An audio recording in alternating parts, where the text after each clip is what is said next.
Hey, Trenches News is covering all lanes, man. Hey, if you a good artist, you got some good music, hit me up, man. Hit me up. Hey, but look though, Trenches News got the #1 artist, man. Well, we got a couple artists, cause Savage Black, he cold too. But we got South, Boom, Dada, man. Make sure y'all enjoy the music. We're gonna enjoy the show. I'm promoting them until he get on, man. You know what I'm talking about? That real check. So make sure y'all follow him. He ain't no drill rapper. He make different music. He harmonized and everything. We might as well get him in there since Dirk gone. Dirk ain't coming back. So we might as well get Southside up in there. Hey, shout out to Southside Boom, man. Check out his songs. I'm going to play a half a verse of this song, and then I'm going to play Tip Top Shape, and then we're going to get into the Trenches News, man. Shout out to everybody on here who support me. Make sure y'all go on run his page up. Hey, Nene, I need you to put Southside information in the comments. So fake love that can't be trusted. Too much, I'm gon' make a rated beat like the FBI. Too much money, I'm colorblind, can't tell me nothing about my life. I'ma ride for my dog, give a damn be wrong or right. Dirty sticks up under the sofa, dirty pistols, dirty spies. Fresh as a peppermint, fly like a pelican, not even a reverend. In my closet got skeletons, she knew I put this shit on like a mannequin. I know I'm heavy sin, I got the power like I'm Tommy Edison. No lie.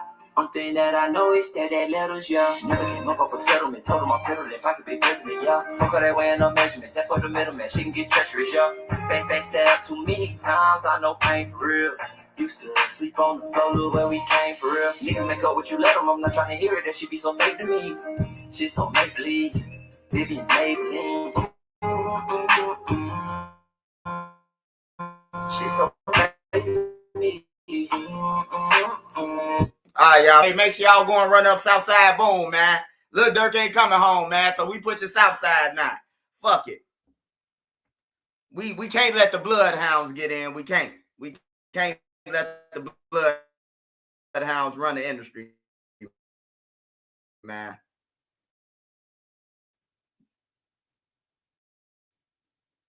Shout out to everybody, you rappers out there, all you rappers out there who y'all shit garbage, y'all rapping that. Y'all rapping that UK shit. Hey, get up with motherfucking street code. Street code could ghost right, bro. Shout out Southside Boom. Lexus. Okay. Top. Just that cash flow. How much cash you make? Making my way to the tip top. Now they finna see me in tip top shape. Shout out where you going with. Hold on. Baby, where you going with all that? Hit it one time, don't call that. Talk about smoking with all that. Kicking the stomach, my thumb in the butt. This is that damn shit. You don't wanna see force pop out the cut. Swinging that shit like nunchucks, nigga. You ain't think a piece that you really can do. Could be the pill top, could be the liquor. Moving them hips like Shakira. Say, little baby, on hit him. Feeling like Malcolm, I'm stuck in the middle. This ice on me, don't sick of this blueprint, printing like Jigga. Cry me a river, little bitch. I'm not sentimental. Only competition, see, it's the mirror. We wait, I'm in tip top shape. Ain't no mistake, this shit feeling the place. Nigga can't keep up, this ain't a race. Big boom, down the first place, nigga, come on, yeah. If you wanna ride, get in. Feel like Tony, I spin, yeah. Free all the guys in the pen. I ain't tryna make new friends. This ain't Milwaukee, I keep me some bucks. How much you make, you ain't making enough. Showing no love, got my feelings cut up. Nigga run up, yeah, I'm in tip top shape. I'm in tip top, I'm in tip top shape. I'm in tip, got me just that cash. How much cash you make? All right, hey, shout out Southside Boom, man. Hey, make sure y'all go and run it up. Hey, he doing the contest right now. Whoever got the best dance to the tip top shape, man. Hey, y'all get y'all some money, man. So if you got, hey, look, if you got two cheeks, and we ain't talking to no niggas either, man. If you got two cheeks, man, and you know how to make a move, man. Hey, you can get you some money, man. It may not be $1 million, but shit, you got more than what you woke up with. Hey, shout out Southside Boom, man. Southside Boom. All right, we finna get into it. Y'all already know we finna get into the topics after this, you know. So we got to play this. Shout out to the mod squad, all my mods, all the supporters. My nigga Glock made this shit. Real mod squad shit. Whole lot of mod squad shit. Shout out Trenches News, nigga. Shout out MC. Shout out Made Media. Shout out Spark. Shout out Queen. Shout out B. Shout out Nene.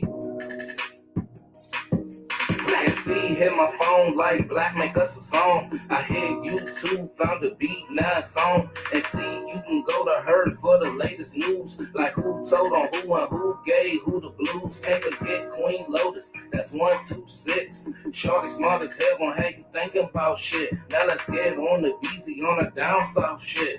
Shorty real as hell, she gon' tell you about your shit. And she dropping videos, go subscribe to her shit. Sparks got the visuals of 99%.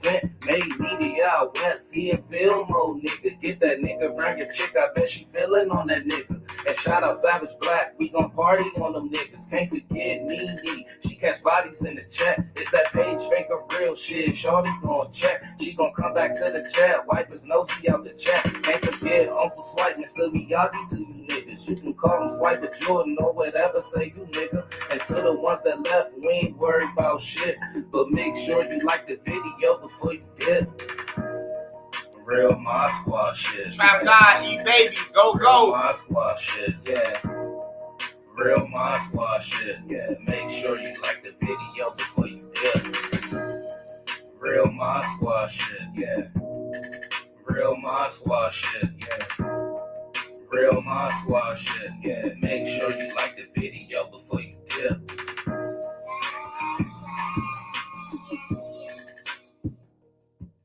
What's up, y'all? What's up? What y'all on? What y'all on?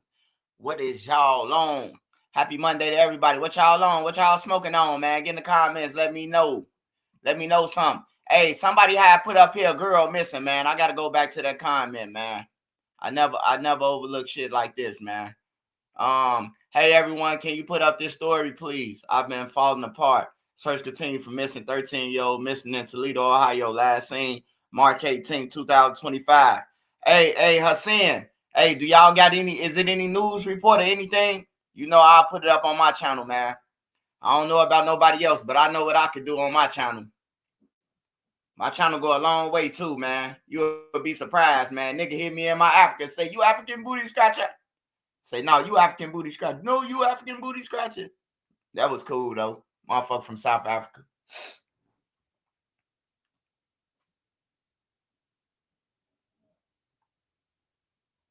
All right, so we talking about the hot topics right now. Big U them, Brick Baby them, Yellow Beezy, and more. And Big Max. We got to talk about Big Max, man. We got to talk about Big Max because that Big Max shit, man, I ain't gonna lie. That shit look like a setup, man. It look like a setup. Look like Big Max got set up, man.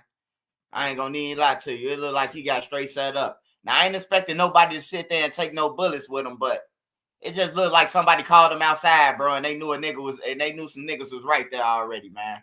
They fucked him up. I ain't gonna lie, bro. And then the news showed it. The news won't show your face, but they'll show a nigga standing over somebody, bro. They won't show the person who done took something from somebody, who done killed somebody. They ain't gonna show their face. Oh, we can't show their face because they under 17. But they done killed 3 people. But then you will show a man getting gunned down by 4 people, and then you show the whole video. And then got the nerves try to strike my page. Ain't that some shit, WGN News? Y'all count y'all days too with your boring ass channel. Y'all don't never know shit anyway. I don't even know why we even watch y'all motherfuckers. This is something happening. We have nobody in custody. We have no y'all. The YouTubers no more than you motherfuckers. They need to give us that station. Shit. Ain't no need to watch you bored motherfuckers. Y'all striking pages. Y'all page is low now, so now y'all striking pages. That's some thirsty shit. He stole from the wrong person. Oh no, we gonna get into that. Hey, we finna talk about that too. Hey, seeing the video, he was backdoored. Yeah, he was backdoored, man. That guy was backdoored, bro. That's common sense, man. Like, I've been to Chicago all my life, bro. And I done seen some shit in my lifetime, bro. I ain't no kid. And I know when a motherfucker got backdoored, man. I just seen it on the camera, bro. Like, I just seen the whole play, bro. Like, for real, bro. From when they jumped out the bushes on him. Hey, don't Trenches News tell y'all all the time? Look out the window for 15 minutes at that bush. If he would have been looking out that window for 15 minutes, he would have seen them niggas. He would have seen him if he looked out that window for 15 minutes. He just went right outside. You got to look out that window, man. You got to look out every window in your house, front, back, side, 15 minutes. I'm telling y'all, man. I'm telling you, that's the only way. Hey, a nigga got to piss. He got to move. He got to do something. A nigga can't just sit in one spot for 15 minutes, man. They ain't got it like that. They got to move their legs or something. So you will be able to see the nigga. That's why I say 15 minutes. You give a nigga a little bit, because if you say 3-4 minutes, then he going to kill you.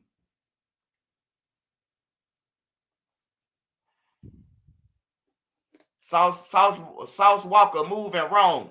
I want to talk about that too, man. See, it's a lot of shit to talk about. So we gonna start off. I didn't even know you was live, Swipe. Yeah, I had to go live, man. I had to really go live because, you know, I really wanted to go live because I'm gonna tell y'all the truth. You know, this guy Money Mound, he had said some shit. You know what I'm talking about? Oh, he lying. Hey, look, bro, I didn't say you got your ass whooped. That's why I went live. Because I didn't say Money Mound got his ass whooped. I said he was scared to go in a fucking bullpen, as he is. He a coward. He killed the motherfucker because he couldn't take an ass whooping on everything. A-Roy didn't shoot you. A-Roy didn't pull out no gun. A-Roy beat you with his paws on everything. You a coward. So somebody telling me that you scared to go in a bullpen, it ain't hard to believe. I mean, it ain't hard to believe. You a scary motherfucker. You act like you some gangster or something. You ain't no gangster. Your ass weigh 100 pounds. You really a college student. You know what I'm talking about? Yeah. Ain't no guns in the county, man. Everybody know that shit. Ain't no guns in the county across America. It might be a nerve you rob. The nerve finna whoop your ass, man. I done seen it.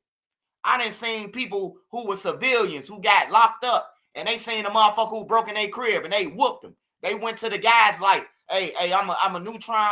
Hey, look, can I get a one-on-one with dude? He broke in my crib and beat the brakes off of him. You hear me? I'm telling you, bro, niggas be scary as hell, bro. They be talking all this gangster shit. But inside them jails, niggas be quiet. Niggas be real quiet, man. I'm telling you. I was on the phone. I'm on the phone with my homie. We bling. We did a bling call. That means I'm in the prison. My homie in the county. We on a bling call. They merged us in. We all on a bling call. My homie up there with 051. With Lil Driller. What's the name up there? Just blow them up there. On my mama, niggas were, hey, I ain't hear him singing 51 Dead Ops in that motherfucker. I know that. You got to have the same energy when you go. Hey, look, you got to have the same energy you got on the streets that you got out there. Why rap 51 Dead Ops on the street when you ain't going to go in jail and rap this shit? That's all I'm saying, man. That's y'all some pussies. All y'all rapping some pussies.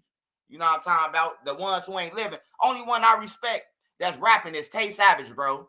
Hard Body Logics. People like that. ABK Easky. The No Limit Boys. Like, they really about that shit, bro. A lot of these niggas, they pretending, bro. Like, I know the difference. I'm in the streets. So I know the difference between the niggas who pump faking and the niggas who ain't. I know it. I know who whooping ass in Cook County. No Limit whooping ass in Cook County. On some real shit, they kicking ass. That's one thing about No Limit. They whooping ass in Cook County.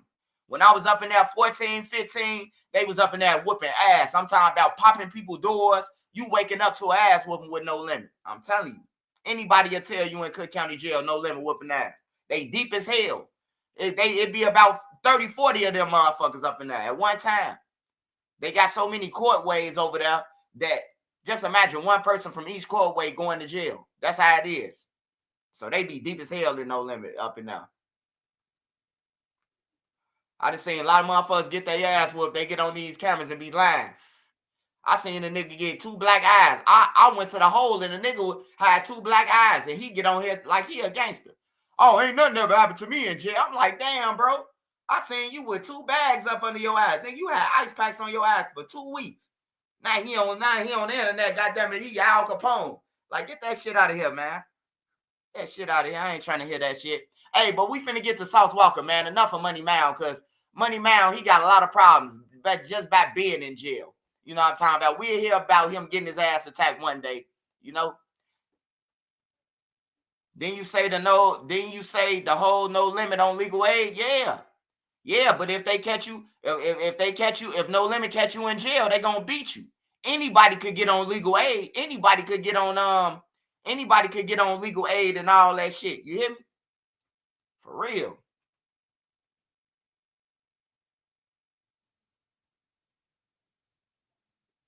Hell yeah. I know my boy Easky, he flatlined the shit. Both of the brothers, Easkys, both of Lil Easky and Big Easky. But they got motherfuckers scared. Hey, where you from? Niggas change it up. Niggas don't say they from nowhere where they from. They be like, nah, I be over there, but I ain't from over there. Like, damn, bro, you was just claiming this shit on deck. Now you running to them in a motherfucking trenches in the bullpens. Now you ain't from over there. Like, get the fuck on. Hey, anyway, Sauce Walka though, man. Sauce Walka, man. Now this guy got killed, man. And Sauce Walka doing promos, man. I don't want no friends like that. I don't want no friends like that, man.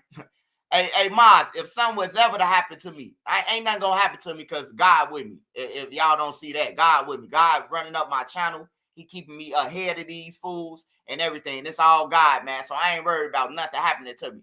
But if it do, hey, look, just take a moment of silence. At least 3 days, man. At least 3 days.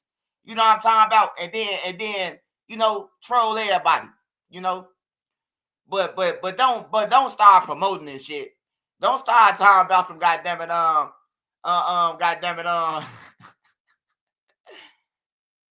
hey, you hear me? Like, for real, man. Hey, Sauce Walka, it do look funny. And then when I tell y'all when insurance money kick in, this is what I'm talking about when insurance money kick in. Because then, hey, Sauce Walka got insurance money. And then they make it worse that they talking about the niggas ran up on Sauce Walka and saying that it was him and they let him go. What type of nigga do that? Like, I don't know no people who do that. I don't know no gunmen who hop out the car and be like, oh, man, that's Sauce Walka. And then don't shoot him, but we gonna run off. I don't know nobody gonna do that. But Sauce Walka is acting weird as fuck, though. I ain't gonna lie. Hey, what Sauce Walka doing, it ain't worse than what FBG Young them did, but it's kind of worse because it was like they was dancing when Duck died, bro. I ain't gonna lie. Even though they ain't had nothing to do with Duck, I just ain't never seen that. I ain't used to nobody dancing when somebody died. I ain't used to nobody footworking, none of that shit when somebody died. So when I seen them doing it, I thought off top that, you know, they had Snake Duck. I ain't gonna lie. I'm gonna be the one who said it. I ain't gonna be the one who ain't gonna say, I ain't think it. Yeah, Trenches News started soon when I seen they ass dancing, pulling out money. I'm like, man, they done robbed Duck. I ain't gonna lie. But they ain't had nothing to do with Duck, though. They ain't had nothing to do with Duck. It was just the way they was moving that made a motherfucker think that. Did Sauce ever live in Chicago? Yeah. Sauce lived in Chicago, bro. Yeah, it's a video where Sauce did a video on 73rd and Ada, man. It's a video, man. Dead ass. All you gotta do is look up Sauce Walka, 73rd and Ada. They over there, man. Him, Sosa, man, all them out there.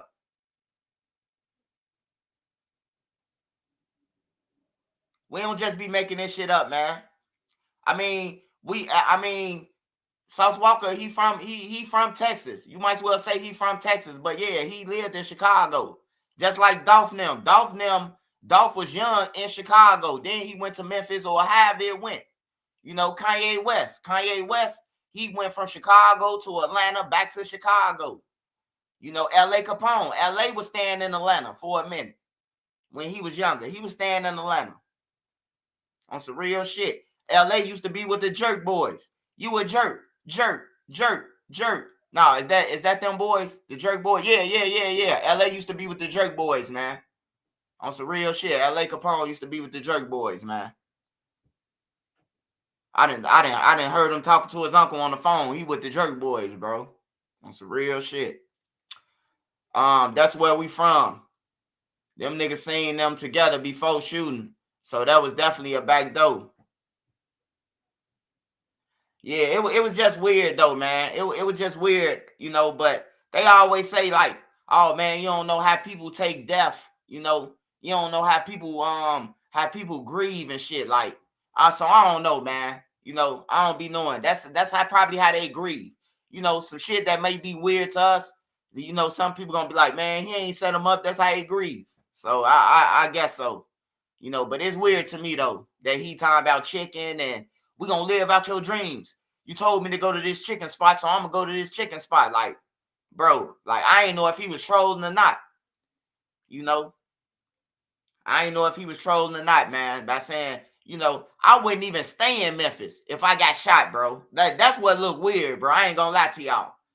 Hey, look, if you ain't from Chicago and you get shot in Chicago, I don't expect you to stay in Chicago any longer. I expect you to be getting out of Chicago at any moment now. You know, that nigga still in Memphis, talking about he doing a tour in Memphis. He going everywhere. The show must go on. I'm like, what the fuck? On my mama, he said that shit, man. He said the show must go on, bro. That nigga said, man, you told me to go to a chicken spot. I'm going there where you told me. Man, if I just got shot and I'm from Houston, bro, I'm flying back to Houston, bro. I'm flying back to Houston. What was these niggas who you doing all the previews for? What was they when y'all got shot at? That's what make it look back though, man. That's what make that shit look back though right there, bro. That's where the back door come in there. I'm from the streets. I changed my life. I ain't in the trenches no more now, none of that. But I'm tapped in. I can get your favorite motherfucker rapper to tell me what's going on in the trenches. On everything, bro. Like for real, if I wanted to. Niggas hit me up for cash apps and all that shit. Hey, Swipe, I got some info for you. 2 niggas just got hit in the old block. Send it to my girl. On my mama, bro. I got proof. I just don't be trying to blast niggas, bro. I got proof of this shit. The gang members gonna give it to me. I ain't gotta wait around for nobody. The gang members gonna get. I know what they want. They want a 3-5 and some backwoods and probably a pack of squares. That's all they want. $50, $60. They don't never ask for no $200-300 for their stories. Be like, what you want for the story, bro? Man, just give me something light. $50. You know, shit, I give them something light. That's what you wanted for your story. Shit, $50. All right, okay. Shit, I know I'm finna make $500-600 off this motherfucker. Shit. I appreciate it though, gang members.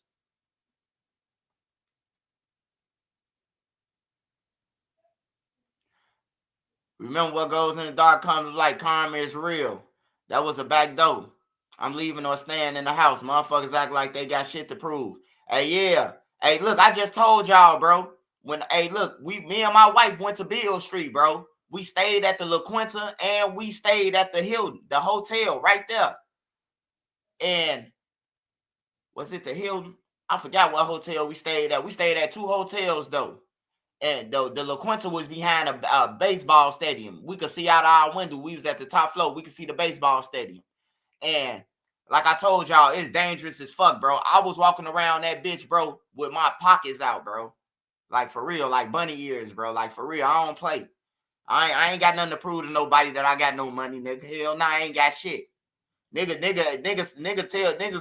look at my pockets and be like, oh yeah, dude, broke as fuck. That nigga got his pockets flipped inside out. Now, what nigga just walking around with his pockets inside out? That's smart. You letting a nigga know off top you broke. Swipe, I'm in the La Quinta Inn right now. Yeah, I was in the La Quinta. That's what me and Nene was in. In the La Quinta Inn, man. Little Shorty them robbing motherfuckers. They killed 2 people that night, bro. Little Shorty them. They was on the news by the time me and Nene was checking out. We like, damn, that's them. Like, they get busy. They was walking around with a Draco in their pants, bro. 3 shorties. I'm like, bro, this shit crazy.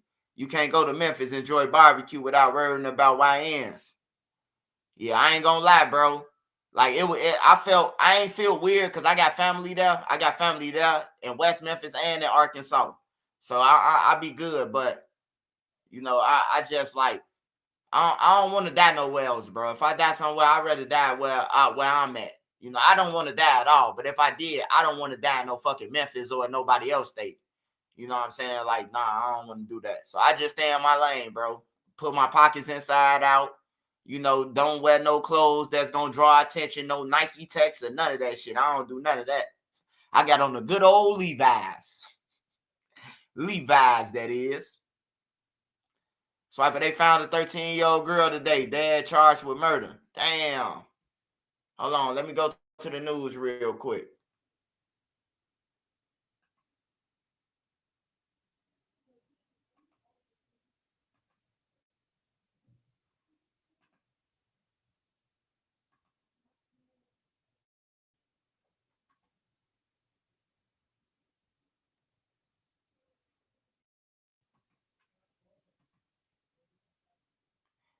Yeah, Marlo. You know what I mean. I always get it mixed up, bro. I always get that shit mixed up. Cause you know why I say that, Marlo? Cause soon when you jump on the expressway, that's the sign that you see West Memphis. Soon when you jump off leaving out of there, out of Beale Street, soon when you jump on the E-way, you gonna see the West Memphis sign. That's why I always say that shit. But I'm glad that you know what I'm talking about.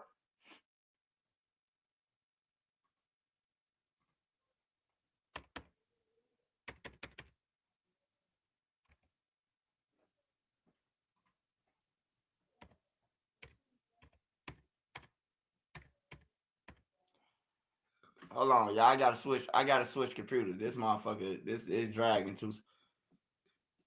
It's moving too slow for me. I gotta get on the fast one.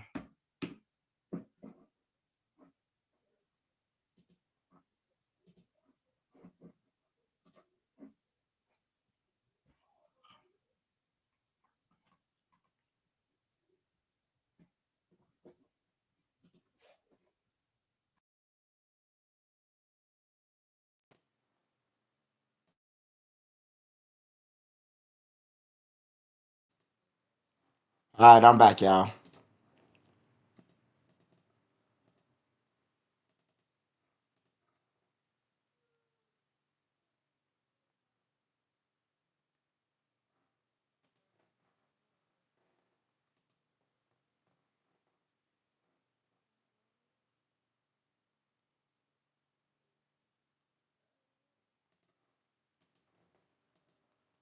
The original, Botox Cosmetic, the only product of its kind backed by over 20 years of research and innovation. The most researched product of its kind, still Botox Cosmetic. The original treatment FDA approved for frown lines, crow's feet, forehead. Good to have you with us. I'm Joe Donlin. And I'm Erica Sargent. We begin with a breaking news update. A 15-year-old now charged in the murder of Kayla Love. The young girl's body was found in a park. Andrew Ramos joins us live now. Andrew, that teen appeared in court today. That's right, Joe and Erica. That teen, 15-year-old boy, I should say, he appeared before a judge earlier today where he was ordered to be held in custody, charged with the murder of Kayla Love, who vanished last Sunday. While her family is relieved about this arrest, there are still many unanswered questions for them. Kayla was interested in culinary arts. She had a passion for that. A life cut short and a family now in mourning. This vigil held yesterday for 16-year-old Kayla Love, where loved ones issued a plea to the public asking anyone with information about her chilling murder to come forward. We need y'all to help us because Kayla should be here right now.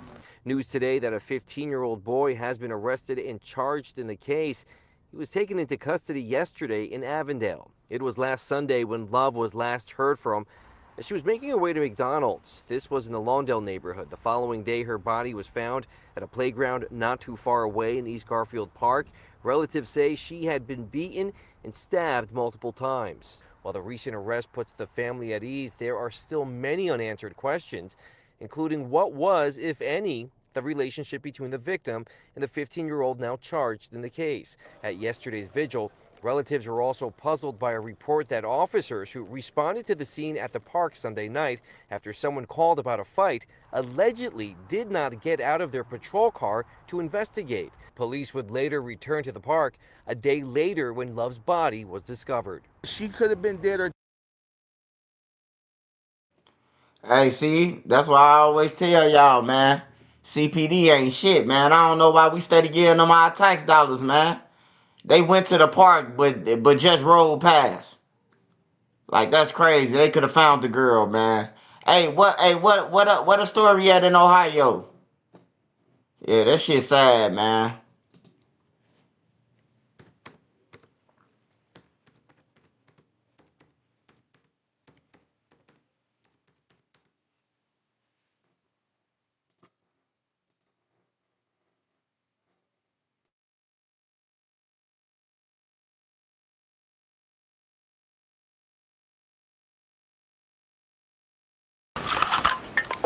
Is that shit on the 62? Is that shit on the 62?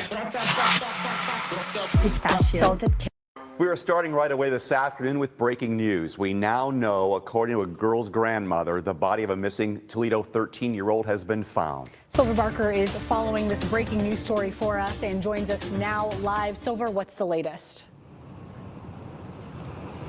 Right. Well, here at this house right behind me, as you'll see, police officers were just searching through the house, taking pictures. Up there on that second floor, you can actually see a lot of activity up there, people taking pictures earlier, police officers, searching to find out exactly what happened all here. They do have a body inside the house, or they found a body inside the house, but they have not yet identified with me who it is. They do tell me, though, that it is in relation to 13-year-old Kimani Lateague, who's been missing since March 18th. They're still working to find out those details, further details. They have not confirmed with me again whether that is the body. However, they did come out to the mother and have a conversation with her. And as I was watching that conversation, the mother did drop to her knees after having that conversation, in which that tells us there could be a possibility that that was her daughter. Now, again, we spoke with the mother earlier, and we got a little bit of how she was feeling, and we got a little bit of sound from people here. A large community, large presence here, lots of people. They've seemed to leave the scene now, but we do have sound from them earlier. I talked about her. I seen her on the 15th. She, her dad brought her down to my house, and apparently my mother gave him permission. And honestly, it was just me loving on my kid. You know, we played video games. We played. We talk mess. You know, that's what we do. We roast each other, all types of stuff. But it's all love. Now, we are still, like I said, learning to work and learn more investigation details from police. They have not confirmed with us anything yet, but we're still here at the scene trying to figure out. We did hear earlier that some people did leave the scene going to what they believe is coroner's office, where the body that they found may be going to next. We will continue to keep you guys updated as we work more throughout the day to learn exactly what all is happening here. Reporting live in East Toledo, Silver Barker, WTOL 11.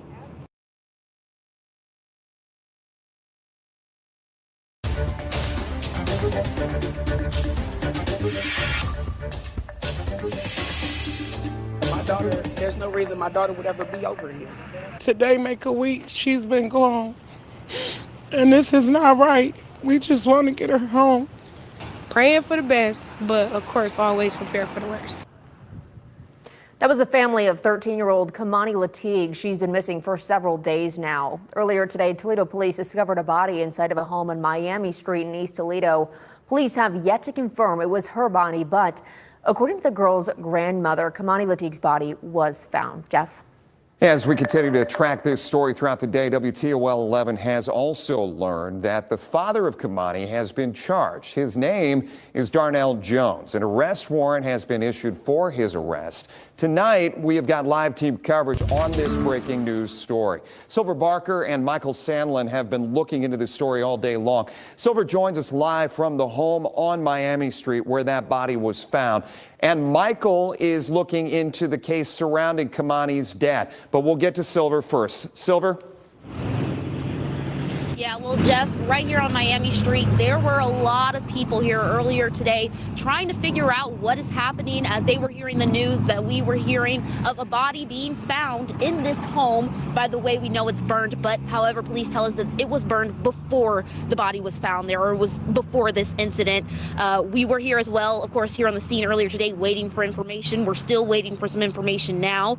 Now, while we have not been able to confirm with police whether this was Kimani's body, it was taken out of the house and sent to the coroners. Kimani's mother, Tiara Caston, who was here on the scene, also was either shown something by police or had a conversation which we believe was to confirm whether the body was her daughter's. Moments after the conversation or whatever was shown from police, we then see Caston drop to her knees crying.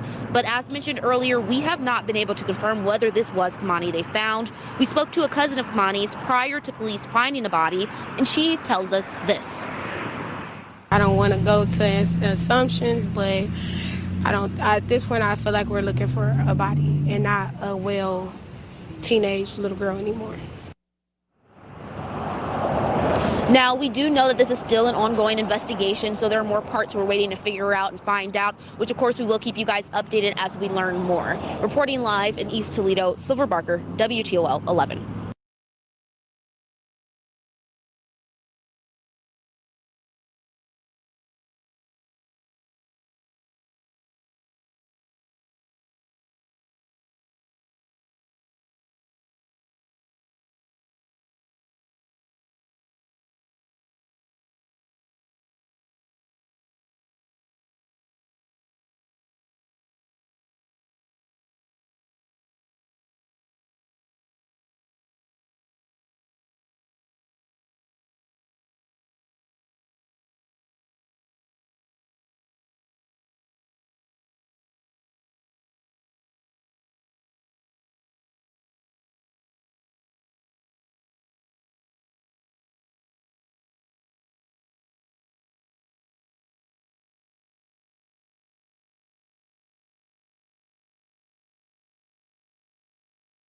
if you did not shop at Superior.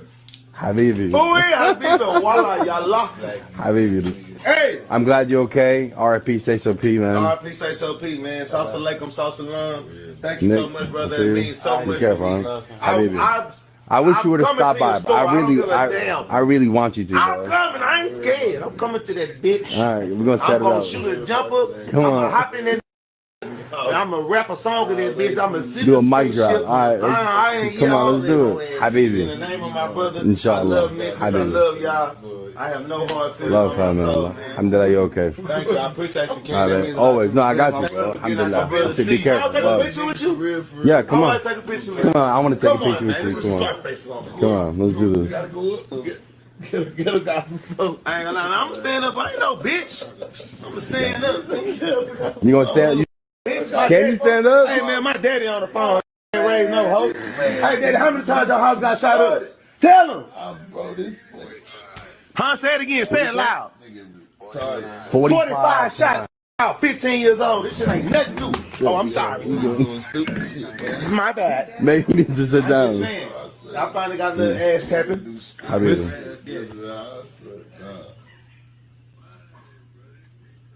No. Habibi, be careful. Y'all, I'll see you guys. Next time, inshallah. 45 Be shots careful. when I was Thank you. 16, Love they finally him. got Be me at careful. 34.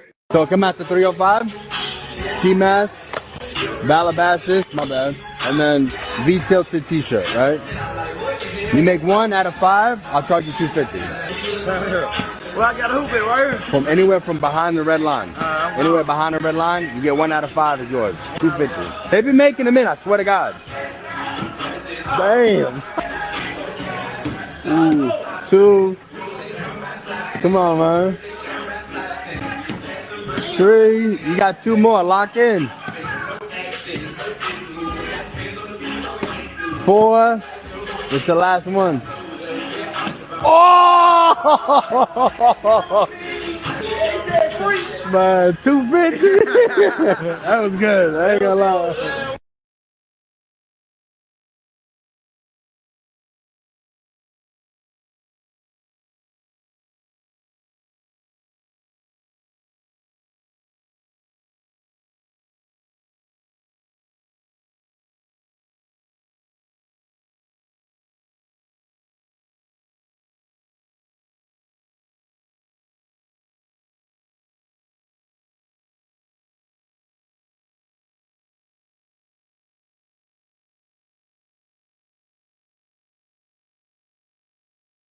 Aaliyah, love your hair. I mean, it's easy to spot me on the court, I bet. But you've always been like that. See me? Yeah. Before you hear me. All done. Thank you. You're welcome. Not so fast. I love you. The city of Memphis is known for birthing rap super.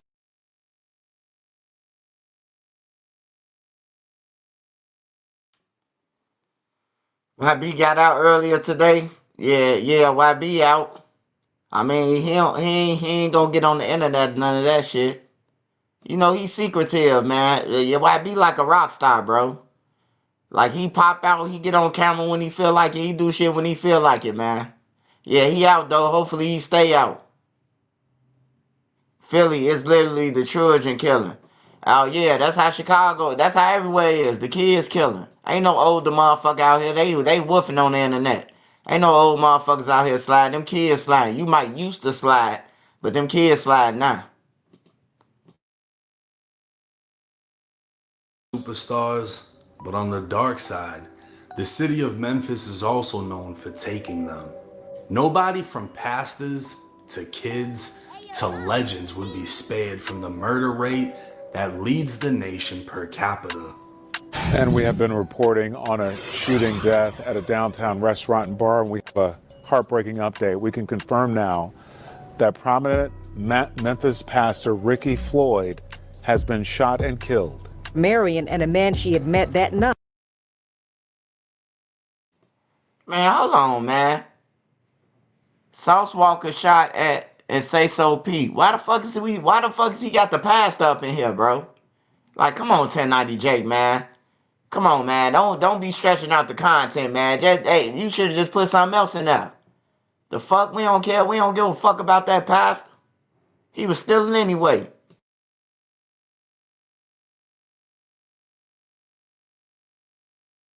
Rapper Say So P being killed in his own city after accidentally posting his hotel. March 22nd, 2025, it was 2:40 in the afternoon when gunfire would erupt outside of the Westin Hotel in downtown Memphis. This was just across the street from the FedEx Arena where the Grizzlies play, an area not accustomed to broad day shootings. A video would emerge from a hotel guest peeking out their window of a man on the ground surrounded by police and paramedics. He'd appear lifeless, laid out between a black truck and the curb. A blue tarp would be placed over his body as more footage from the scene would show another man standing by an ambulance. Several police vehicles would respond as they began taping off parts of downtown to piece together what just took place. At the same time, news began to break on the internet. 34-year-old Houston, Texas rapper Sauce Walka was reportedly shot, along with his 27-year-old artist Say So P. Sauce Walka is said to have taken a bullet to the leg, was originally listed in serious condition, is now stable and expected to survive. But Say So P was unfortunately pronounced dead at the scene. Law enforcement would announce they believed the two men were targeted, while Sauce Walka's family would tell TMZ he wasn't the intended target, implying the shooters were gunning for Say So. According to police, the shooters jumped out of a white vehicle, opening fire from the street as the rappers stood in the valet section of the hotel. Detectives tracked the vehicle using real-time traffic cameras as it fled outside of the downtown area. There were 2 people wounded by gunfire. The officers immediately started rendering first aid to the victims. The officers summoned a Memphis Fire Department ambulance. One of the victims has been pronounced deceased here on the scene. The second victim has been transported to Regional 1 Hospital in critical condition. The suspects got out of a vehicle and appeared to target the 2 victims as they were in the street. They got back in the car and fled the scene. They fled the car in a white, the car they fled in was a white vehicle. Detectives from the Real-Time Crime Center have tracked that vehicle as it fled into areas outside of Memphis. Latorian Hunt, who was more commonly known as Say So P, grew up in the Raleigh neighborhood of Memphis. Recording music as early as 11 years old, Say So would struggle in poverty throughout his childhood and into his teenage years. Making money as a young adult, Say So would move to Vegas where he'd start finding success with his music.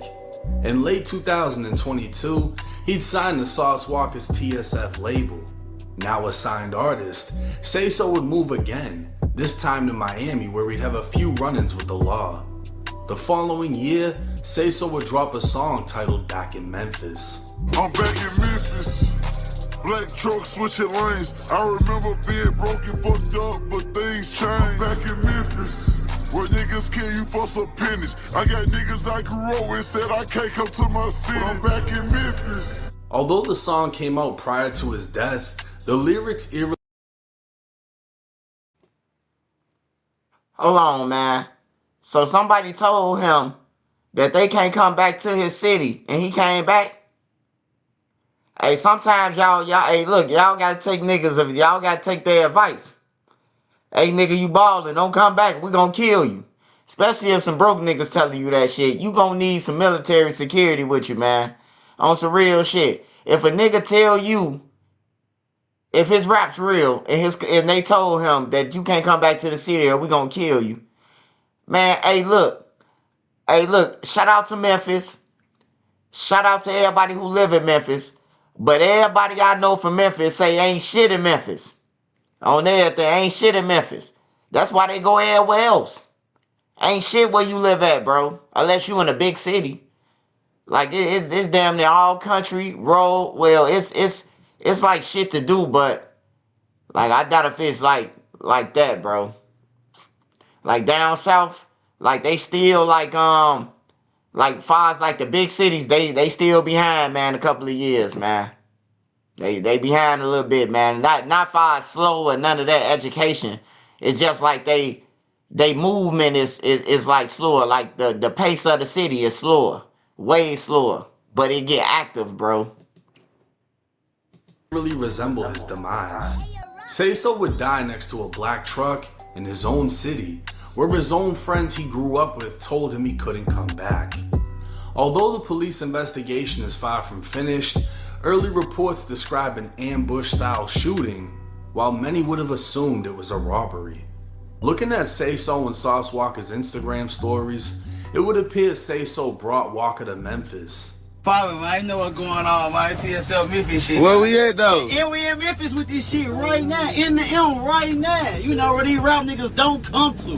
But a Sauce nigga gonna be here, man. Sleep here, stay here, man. You know what I'm saying? As long as we want to, man. You think what I'm saying? Certified, man. This shit going the fuck on outside right now. Outside popping this shit, bro. Hey, popping this shit, man. Normal shit, records, man. You know what I'm talking about? Well, You think what I'm saying? Head to toe, that man. Head to toe, man. I see that boy. Hold on. Lamb that boy. Louis, that boy. Shit going on, man. What the fuck? Sosa boat? Ranks in this bitch? Come on, man. Shit, it's a normal day in the South Side, baby. Yeah, a normal day in the South Side, B. Go yards everywhere, diamonds everywhere, just bankrolls everywhere, money everywhere, just whatever, everything, shit everywhere. Fuck it. You know what I'm saying? Ruggers. They both post from inside of a restaurant/bar called Reservations. They could be seen in a section along with West Memphis rapper YTB Fat, who the bar promoted on Instagram as hosting that night. Another TSF associate named Sosa Man can be seen wearing the same outfit he'd be seen in the next day, standing outside of the ambulance. What they may not have realized was Say So actually dropped their location. Although he tagged Sauce Walka never reposted a video where they could be seen in front of a hotel door that reads Westin. With only one location in the city, anyone who looked hot enough now knew exactly where the rappers were staying.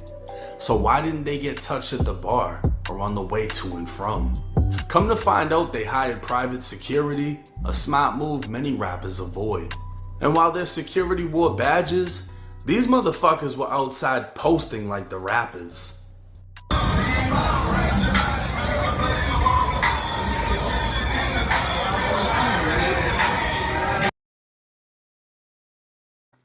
Yeah, man, this a back door, man. What the fuck is security doing showing where y'all at, man? It's a back door, man. Hey, it's a back door, man. I don't care what nobody say, man. Who the fuck hired these security, man? Man, the security look like they set some shit up, man. Hey, I ain't never seen a security guard got his phone out showing the location. Ain't no need for you to have on no mask or none of that, buddy. You might as well take off your mask then if you showing your location. That's crazy. The security guard, bro. That's crazy, bro. He showing the locations everywhere they at, bro. That's crazy, man. I ain't never seen no shit like that. Beezy baby. Yeah, bro. That's a back door, man. It's really a back door. And then Sosa, man, he stood, hey, look, why, hey, out of everywhere in the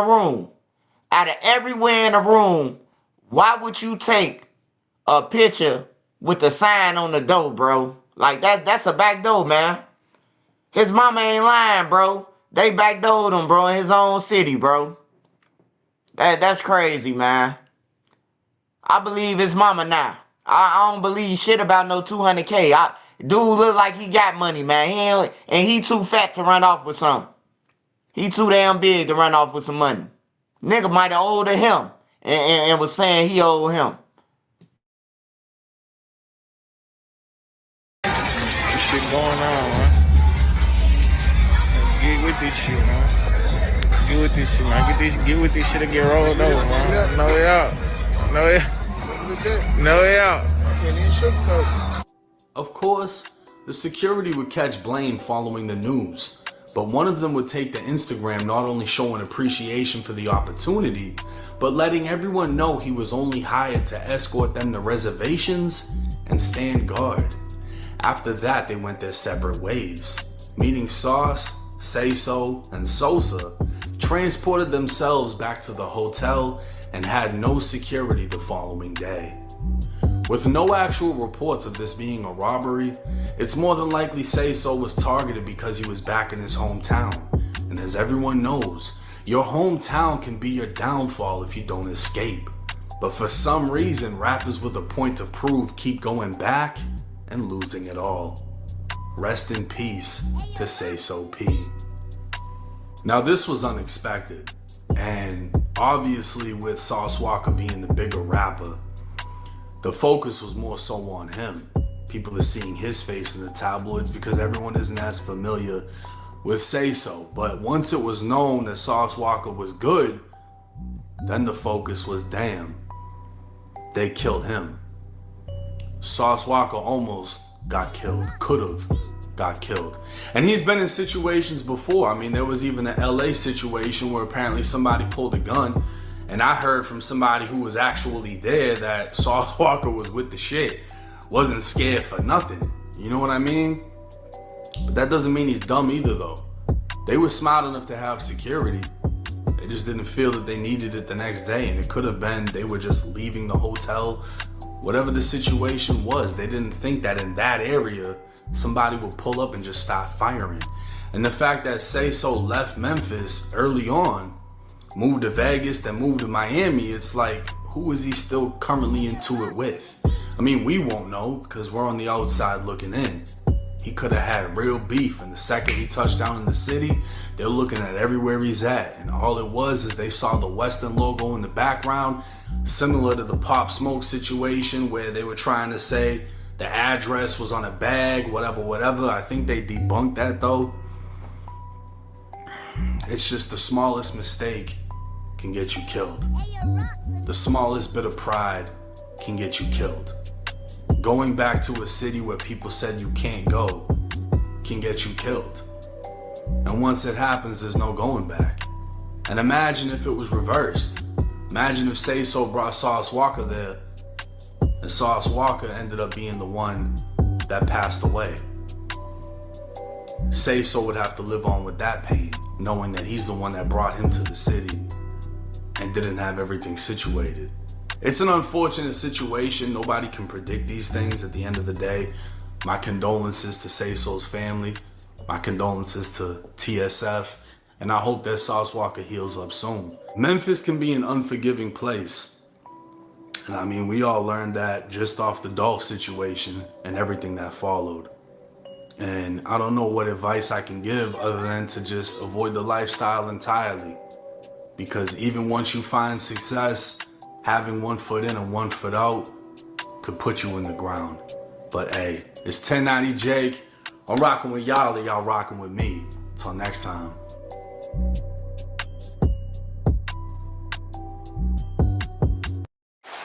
"24/7 Shower Fresh."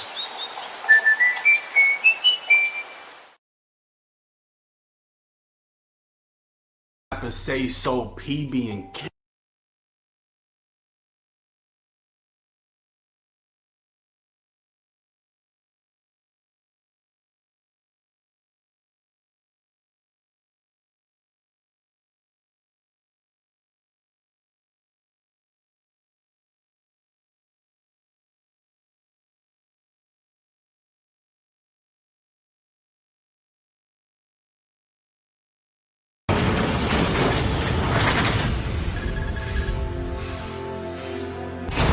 So I seen on the internet there's been some issues going back and forth between you and Yella Beezy for quite a few years, for quite a while now. How did everything start between you guys? I got no issue with him. Huh? I don't got no issue with him. You don't have no issue with him? Nah. Okay. Wasn't there a time where you guys like talked about something or something like that? Nah, they the internet trying to say, internet, they make up what they want to make up. You get what I'm saying? They trying to say,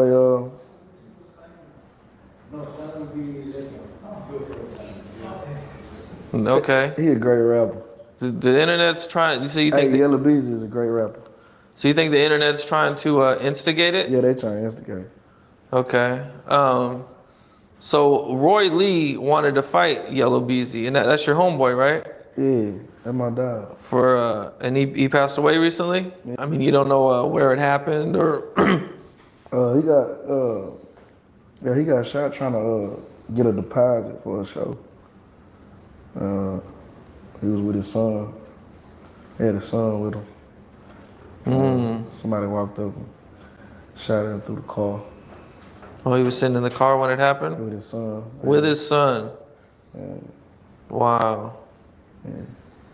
When did you first hear about it, that he got shot? Right then and there. I went to the hospital.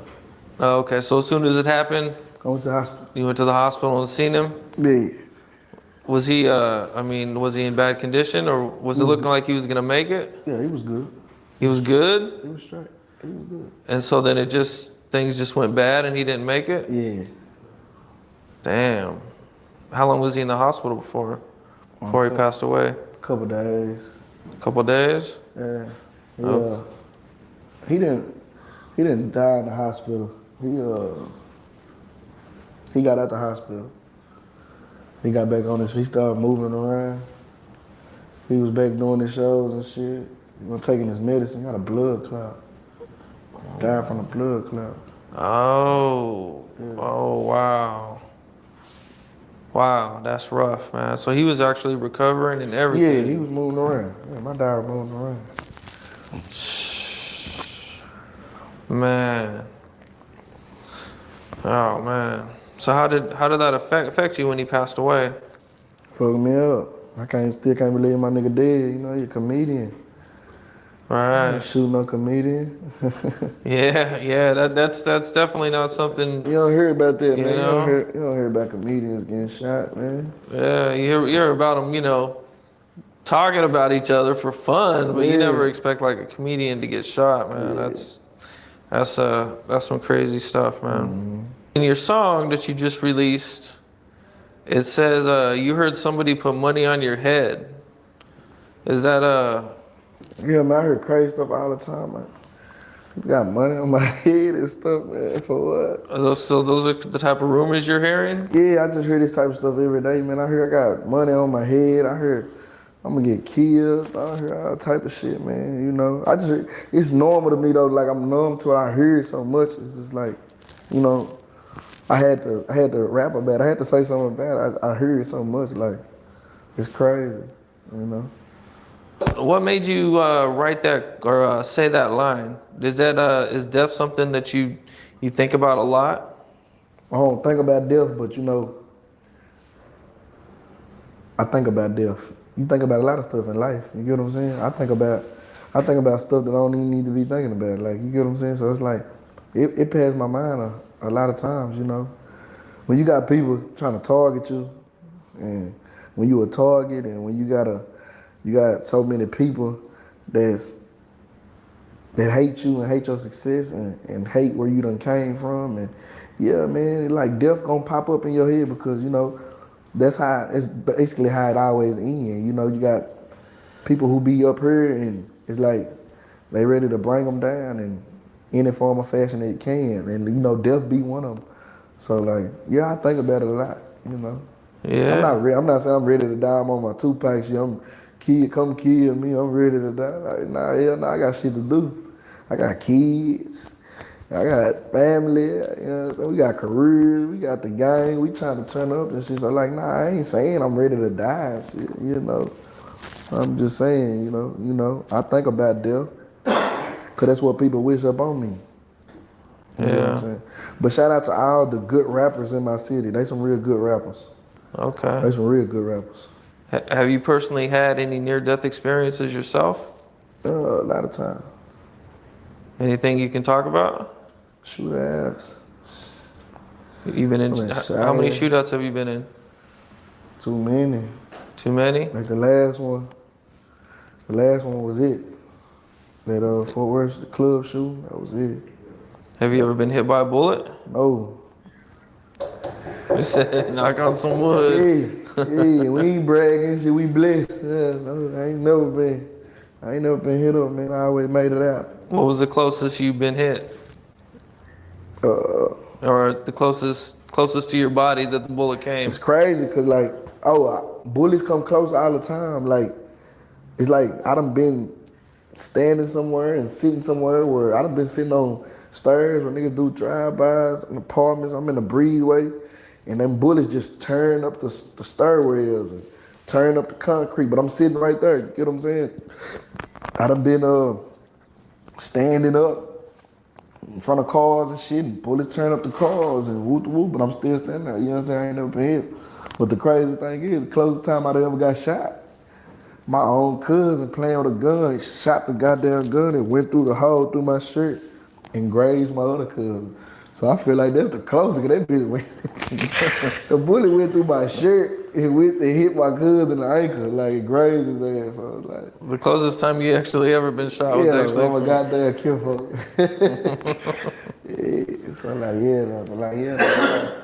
Nah, we blessed, man. Shit, I ain't never had to recover from no bullet wounds. You know what I'm saying? So when the times you were shot at, man, you didn't have a chance to get out of the way. Did you see him coming? A lot of Was times I it- don't see them coming. I don't never see them coming, really. And then when you do see them coming, it be like too late. You know what I'm saying? It'll be altercations where you just right there and the nigga just up off the hip and yeah, right there. Shit. It's just going down that fast. Right there. All right. I mean, the odds of you getting hit by a bullet, you know what I mean, it's got to be pretty high when you're in, multiple life-threatening situations like that, That's like man. a sign, man. That's like God trying to tell me something, man. You know? How young were you when you first got shot at? I'm about 15. 15? About 15. That's why I told you where the gang banging come from. You know, that's where the shootouts jumping outfit. You know, house parties, Right. after school fights. It's, somebody got a burner. Right, yeah. Somebody clutching. Yeah. I mean, there's some people who are watching this who've never even been close to being shot at or anything like that. Did it start to feel normal at all the times? The first few times, I ain't gonna lie, it scared the shit out of a nigga. Like, damn, man, like nigga just walked us down, trying to blow us down. Like for the first few times, you just like damn, nigga, we were just running from real live bullets. Like nigga just tried to blow us down, and then it's like once you put yourself in that predicament, like you get aired out, it's normal. Like they air you out, you go air them out. That's it. Like. And you start to just get so immune to it. It was normal. In June of 2017, you had a situation in Fort Worth, Texas, where somebody got shot. Did that case get thrown out? Yeah, it's done. It's done, okay. Can you talk about it? It's done. It's done. That was the last shootout I was in. Shout out to Fort Worth. I still love the phone. I ain't got no problem. I ain't got nothing against them. You get what I'm saying? Shit, night gone bad. And, somebody died. Well, I mean, what was going on? You were going to a club that night? Yeah, that was my birthday bash. I had a show there, Oh, okay. Yeah. I had a show. So at some point, you got your house raided. Yeah. Okay, what was all that about?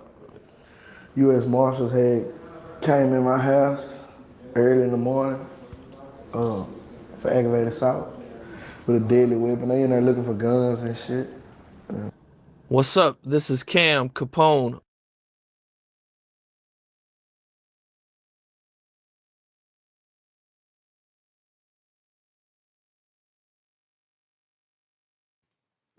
Yeah, that interview crazy, bro. Cause it was like he was saying it ain't never happened to him, bro. But then if you could fast forward, it's gonna happen to him. So that shit was crazy.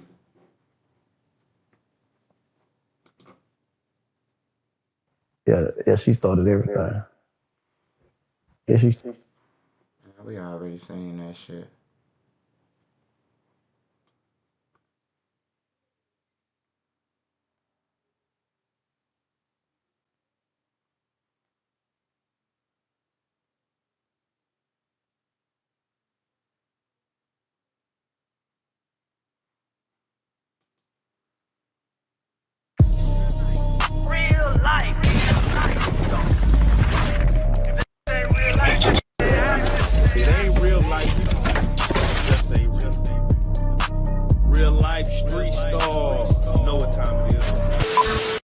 on, man. Tell the people who you are.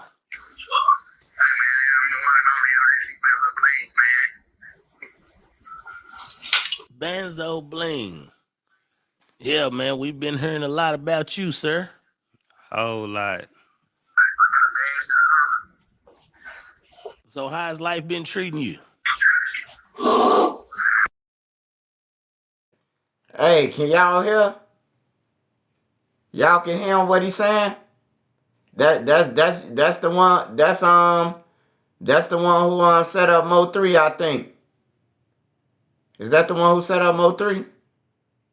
I mean, wait, Mo 3 alleged killer speak off from prison. I take responsibility for what I did. Oh yeah, yeah. All right. I'm just making sure y'all can hear him.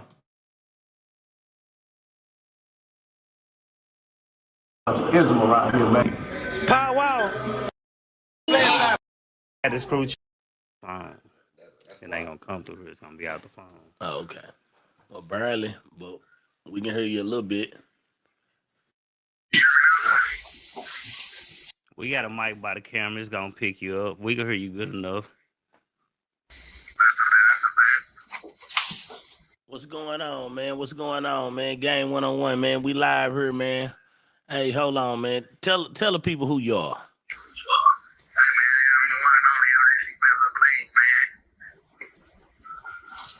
Benzo Bling. Yeah, man, we've been hearing a lot about you, sir. Whole lot. So how's life been treating you?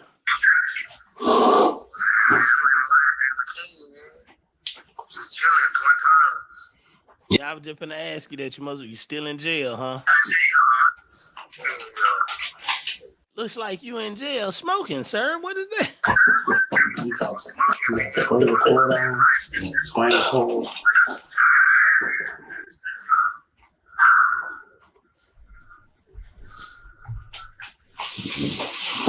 Okay. Yeah, so where you located at? Well, I can't say ask you where you located. You still in Texas, huh? Okay, cool. So, man, ever since all this done transpired and all that there, man, just what's been going through your mind? What's been going on? Just run us down through there, man. What you been doing?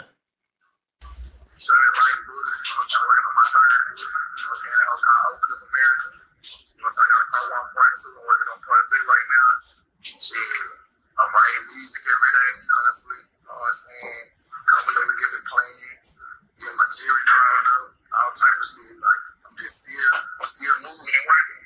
They ain't got me here at Disney. They ain't got my mind. True. So you been reading any books since you been down there? Yeah, I'll be reading books. I just got my 3 magazines in the other day. You know what I'm saying? Some high magazines, XXL. Gotta keep up with the rappers, man. Oh, okay. You ain't been doing. You know, most people get down there, man, get physically fit. You ain't been on that yard or nothing yet. You ain't been working out.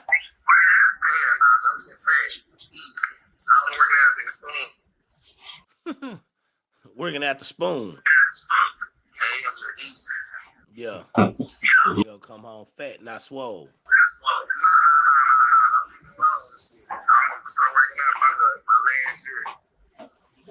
Yeah. Before you got in a situation, what was you actually doing?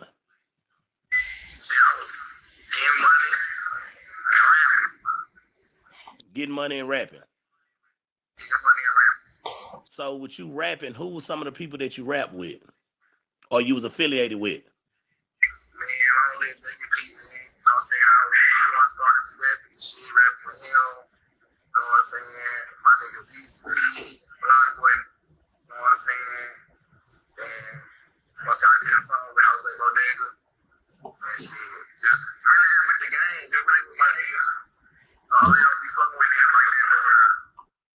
You said Ducky P? Yeah. That's what you call a son that got killed, right? Yeah, that's my cousin. Oh, that's your cousin. Yeah, that's my blood cousin. Oh, damn. Okay. Damn, man. So, he got you started rapping? Yeah. So I went to prison the first time. I started rapping. And, you know, so we had our group called Born Pain. It wasn't no clique or really just a label that he had. So Bushy kin to you, too. Yeah, that's what's up. Okay. Shout out to the boy Bushy. Say, man, since I'm really trying to stay out of certain situations, man, but the Ducky P, man, what do you think that came from? Where do you think that transpired from?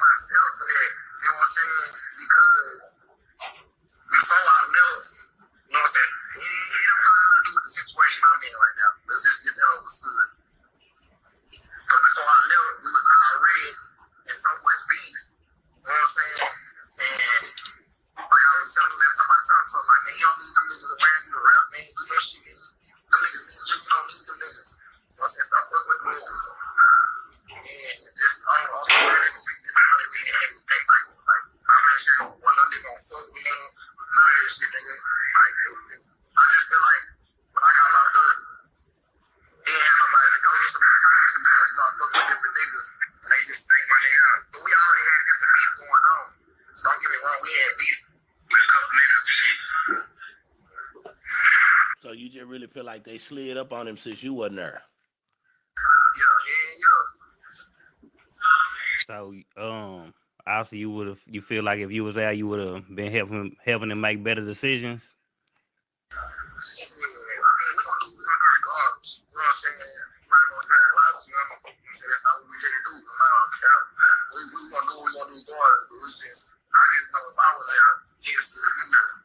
Yeah. Well, I'm saying, would your words have meant more to him if you was in the free with him instead of being incarcerated? You think you would have had his ear a little better and he would have really listened to you and what you was and the way you was trying to direct him?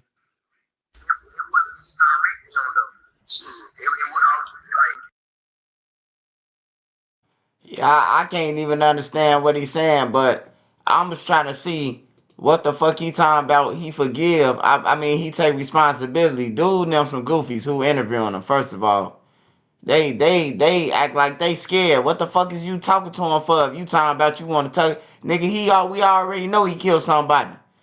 Nigga, he saying you put in the title, he take responsibility, but you telling him you don't want to talk about it. What the fuck?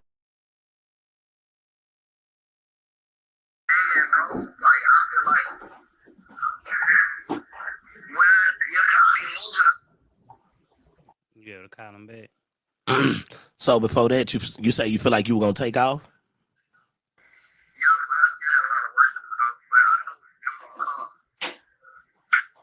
Okay. Do you feel like you had the right team around you to take off, or you feel like you were just gonna go off by yourself?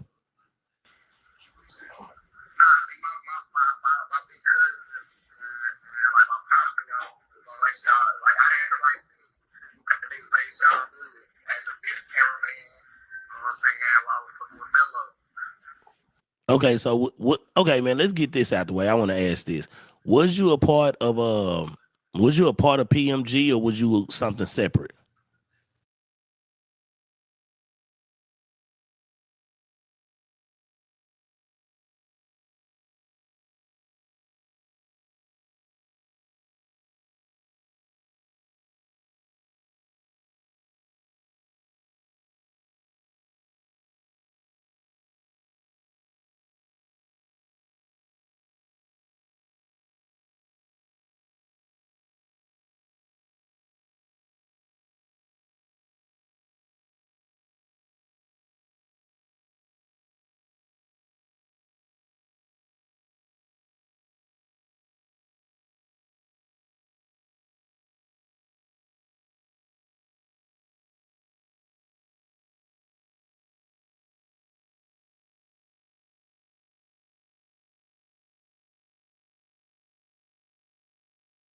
Yeah, she started it.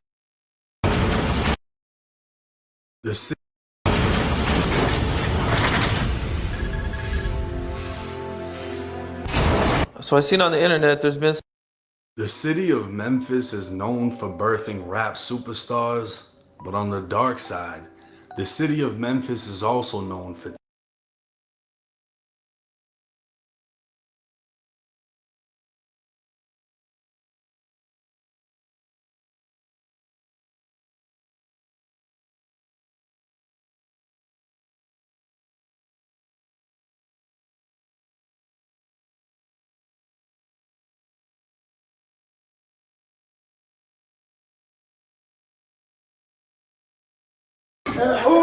Hey man, say man, it's the kid that did. You know what I'm talking about, man? I'm not here in Memphis, man. You know what I'm saying? It's the only way. This my nigga PK. You know what I'm talking about? This shit don't stop. You gotta keep dripping sauce and peas, my brother. Say so, P, man. Splash that mafia, RP, my brother. You know what I'm saying? My nigga wanted me to make sure I get some food from PK before I leave. You know what I'm talking about? Exquisite Taste, Midtown and downtown is where it's going down. But come to Midtown so we can put you with the drip around. We talking about shrimp, lobster, pasta, lamb, and anything that goes ham. We talking about egg rolls that's gonna save your soul. You know what I'm talking about? Sauce and peas, my brother. Say so, P, bitch. I got you, bro. You told me to come. Everywhere you told me to go, I gotta go there. And I love you, nigga. We gonna make sure we keep your motherfucking name alive, man. Shit, so, man. No, man, say so to P, man. No, you know what I'm say so to Hey, and you told me, man, you were gonna bring my boy to see me. And get what? He made it happen, man. You heard me? He said that. I appreciate that. He been talking to me for months and put me on FaceTime with you, brother. So I had to do that. And I ain't my brother. Man? I love y'all, man. Please, Exquisite Taste. Exquisite Taste. We'll keep your motherfucking name alive, nigga. I stepped it. Exquisite Taste, nigga. For sure. It's all in your face. Love. I love you, bro. Thank you. Anytime you come into the city, man, I don't know if you gonna come back again after this situation. I'm an honorary Memphis nigga. At this point, I done bled in this motherfucker. Shit, I'm here. ATM. Yeah, ATM. Fuck brother. Fuck with that. Been fucking with that. I don't give a fuck. You ain't gotta come to the stage. I'm gonna come to you. Hey man, say man, it's the kid that did. You know what I'm talking about, man? I'm not here.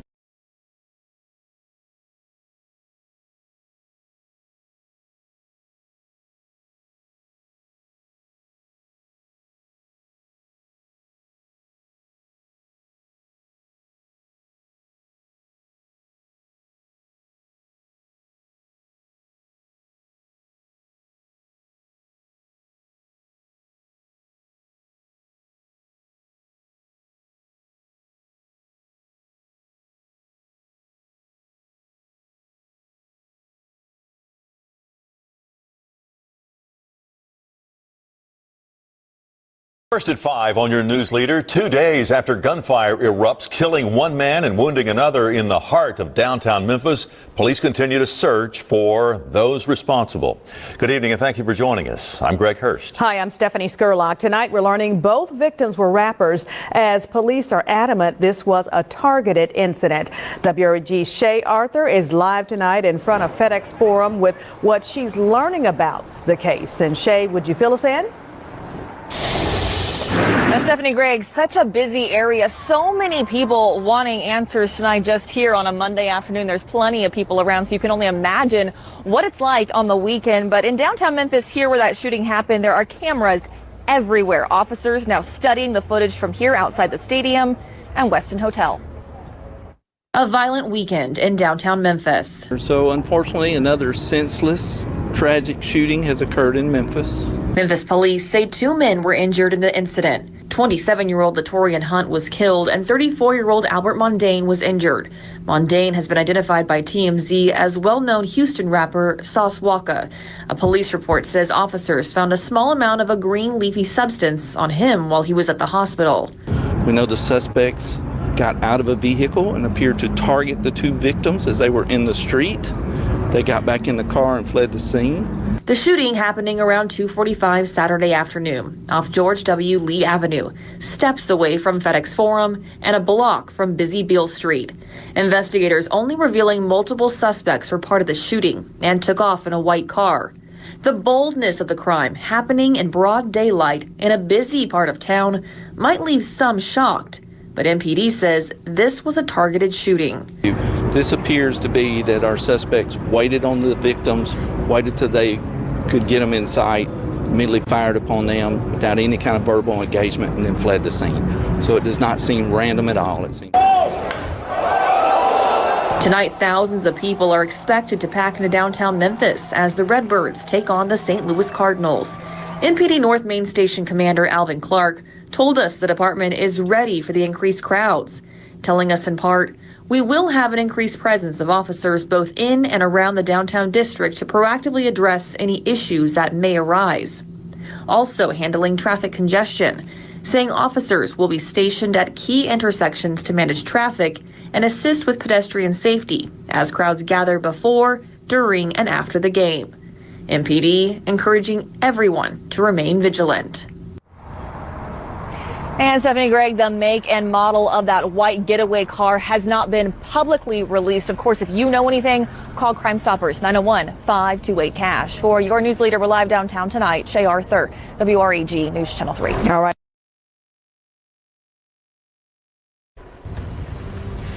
622, welcome back into Daybreak. An entire family is praying for justice after the death of their loved one. An investigation that was so extensive, it took weeks just to identify the victim. That's in today's Manhunt Monday. The way he was murdered, it took us weeks to even get him identified. You can see the tears in Shalicia Jefferson's eyes and hear the pain in her voice. No one should have to deal with this much grief. According to Memphis police, her brother, 41-year-old Marcus Jefferson, was found in a vehicle engulfed in flames near Carnes and the Airways Boulevard overpass in February 2022. He was a phenomenal brother.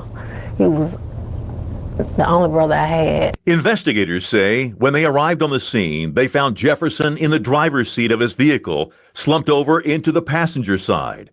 Crime scene investigators say they also found several spent shell casings near the burned vehicle.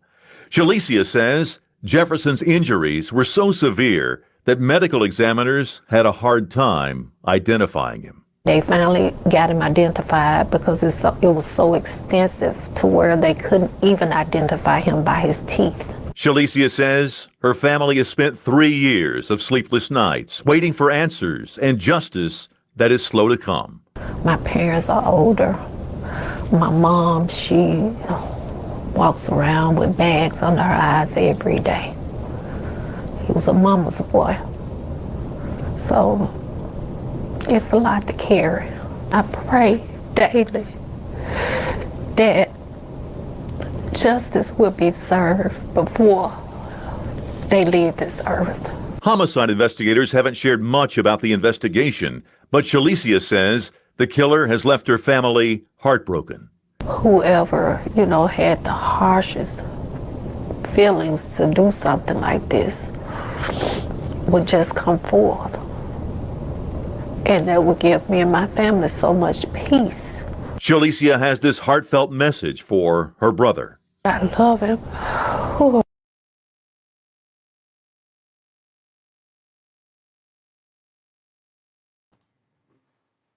Yeah, Memphis ain't fucking around, man.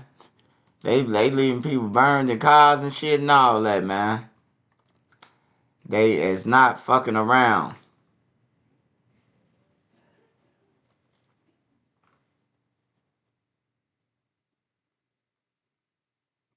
All right, so we're gonna look at this big U news clip, and then we're gonna talk about it.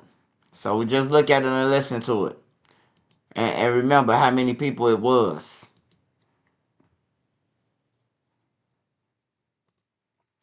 FBI. 622, welcome back in. FBI, among other agencies, looking for him and several other people involved in a much wider-ranging crime ring. We'll have details much later today on the NBC4 News beginning at 3 o'clock. But for now, reporting live, I'm Alex Rozier, NBC4 News. Alex, thank you very much for that update. I'm looking forward to it. All right, so let's go to NBC4's Michelle Via. She's live at the federal building in Westwood, where the defendants will be processed. Michelle. That's right. Annabelle, good morning. Right behind me, we have FBI agents and members of the Department of Justice here. This is where some of the members, the gang members. Good evening, everyone. I'm Carolyn Johnson. Eugene Big U Henley turned himself in today. He and more than a dozen others are facing charges. NBC4's Darsha Phillips is in the newsroom for us tonight with details on the federal indictment. Darsha. Eugene Henley, or Big U, is known as an anti-gang activist, but authorities say he is everything but that, using his prominent role in the South LA Crips gang to run a criminal enterprise. He was declared a fugitive earlier today. Henley did turn himself in, but first he recorded this video. It's going to probably be my last video. I'm going to go turn myself in to see what's going on. Eugene Henley, also known as Big U, posted this video to Instagram declaring his innocence. It's crazy, but I'm going to go turn myself in, though,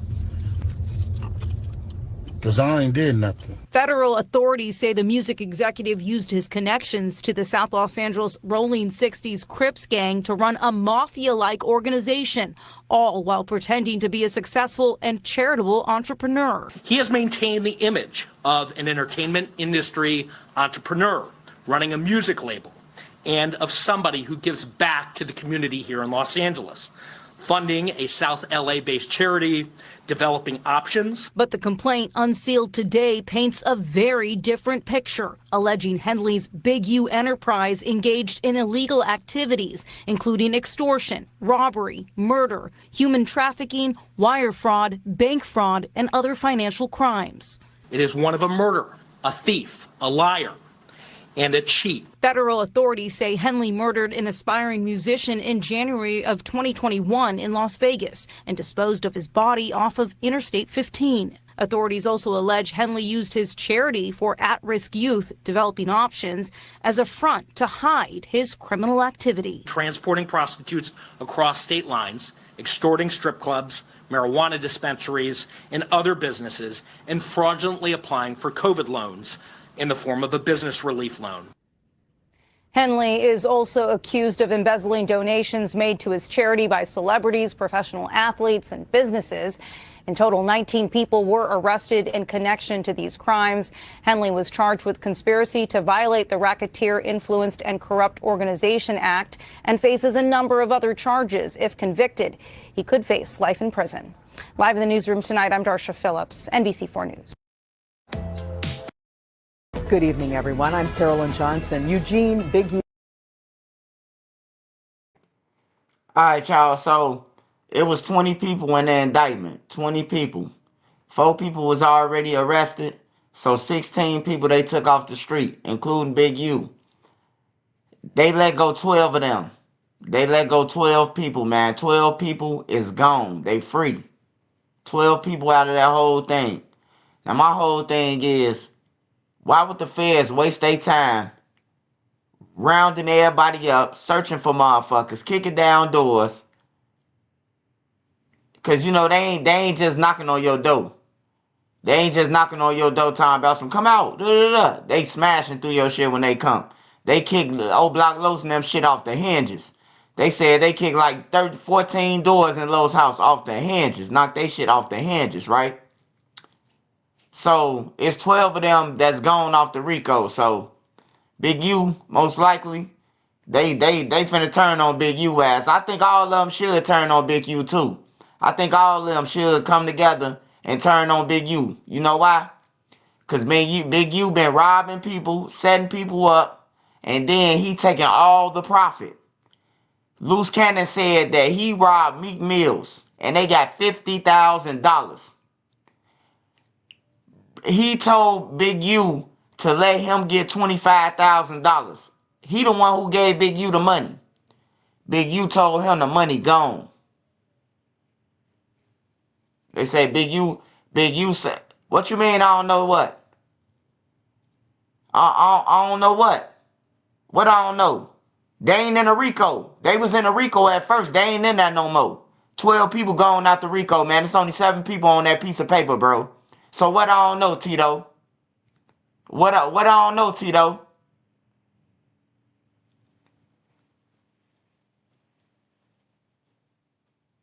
What I don't know, Tito? I'm trying to figure it out. It's only 7 people in the paperwork, man. It's common sense. It's common fucking sense, bro. The feds don't just kick down your door, bro, unless they got you, bro. The feds don't come at all Unless they got you red-handed, bro. I do know that. That's one thing I damn do know. On everything, bro. I seen the Calumet building go down. I seen all them motherfuckers go down and all them home right now. What is you talking about? Believe them, bro. All you gotta do is read the... Hey, Tito. Hey, Tito. Hey, Tito, my bad, man. My bad, Tito. Let me give you some advice, Tito. All you gotta do is... I didn't say Brick Baby is not on a RICO. See? Y'all don't listen. Hold on now. Y'all ain't been listening. Brick Baby is not on the RICO. Brick Baby got his own case. That's first of all. Then second of all, it's called Pacer.gov. All you got to do is pay for it, Tito, with your cheap ass. You look like you drink Tito's. All you got to do is pay for Pacer, and then you will know what the fuck going on. I ain't got to wait on WAC or 600 or none of them. It's called Pacer.gov. It's called a federal website. All you got to do is pay for it. That's all you got to do with your cheap ass name, Tito. The fuck off my page. Get your bitch ass off my page. Go and run and tell that, nigga. I just told your stupid ass, all you got to do is go to Pacer, and you gonna tell me I'm believing whack them. It's called Pacer.com, bro. I'm telling y'all, I tell you this every video. If you don't believe Trenches News, just go to Pacer.gov. It don't get no sweeter than that. For me telling you this. But your ass slow and you want to argue, and I ain't got time for that. You can get your bitch ass off my page. Brick got a separate indictment. Yeah, Brick got a separate indictment. Brick Baby is not on the indictment. Fuck, I got a list to whack them for, and I got Pacer. I'm sorry, I could pay $330 for 3 months every month. I could pay the money for Pacer. What about you? That's why your bitch ass on my page trying to see what's going on like you know something. Get your whole ass on. Go and wipe your nose, nigga. Name Tito. Get your bitch ass on. Tito wasn't even famous. It was Michael, nigga. Tito was the little brother.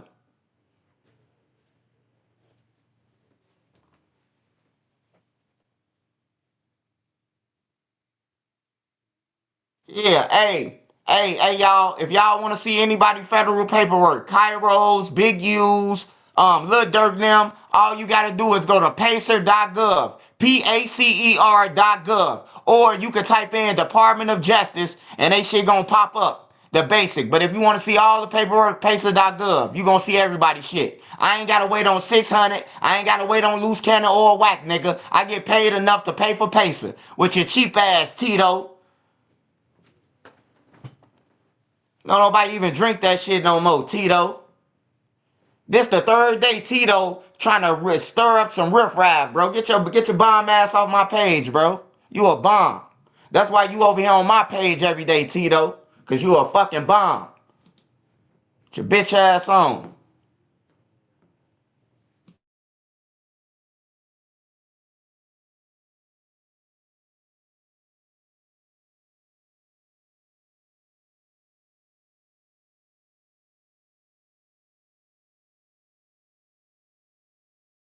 Nobody wins when the family feels. Hey, smash that like button. Make sure y'all go and follow all my riches. Yeah, Tito a hating ass nigga. I'm steady telling him about Pacer.gov, and he steady talking about some. If you believe whack, all you gotta do is go to Pacer, nigga. It's 7 niggas on the RICO. Like, it's common sense. All you gotta do is count the names. 1, 2, 3, 4, 5, 6, 7. It's only 7 names, but you see a billboard with 20 people on there. That mean they let them go. Common sense. Sound, hey, goddamn. Yeah, I fuck with the family, man. I fuck with the family and other biggers than me. Like, I listen to the family. Even 1090 Jake, bro, it don't bother me. He, a person who could break it down, you know, I just fuck with. I don't feel like breaking it down. I'll go to them.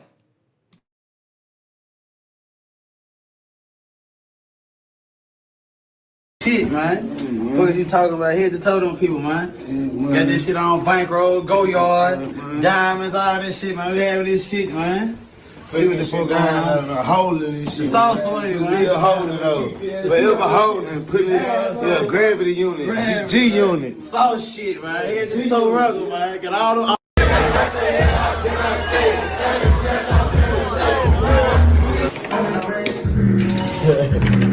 Oh, I know it's getting real now, but no catch.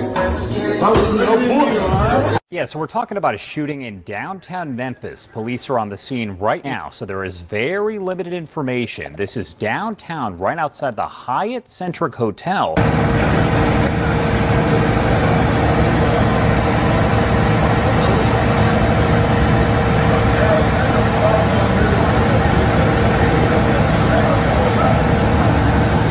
2326, I'm saying request at 1st Avenue, Lieutenant George W. Lee at the West End for 603 Charlie. Christy questioning for collection of photos and evidence regarding the shooting. From that black was transported critical. Christian non-critical to the med. No one in custody. The Bureau will making the scene. At the West End, 1st Avenue, Lieutenant George W. Lee, last four is 1659, 2326. Check 26. Did you say non-critical? Check non-critical. Fam, I learned this at a very early age. It's hard to put trust in people. It's hard to try to let your guard down, especially in their environment where you can't control. You might have quote unquote pull in this one city or this one neighborhood, but don't think the guy who your quote unquote friend got the same respect, because things could get ugly and then you ruined a good relationship because you might think they in it. With so much going on in Texas that we recently just covered within the last 24 hours, it seems we got another Texas rapper who we about to talk about. But this time we're going to Memphis, Tennessee. This rapper was recently shot outside the FedEx Forum alongside his artist who's from Memphis, Tennessee, who unfortunately didn't make it. Today we go over this story. All this is fresh. It happened less than hours of me making this video. So I'm sure we're going to have more updates. But we also going to go over every public fact that's presented thus far. So before we go over this one, I want you guys to remember, I don't give you no angle. I just give you the story. So with that being said, make sure you like, comment, and subscribe. We're going to jump right to it. Fam, meet Albert Mundane. Born June 29, 1990.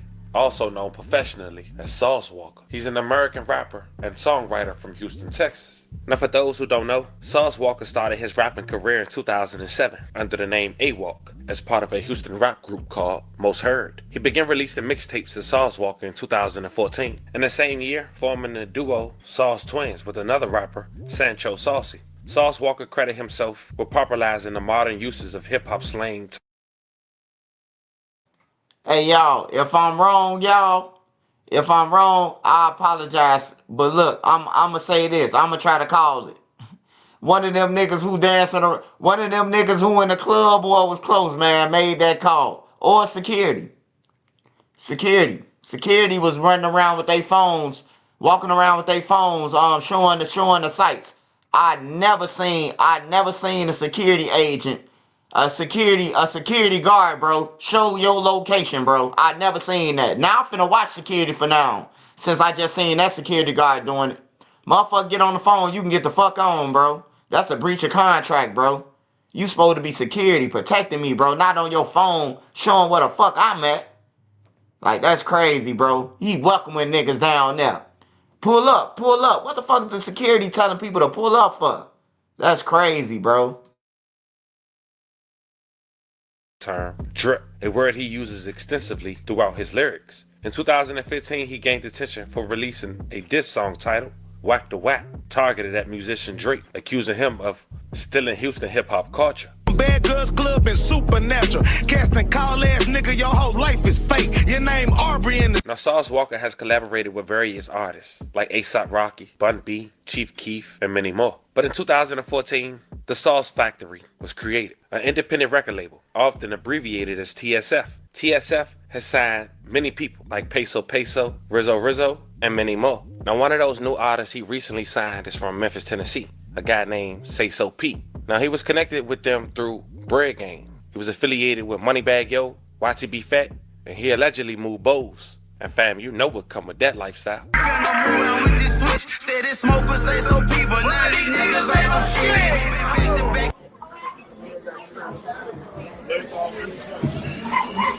Gas in the world. Today, got one of my partners, man, my Memphis partner, right, man? You originally from out there? Yeah, I'm from Memphis. From Memphis, originally, yeah, man? I'm from Raleigh. Yeah. I got my partner, man, building with me today, man. Like I said, man, what's it say so? Because you say so, baby. Came, you know how that shit go, you know. Yeah. I just got that name. It just came to me. Yeah. You know. So you named yourself that. Nobody ever just called you that. You just said, man, I want to be say so. You know, it just came from just being around, like, you know, Sir Honorable and shit like that. Yeah. You know, it came from being around, like, a few of my partners and shit. Yeah. You know, in the game, moving around. Yeah. At first, it was peso. You see what I'm saying? Yeah. And I ain't never really just liked peso like that. Yeah. You know, to be honest with you, I ain't really never liked the name like that. Yeah. So. Hey, once again, man, y'all just seen it, man. He said his name was Peso, man. He said his name was Peso first, P-E-S-O, man. He said his name was Peso, man. You can't argue with him. He know what the fuck his name was, man. So before his name was Peso, P-P-A-Y-S-O-P. His name was P-E-S-O. He just said it himself, man. He just said it himself, my boy. I'm sorry.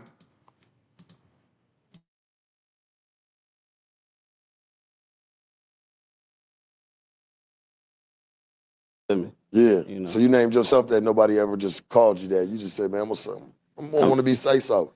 You know, it just came from just being around, like, you know, Sir Honorable and shit like that. Yeah. You know, it came from being around, like, a few of my partners and shit. You know, in the game, moving around. Yeah. At first, it was peso. You see what I'm saying? Yeah. And I ain't never really just liked peso like that. Yeah. You know, to be honest with you, I ain't really never liked the name like that. Yeah. So, just say so just came, made it sound a little bit better. I just liked it. This shit, ran with it.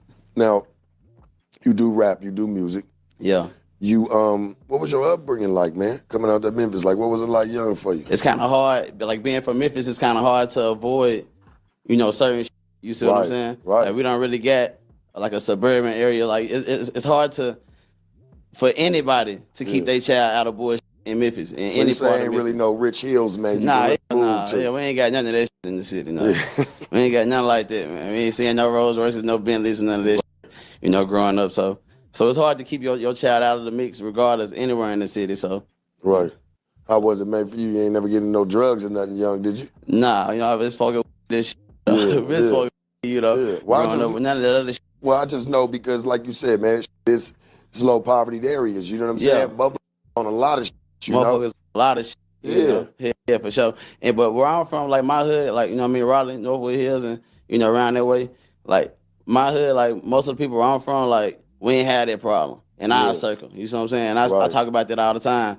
I was just telling my partner about this a couple days ago. Like I'm glad, like where our particular circle, like we ain't have no drug problems. You know what I'm saying? Right. We had problems going on, but when nobody on them drugs, like we ain't had this shit in our team, our circle. You see what I'm saying? We ain't allowed that shit for real. So, you know, it will look down upon. You see what I'm saying? We ain't this shit, smoke weed, what we do, but I'm glad we were like that. Like my team, we out here, we get money. I was always rapping, man. I got some old ass shit. Yeah. Now, shout out to No Jumper. They have a 30-minute interview with Say So P if you guys want to check the entirety. But at this point, fam, you have an idea on who Say So P is. And if you wasn't familiar with Sauce Walker, you got somewhat an idea of who he is as well. But they reunited in Memphis, Tennessee, less than 48 hours ago. While here, they was posting their location. They even mentioned being at a venue where YTB Fat had hosted. Check out some clips.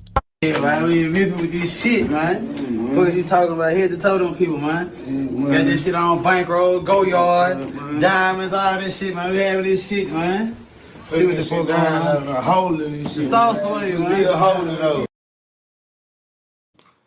Alright, so they saying that the 1090J guy just said that whoever phone that was, they showed that the Western, if you could see in the background, that little board, that little white board right there, it say the Western. It's only one Western probably in Memphis, man. It's only one Western in Chicago. It's only one Western in every fucking city. The Western W. It's only one W in every city, bro. So when they seen Western, of course, that's a blitz. Now, why would you, out of every place that's in a hotel room, this my thing again, because every hotel don't got the name of the hotel on the door and a phone. Everybody know this. Why would you take a picture that way when you could take a picture the other way, man? Like I ain't understand that shit, man. It was like why take the picture right there by the door, by the sign, bro? That's crazy, man. Then Pop Smoke show a bag or something, or then Pop Smoke supposed to show a receipt or something, and the kids supposed to got Pop Smoke like that. I remember some shit like that. I don't know about Pop Smoke. I'm just asking y'all. Trenches News ain't saying that. I'm just asking y'all. Did Pop Smoke drop his own low? That's what they were saying at first. All right. Forever holding, putting it, gravity unit, G unit. Soft shit, man. Here's just so rugged, man. Got all the.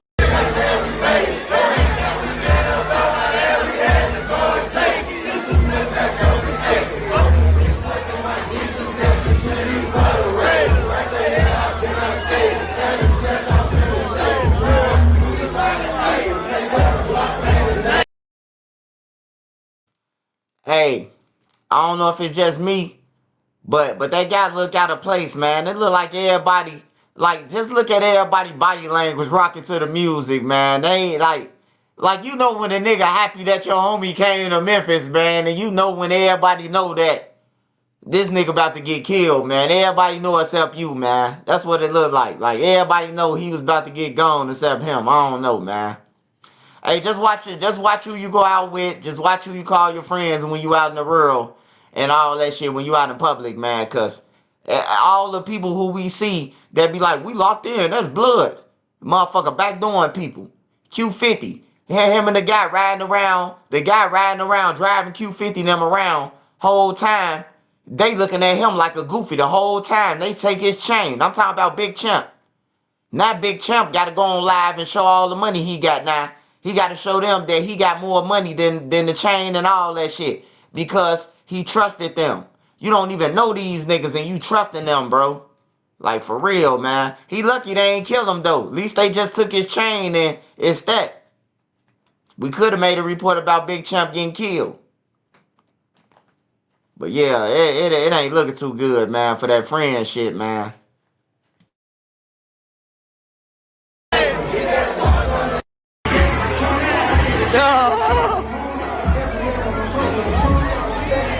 I be in different cities all the time, state to state.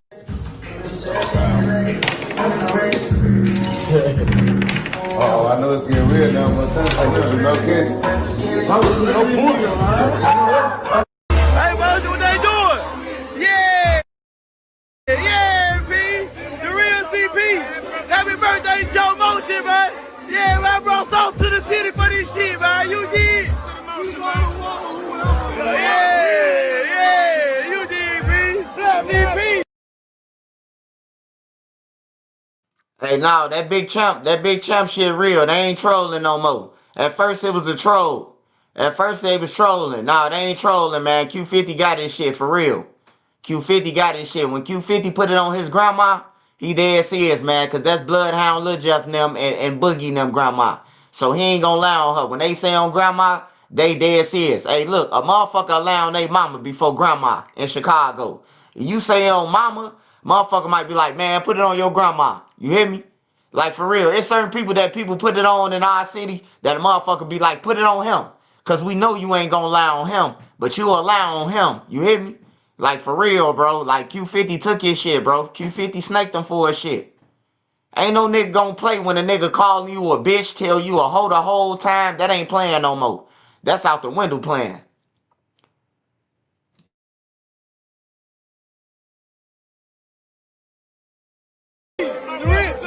Yeah, you did. You did what the fuck going on.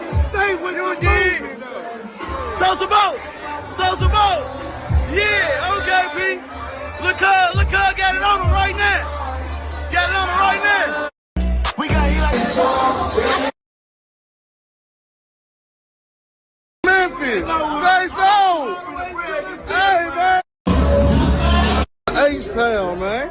I went from Houston, man, to the trenches, to Memphis. Say so. Hey, man. We in the city with it, man. Houston to Memphis, man. Yeah. Hey, B, what we doing, baby?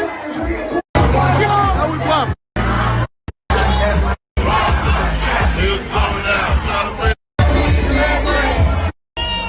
Blood. Have a lead in bitch.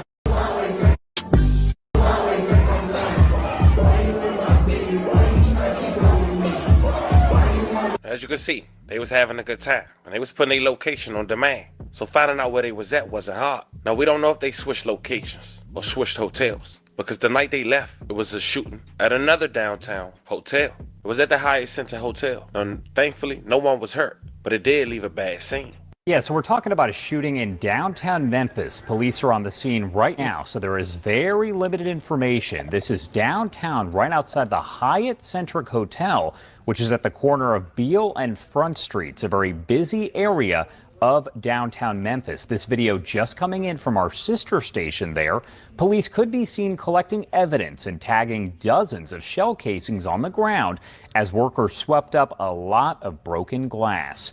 Now, the extent of any injuries not known at this point. It does not appear that anyone is in custody, but as you can see in that video, we're talking about a very active scene overnight in downtown Memphis. Once we get some more information from investigators and our sister station, we'll bring that to you. Now, not even 24 hours later, the following day, and another shooting happened in a targeted incident in another downtown Memphis hotel. Broad daylight. The shooting happened at around 2:40 p.m. in the 100 block of George W. Lee Avenue, outside the West End Hotel. Now, much details hasn't been released. As mentioned, this is very early, but a video was floating around on social media of an active scene. Sauce Walka talking to his brother inside the ambulance, and allegedly Say So P with the white blanket over him, being DOA on the scene. May he rest in peace. A love of condolences to his family.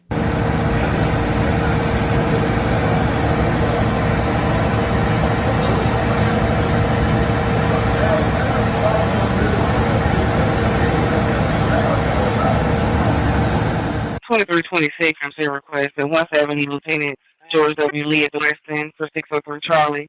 Christy Crockett for collection of photos and evidence regarding the shooting. One that black was transported critical. Christian non-critical to the med. No one in custody. The Bureau will be making the scene. At the West End, 1st Avenue Lieutenant George W. Lee, last force 1659, 2326. Check 26. Did you say non-critical? Check not critical. All for 2000 North Main Station responding to a shooting, 170 Lieutenant George W. Lee at the West End, 1441 WPAJ 881. I'm praying for everyone who was involved in this serious situation. As more developed, I keep you guys updated. And to Say So P, man, rest in peace once again and love and condolences to your family. Fam, this was the story of a Memphis rapper being gunned down while having his CEO from Texas in town and having him shot in the process. Let me know how you guys feel about this one in the comments. Don't forget to like and subscribe.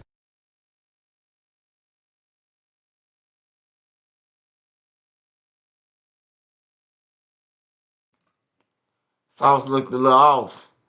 Yeah, I don't know, man.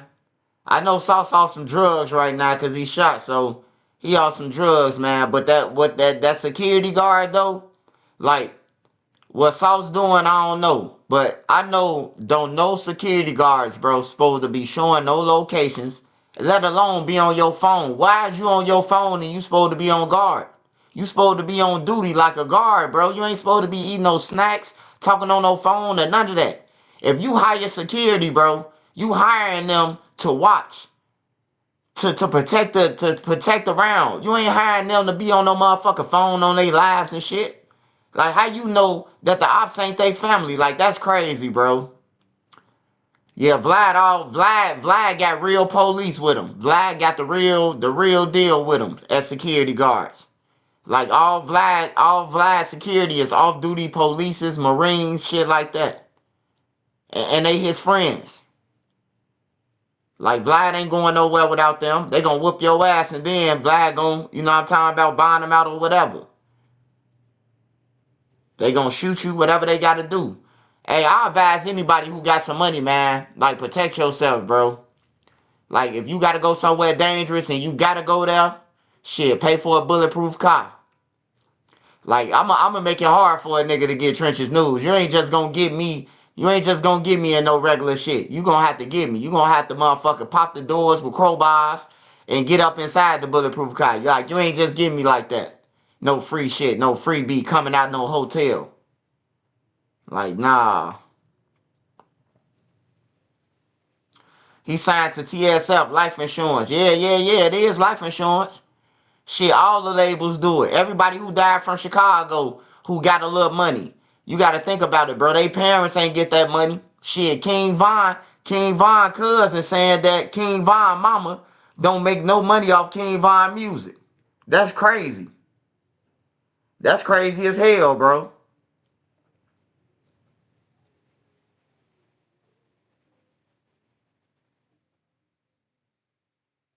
Knock on wood.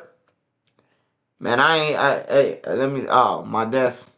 Oh, yeah, I got some oak right here. I knocked on it.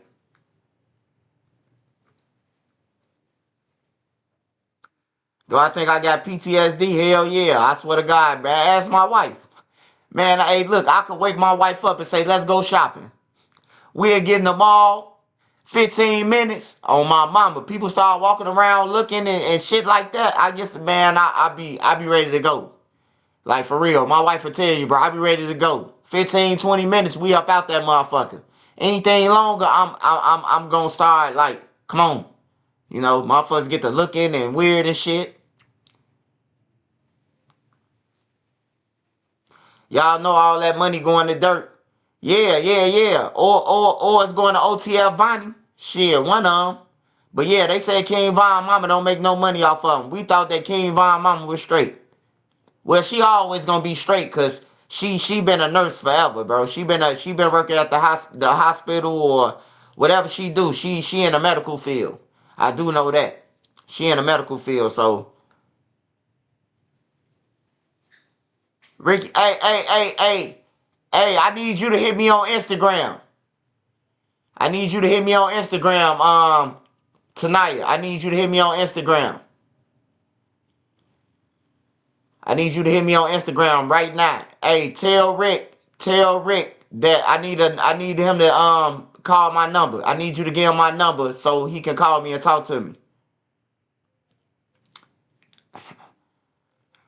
I'm gonna try to do something better for Rick when he come out, man. Rick can't keep on going back to jail, man. My boy been in jail. We was posted up in the projects. Next thing you know, my boy in jail.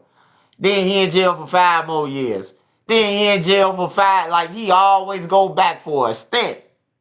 Like, damn, man, I want Rick to stay out, man.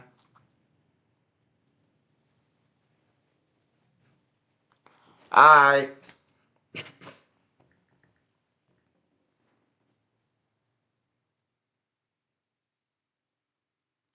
He ain't get robbed. He ain't get robbed. He got killed. Yeah, we know it wasn't no robbery. We know it wasn't no robbery when a white dude on the news said they just belt out their car and started shooting. That ain't no robbery. A robbery is when you ripping chains and pockets off. I know what a robbery is. That ain't no robbery. That's a straight setup. That's a straight setup. I know what a setup is too.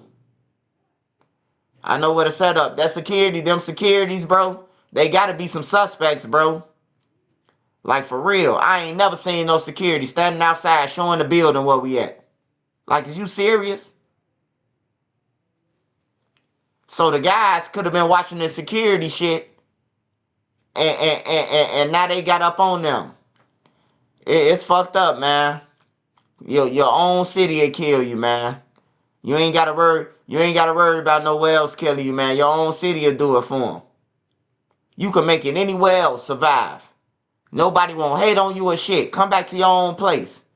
Niggas mad because you done made it a little further than them. He think he the shit because he got on a chain. He think he the shit because he got on a new watch. Like, damn, bro, have you ever thought he was the shit because he earned it? He worked for it? Just a lot of hating ass shit be going on, man. Yeah, I don't know nothing about this guy, this Sosa P guy, though. I don't know nothing about Say So P. I don't know shit about him, man. I just got up on the man when he died, bro. I ain't never heard none of his music. I wouldn't even known he was from Memphis if it wasn't for the police scanner. Shit. South Show is low always in his videos. Yeah. You can show your low. You can show your low in your videos in your hometown, but don't show your motherfucking low when we in my hometown. That's just like we in Chicago, and you come to Chicago with me. And then you want to be on that bitch showing your low where we at. Like, hell no. The ops will be over here any minute. At least if you show my low, tell me. Tell me I'm about to drop our low. So I can tell you to get the fuck in the car and we finna get on after you done dropped our shit. So if they come here, they done missed us. Yeah, Chicago, man. I love the city. It's beautiful, man. But it's a lot of haters, bro. And I done seen it, bro, within the gangs. Like, Niggas with authority, they'll knock off their own homie. Like, for real, I know different projects, different blocks, that the back door, like what they call a back door now, it's been happening, bro. We just didn't call it a back door. It been happening, bro. It just wasn't no back door. We was talking about set up. They set them up. I know they set my son up, you know, a motherfucking parent to say that, but now it's the back door. But yeah, they been setting motherfuckers up. They been doing it forever.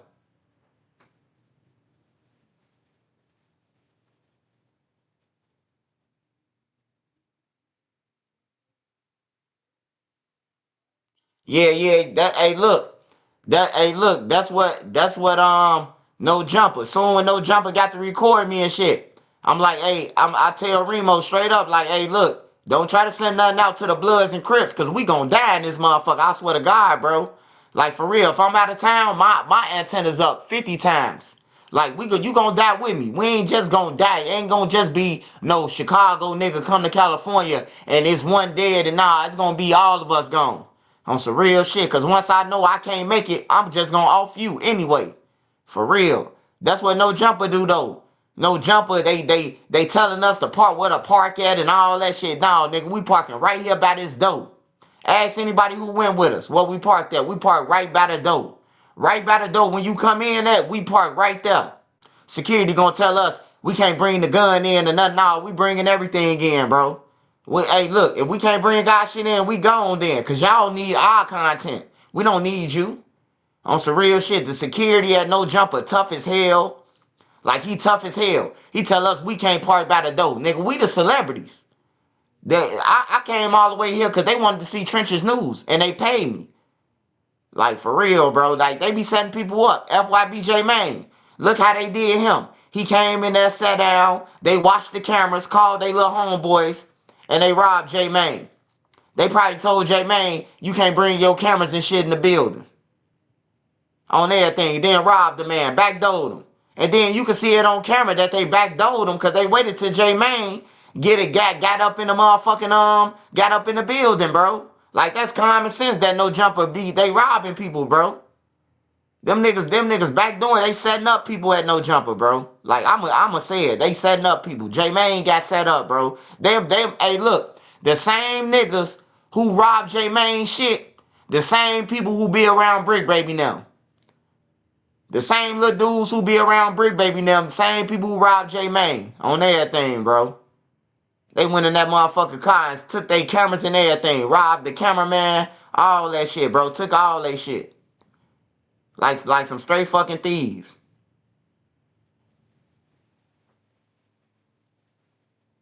They robbed J Maine for some cameras. They robbed the white girl. The white girl who used to be with J Maine. I don't know what she had now. But they took all her cameras, bro. On everything. They took all her shit. Her bag with all her cameras in it. They took some more shit. I forgot what else they took. Whatever J Maine had up in that motherfucker that was worth it, they took. We parked right by the door, though, when I went there. The person who was driving for us, we parked right by the door. We coming in this motherfucker right here, and we leaving from right here. On everything. We ain't parking around the corner, none of that shit, bro. Like, for real. I know the rules, bro. I know a nigga get you gone. He been woofing at us online. Let's go ahead and set him up. You know? It ain't gonna be on our hands.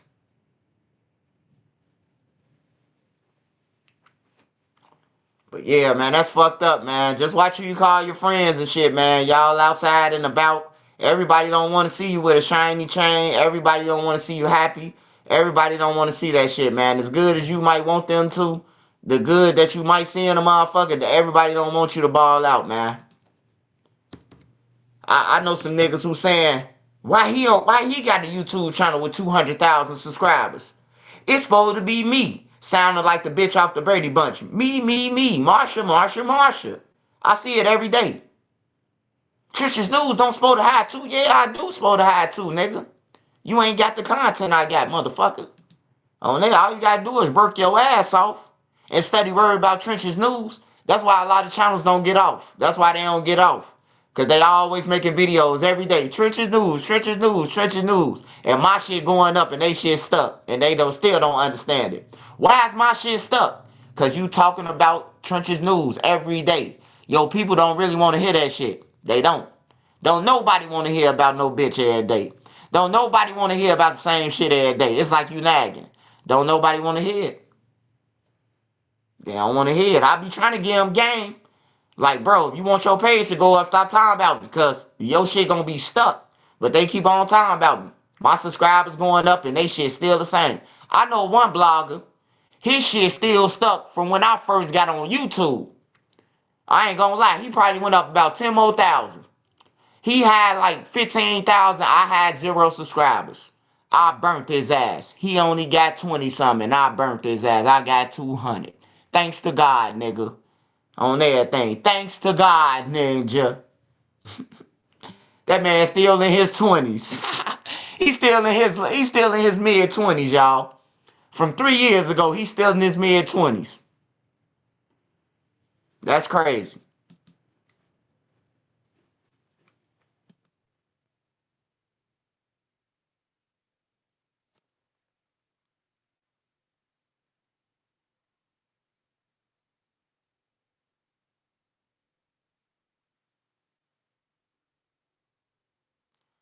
No. I don't even talk about him, man. I don't mess with no bloggers, man. I'm on my own. I don't mess with no bloggers. The bloggers ain't your friends, man. The bloggers ain't your friends. If you ain't on my channel, I don't fuck with you. The bloggers is not your friends. I'm telling you, once you surpass them, they mad. If you don't answer the phone, they mad. Like, I don't fuck with that, bro. I'm just content by myself. I build my own shit. I don't need nobody to get on my channel and help. I don't need to do no skit with nobody. I don't even need to interview. I don't got to interview with nobody. On there, that's how good my channel is. I don't got to interview. Everybody else, they need interviews. I don't. All I got to do is sit back, wait till you do an interview, and then report about it. That's all I'm going to do. I ain't paying these niggas for shit. I'm just going to wait till DJU, Vlad, or one of them, Cam Capone, do an interview, and I'm going to react to it. And I'm going to get more views than some of them. You know, that's what I do.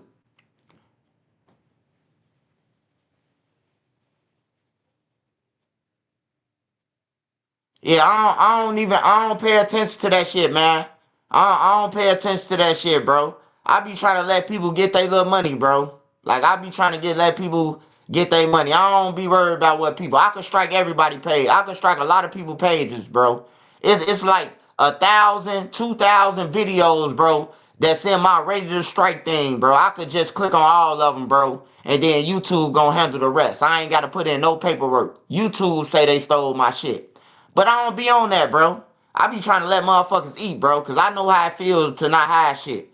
So, the little $200, $300, $400 you get, I'd rather let them keep that, bro. It ain't even worth the hassle, bro.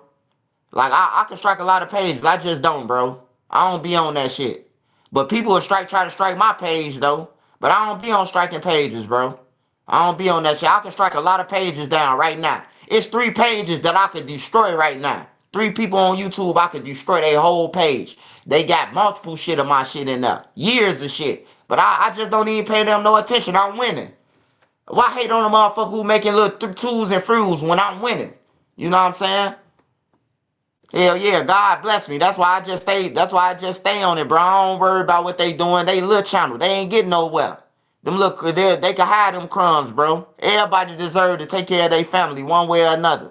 But, that's how I look at it, man. Man, I don't pay attention to him, bro. Like, I don't pay attention to dude, bro. Like, his channel ass, man. I don't pay attention to nobody, bro. Like, I don't mess with. Hey, look, any blogger that they say they from Chicago, bro, I don't fuck with, bro.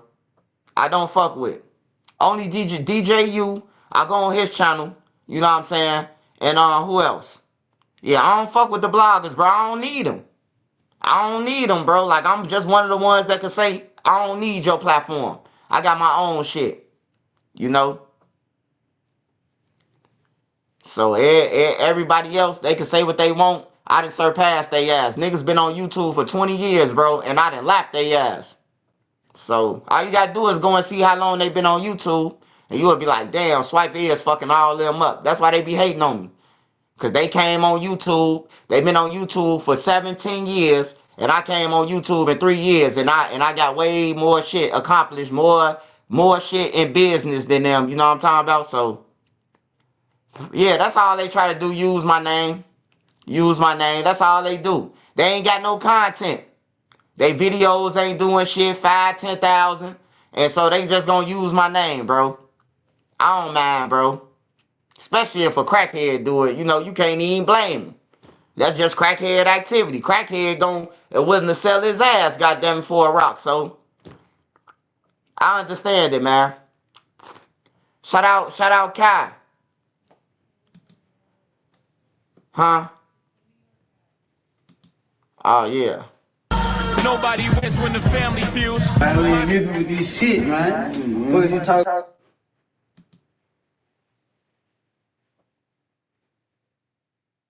Loose Cannon probably did it. Oh. Alright, hold on. Speaking of Loose Cannon, hold on. I just seen some shit. Loose Cannon called.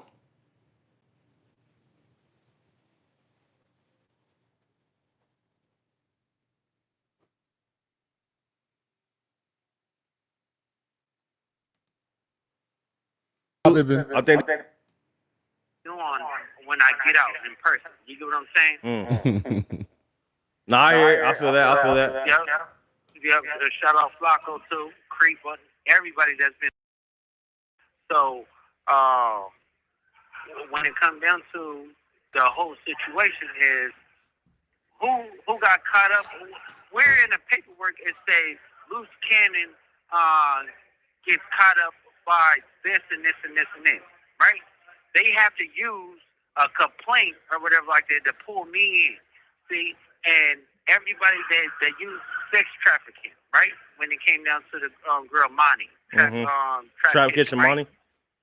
Yeah, all that stuff is sex trafficking. That's something to do. When it came down to a murder that's on the case or whatever like that, don't have nothing to do with Loose Cannon. When they have something to do with gambling and the allegations and stuff, don't have nothing to do with Loose Cannon. You know what I'm saying? Even the case where the complaint with me and Big Useless, right? You have to understand it have nothing to do with nothing on the podcast. Yeah. So you saying a lot of stuff you were saying you ain't really got nothing to do, but on the paperwork they are quoting shit that was said on No Jumper podcast though. Yeah, of course, because people would take a part of a line or a story. Man, I ain't even gonna lie, man. Loose Cannon, the reason why they all in there. He the reason why he in there.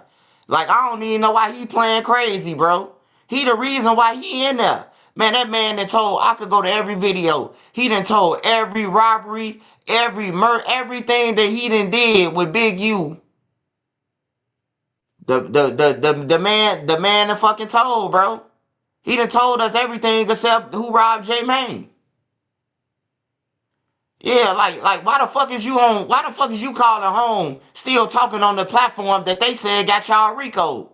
Like, I don't understand these guys, man, but they gangsters, bro. They gangsters, though. They still got their street cred and all that shit, bro. Like, it's just crazy, man. And they think they ain't no snitches, too. They think they ain't snitching. They think they ain't no rats. They think the highly of these guys. Oh, man, we ain't no snitches, man. Y'all snitching, bro. You getting on platforms talking about gang shit, bro. That's snitching. Any nigga, hey, look, anybody who say they're a gang member, bro, you on YouTube, you on lives, woofing, you on live talking about murders and hey, your ass is snitching, bro. Like, point blank, period. You can't say, oh, man, he just dry snitching. He just doing this. Nah, bro, you snitching, bro. On some real shit. You snitching.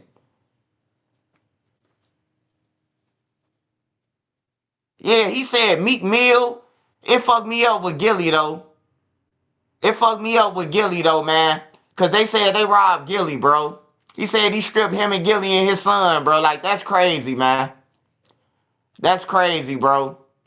And then Nipsey Hussle, a real dude. He say Nipsey Hussle came and gave Gilly $20,000 to $25,000 back, bro, after they robbed him and his son, man. So Nipsey Hussle, I see why Nipsey Hussle was hated. I see that Nipsey Hussle was hated because Nipsey Hussle had a different mind frame, bro. Like, yeah, he was rolling 60 and all that, but he was educated. He was smart. He seen a bigger picture, and they ain't like that, bro. It's like with these guys, you going against the grain if you think any other than what they thinking. Robbery. If we saying we finna rob these niggas and you the only one saying like, nah, leave them alone, bro, then you a hoe. You going against the program to them, you know. But yeah, that's crazy. That's crazy. Yeah, Nip. Yeah, that too. I forgot to add that in my video. Nip didn't let him extort Cali. Nip didn't pay him no more money. Hey, look, I seen a video, y'all. I seen a video where it's Nip and somebody else, and they talking about Big U. You can tell they talking about Big U, and he talking about like we gonna do it on our own, as if Big U was extorting them. I think Big U probably had them paying money for their dispensary and shit like that, for they little t-shirts and all that shit. I think Big U was trying to extort them on that. Cause they said Big U extorted everything on Crenshaw, bro. They say he owned the name. They say Big U owned the name, the Crenshaw name, bro. And he went to every vendor. They say he went to all the vendors, selling hot dogs, anything, bro. Telling them that they got to pay $2,000 a week. How the fuck a motherfucker who selling hot dogs gonna give you anything? I'm selling hot dogs, bro. How the fuck I'm gonna give you anything, bro? Like when is it gonna be a good day that somebody buy $3,000 in hot dogs, bro? Like, that's crazy. Yeah, he ran the whole session. Hey, speaking of running the whole session, I don't even want to listen to Loose Cannon, man, because Loose Cannon, he talk like Martin Luther King, but a thug. So I don't like him because of that. Because he sound like Martin Luther King, but he want to be a thug, bro. And I hate niggas like that. Like, you really educated, you really smart, but you taking orders and being a flunky for a nigga just to be part of something. That's how I look at Loose Cannon. You can tell Loose Cannon smart, bro. On everything. He playing crazy. Cause of Big U now. Nigga sound like Dr. King, man. Making people strip. Imagine Dr. King make you strip. I said, take off your clothes, boy. I'm asking you to take off your drawers. Strip to your drawers right now, Gilly. Meek Mill, you bet not run. We waiting on Rick Ross to give us this money. On everything. Imagine a nigga rob you sound like Martin Luther King, man. I have a dream that you give up the rest of your cream. That shit crazy, man.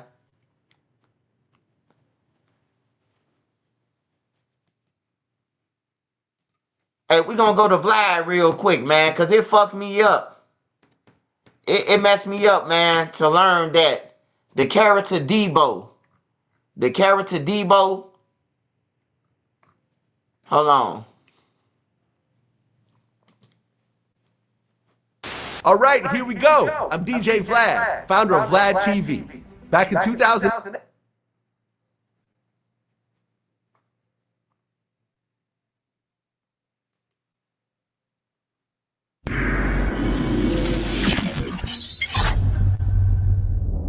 When you made Friday, did you believe it was going to be as big as it was? Or was it just another movie that you was doing? When me and Ice Cube sat in his motorhome, we was watching the dailies. Hey, y'all, can you believe how many people knew that Debo was based off Big U? How many people knew that, man? I didn't know that, bro. I showed my wife earlier. I say, damn, I ain't know that Debo was based off Big U, bro. Now, that's crazy. That's crazy, bro. Like, now we understand who Big U is. Yeah, Taylor Reviews. You did say it, Taylor Reviews. Shout out Taylor. Taylor did tell me that shit. Hey, shout out Kai. Hey, shout out Kai Reality, man. Hey, keep doing your thing, brother. You hear me? Keep doing your thing, man. I'm gonna try to pull you up as much as I can, brother. Keep doing your thing. Don't stop. Don't let nobody tell you to stop, Kai. Just keep doing your thing, brother. Hey, look, they gonna steal your shit, Kai. You got two options, Kai. Let me tell you right now, bro. Cause I like your channel. I like the way you break shit down and everything. Hey, look. Either you strike their page or just let them do it. Some people, them report them stealing your shit, it help you out. It help you bring subscribers. Not if they steal your whole video, but if they steal part of your video and say, you know, they gonna go and looking for you. But either strike their page or just let them hide that shit. Run your bag up, brother.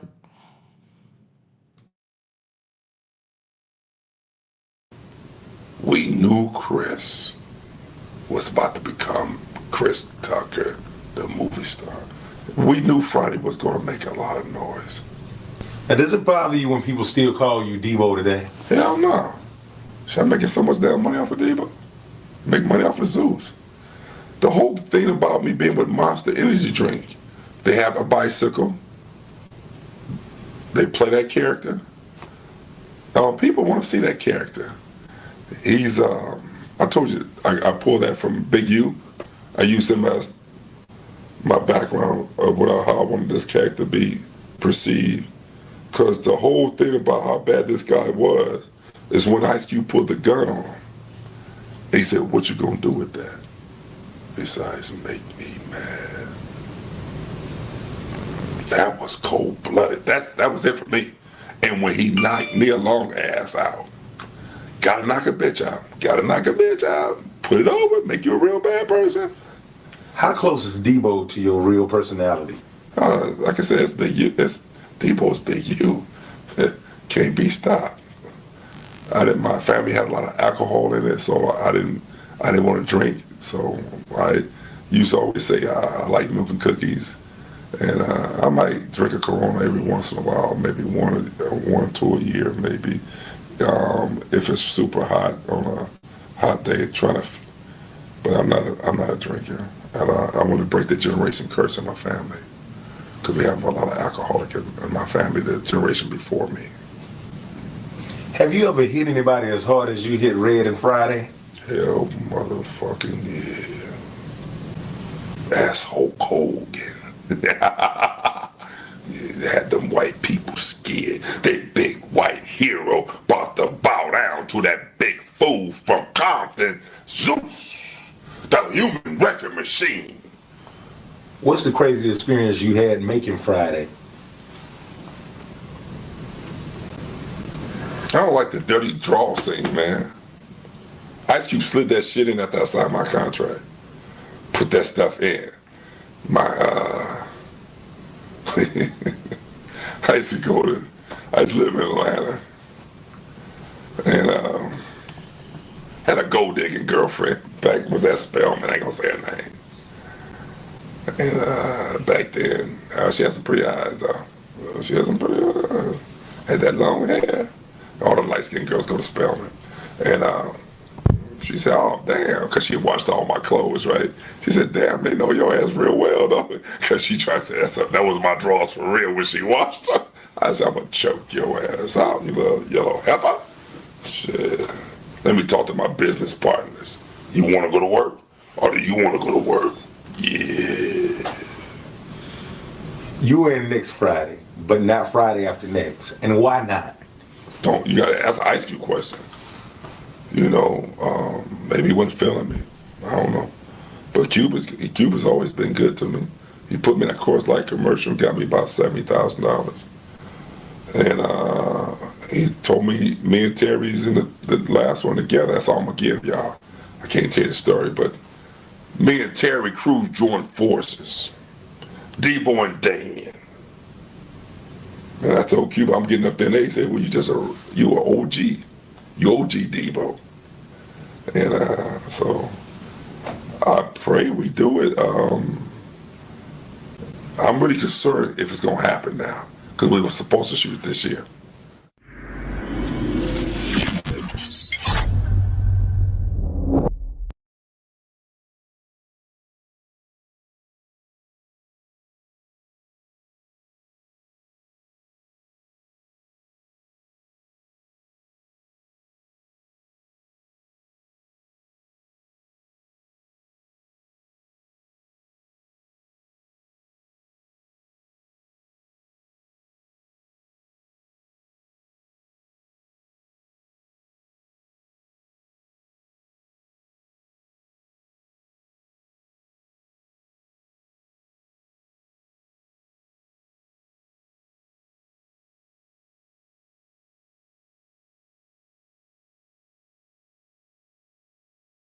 hotel. Several sources confirmed the man killed was a 27-year-old Memphis rapper from Raleigh who had recently just got a deal with a record label.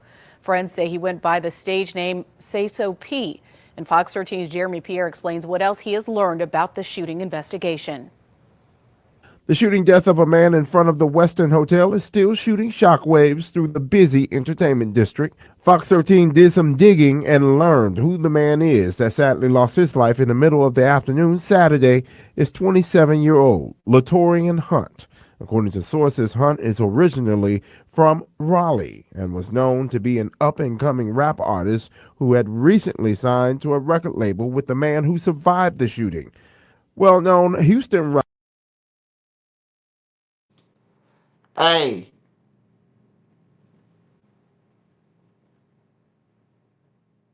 Hey, yeah, Dirk did say that. Hey, Dirk did say that Big Chico 600. Hey, ain't that's crazy, man? What did y'all hear what the reporter just said, man? The reporter just said the person who got killed just signed a rap deal, man, and the person who got hit is the one who signed them, bro. Like, that's just crazy, man. That's just crazy. I signed the deal. I don't even want to hang around the motherfuckers who gave me the money, man. I'm getting the fuck away from the people. If they gave me a deal, if I signed a deal in California, I'd never travel there no more. On some real shit, man. Yeah, he ain't even get a chance to enjoy his money, it sound like.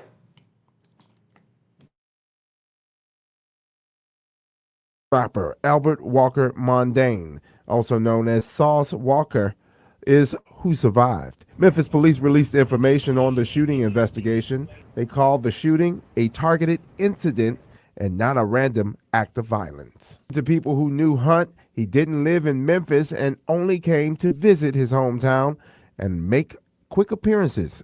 According to investigators, a gunman shot Hunt several times while only shooting Mondane once in the leg. Investigators have not released information on the shooters, but confirmed they have identified the car they used to get away in. In downtown Memphis, Jeremy Pierre, Fox 13 News. Yo, it's Big Ant, the spokesman, man. We back. Another edition of Urban Politicians TV, UPTV. Make sure you stay on your pivot at all times, man. Had to come tap in, and first and foremost, I do want to once again say condolences to the entire family of Say So P with the unfortunate, tragic news that he was shot and killed in his hometown, Memphis, on Saturday afternoon. And them most definitely everything that they're going through right now, it's never something that's going to be easy for them to deal with and things like that. So I most definitely want to send condolences over their way. And most definitely, God bless Say So P soul. Sauce Walker was shot as well out there. It was outside of the Westin Hotel, to my understanding, downtown. He had a leg injury during this incident. He's supposed to have a recovery that's full and everything like that. So most definitely healing strength over there to him also. And I had a link in the description where y'all can watch more of the write-up on Fox 13, as it was several rumors circulating this storyline and what happened, why it happened, and there was a bunch of things going on the internet. One of them, they grew legs and got some steam on different blogs with the supposedly Say So P ran off with $200,000. Hey, Flacco, I'm on your ass, man.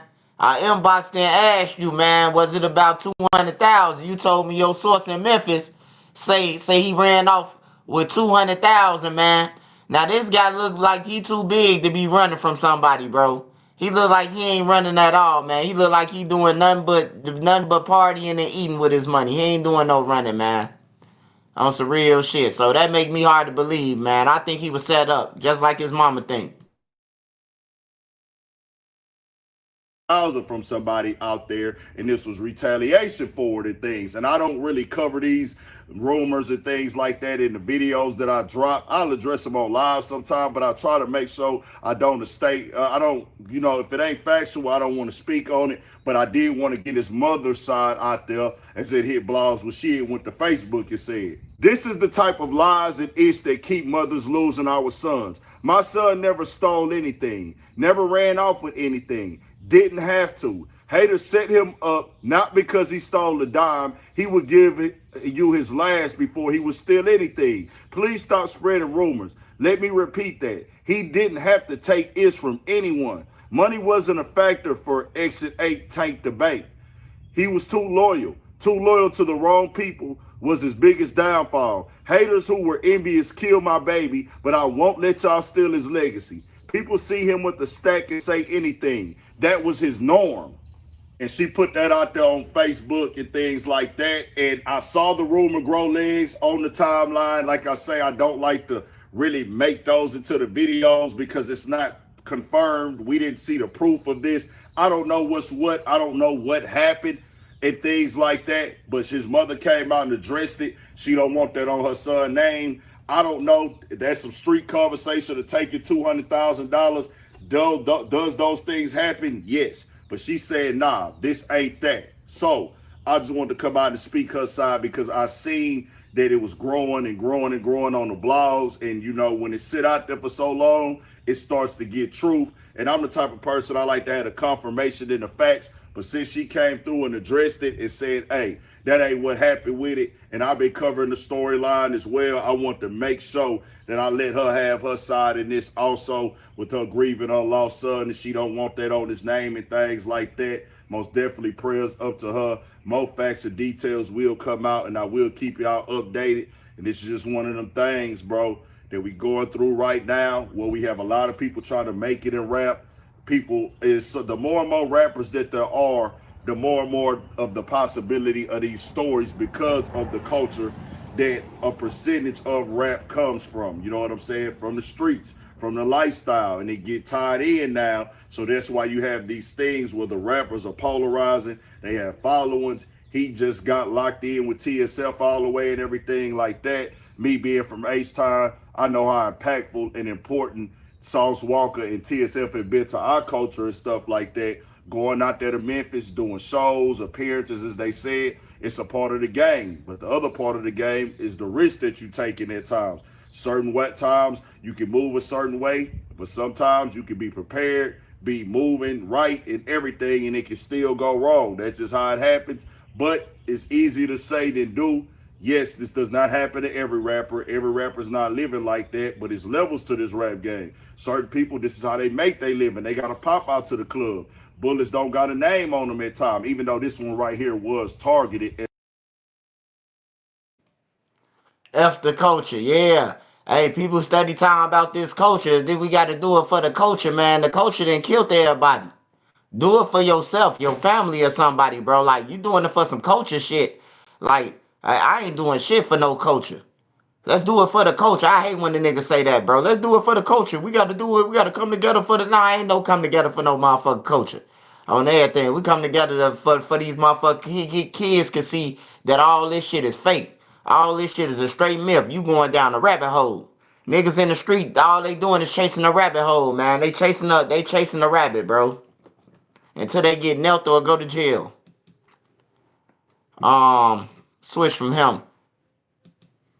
Hey, real tone, it's some real money in the room. How you feeling today, OG? I'm feeling alive. How you feeling? I've had better days, you know. I want to start off by saying RIP Say So P. So Say So P is a Memphis artist that Sauce Walka signed a few years back. And I hate to just jump into it like this too, OG, but I even hate to report on this. But so Sauce Walka was allegedly or reportedly with Say So P in Memphis, Tennessee, and was reportedly shot with Say So P. Say So P ended up dying. So Sauce is in stable condition.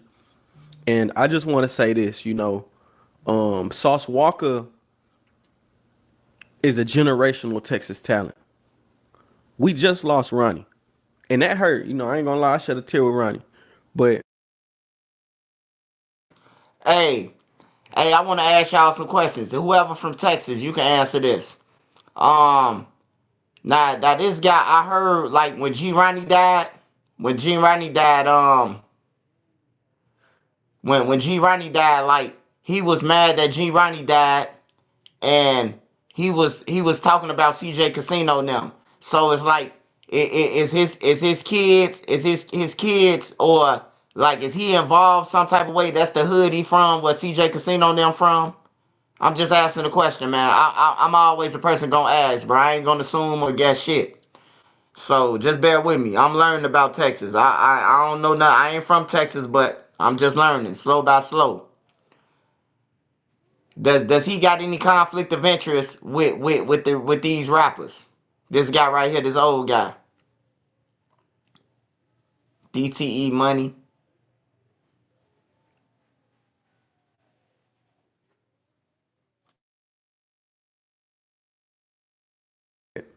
You know, I still listen to Walk's music to this day. You know what I'm saying? Been listening to Walk's music.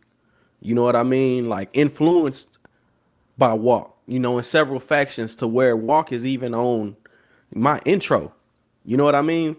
My question to you though, OG, you know what I'm saying? You've been around this game a long time. What did you make of Walk getting shot and his artist being killed in Memphis, Tennessee? Man, not I, but Christ. Be seen, be heard, and be known. What I think about that, I really don't think about it. I just pray about it. I really don't think about it, I just pray about it. That's the first thing I did when I heard. I started praying for the homie. Praying that he wasn't in vegetable condition. Praying that he'll be able to say something to us again. Praying that we didn't get that call on him, but somebody got that call. Oh, you only get 2 calls. We found them or we got them. That call showed itself again today, y'all. We just got that call as a black community last week. We ain't put one in the ground. Here we got another one ready to dress and suit and boot up. Maybe this can bring the race together. Maybe this can bring the race together, cause did anybody see Fulio? Can anybody tell me what deja vu is? Deja vu. Can somebody tell me what deja vu is? Dre, the cameraman right here. Can the cameramans talk? Yeah. It's when you've been through something, but you don't know. It's like you've been through it, but you can't remember when you've been through it, but it didn't happen before. I don't know if that. Okay, Tune. Can you tell me what a deja vu is? I second that.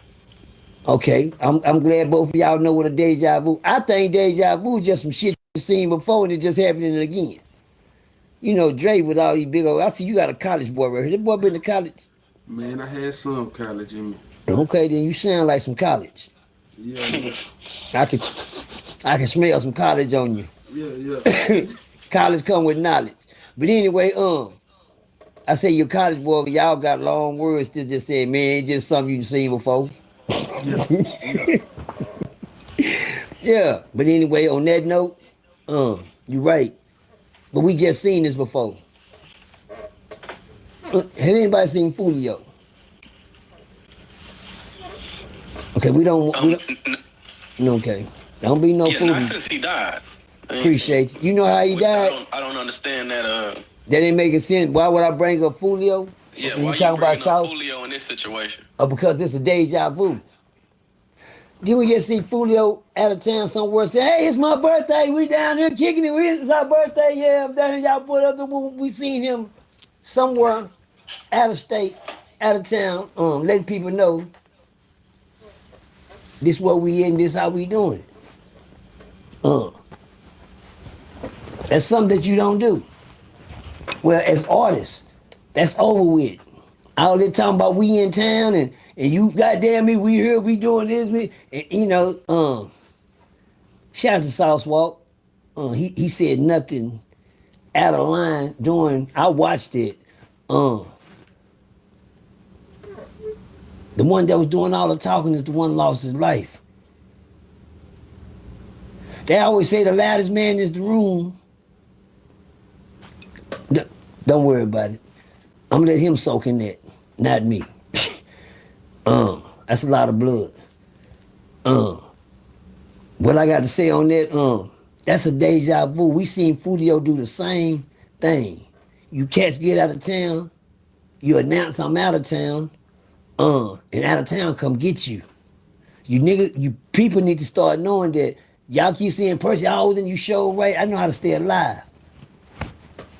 I've been here long enough to know how to stay alive when it comes to the streets. Oh, anybody can get killed in the street, you goddamn right. That's why I don't be in them. Hello? Fuck niggas talking about. That's why I don't be in them. I used to be, but like you said, anybody. Nigga, my big brother got killed in the streets. What are you talking about? Let me tell you, when something hit close to home like that, then you know you can be touched too. When they killed my big brother, that told me right then, nigga can get killed. They can kill me shit. Really, I ain't gonna even lie. I ain't think no nigga gonna kill me.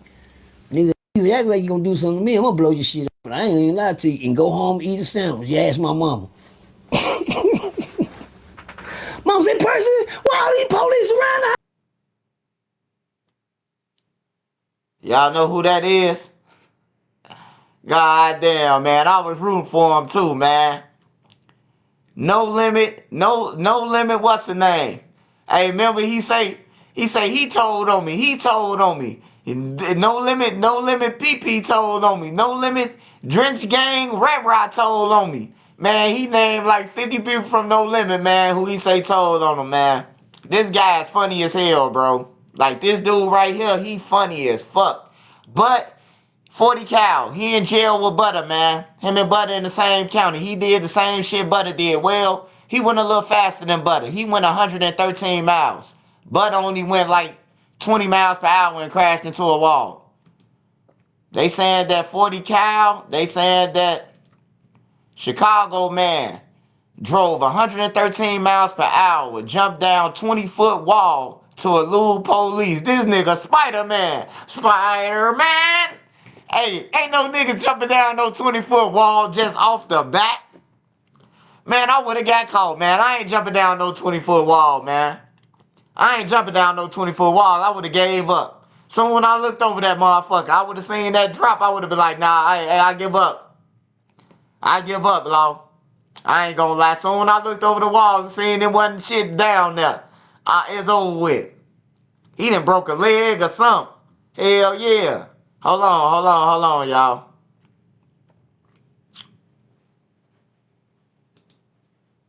A judge said Copes, 28, should be kept in jail after being charged with aggravated fleeing and eluding and multiple misdemeanor and petty traffic crimes, including driving with a revoked license, according to DuPage County prosecutors. What we know. Around 2:18 a.m. last Friday, Copes allegedly fled from... Hey, look, I tell people all the time, what the fuck is you doing outside at 2:18 in the morning, bro? Ain't nothing outside. If you ain't got no license or none of that, ain't no need to drive at 2:18, because guess what? You stand out like a sore thumb. You stand out like a sore thumb at 2:18 in the morning in every city, bro. It's a couple cars outside, bro, if any. I ain't talking about at no club or none of that. I'm talking about on the streets, riding through traffic. Ain't that many cars outside at 2:18, bro. That's on the streets, bro. You're going to get pulled over. A sore thumb, man. And then here in DuPage County, where Butter at, bro, they thirsty. They ain't got no murders like we got in Chicago. They looking for traffic. They looking for traffic tickets, man. You niggas got to know where y'all going before y'all go, bro. Like, for real. Alright, so it says, at 2:18 last Friday, Copes allegedly fled from officers after he had been pulled over for a suspended registration in Downers Grove, prosecutors said. He made his way to the Interstate 88 where Oak Brook police officers began pursuing him. Copes allegedly reached speeds of 113 miles per hour near I-88 and Myers Road. When he entered eastbound I-290 Berkeley police officers used spike strips on his cars. Coates then allegedly got out of his car and then tried to flee on foot, jumping down a 20-foot wall into the trees. He was later taken into custody after a brief foot chase. Officers found a gun near where Coates ran. What are they saying? Local state's attorney praised the arrest of suspect. It's alleged that in an utter display of contempt of the rule of law and complete disregard for public safety, Mr. Coates led police officers from multiple agencies on a 113 miles per hour high-speed chase, said DuPage County State's Attorney Robert Berlin in a statement. The successful apprehension of defendant in the case sends a loud, clear message that the law enforcement throughout the region will work together to ensure safe travel for motorists on all roadways. Yeah, he fucked. He fucked, and he federal. He federal. He finna go straight back to the feds, bro. He just got out the feds. All his bits be in the feds, bro. He finna go right back. They finna pick him right back up. Remember, he said that's home to him. He said that shit home to him. That's crazy. No limit for the cow. He thought he was a blues brother. Hell no. Red line CTA at 2:15 a.m. Be careful because they rob you. Oh, hell yeah. Don't be on the trains at 2 nothing. You on there by yourself most likely. He said he was having a ball in jail though, man. That's crazy though. Yeah, I just had to show y'all this. We finna get on to Pop Smoke. Make sure y'all roll y'all weeds. Make sure y'all smash that like button. No Limit 40 Cal. We won't be seeing him for at least 5 to 6 more years, man. That's crazy, man. At least 6 years. The minimum. We gonna see him. Cause they finna sock it to his ass. This like his 15th gun from the feds. They pick him up every time.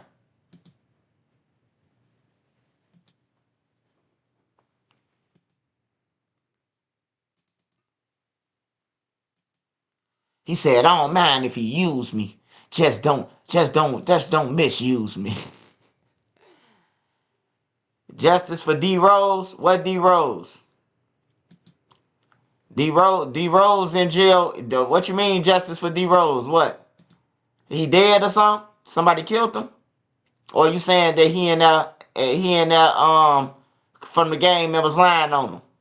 Yeah, the gang members lied on D Rose, man. D Rose ain't killed Venzel, man. I went to Venzel wake, man. I went to his wake. Me and Joe Jackson, we went together to his wake. For real, bro. He ain't killed Venzel, man. But he know who killed Venzel, and he ain't saying shit. That's what make it worse.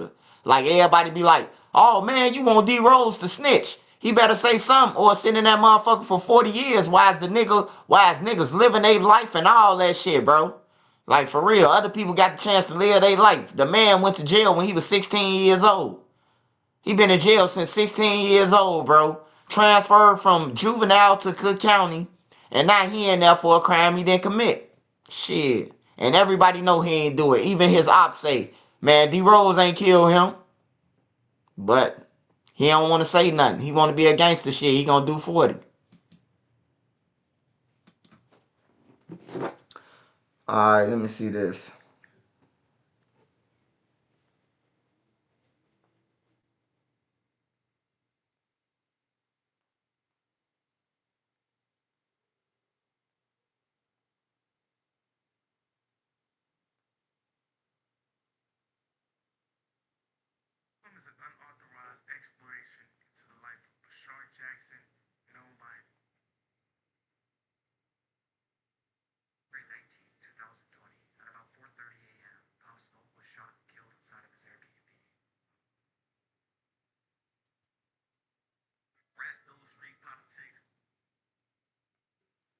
Alright.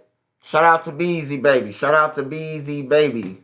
Alright, we're gonna go with this one. We're gonna go with the first one that Beezy Baby sent me, which is 834 Productions.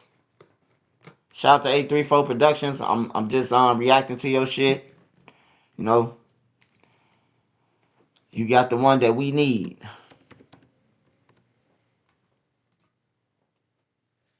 Shout out to everybody on here. Shout out to all my mods. Make sure y'all follow they wrenches. They do got content. Made Media Magazine, Savage Black. Shout out to them.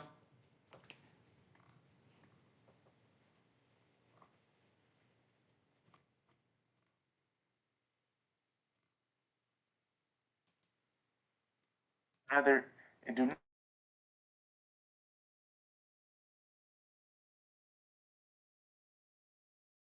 any associated parties.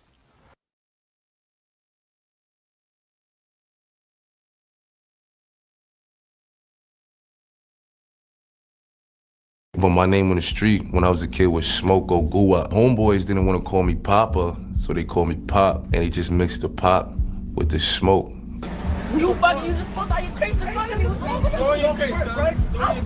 Are you dumb? Keep cracking. Look.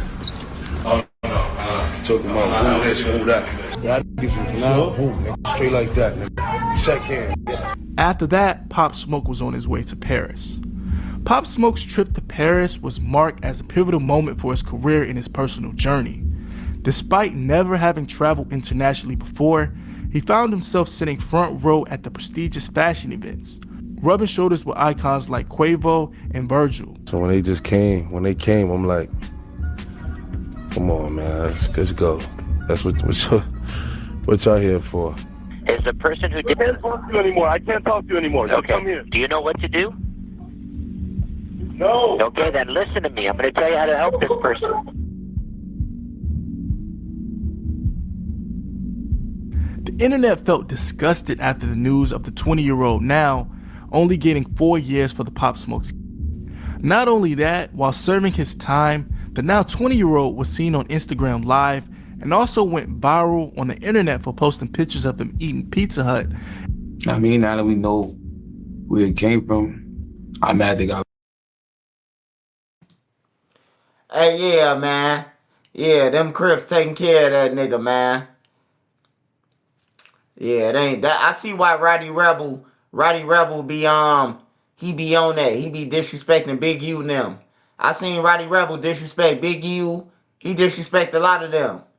He be disrespecting them and shit. I think they're in a different game, but I know I heard him disrespect Big U. Hey Trench, do you think Big U okay this hit? Man, we finna watch. It sound like it though. I'ma tell you if it's Big U behavior. Nipsey Hussle, he backdoored Nipsey. He had Eric Holder to do that shit, man. I'm telling y'all, it's gonna come out one day. Locked up. Oh, you don't want him locked up?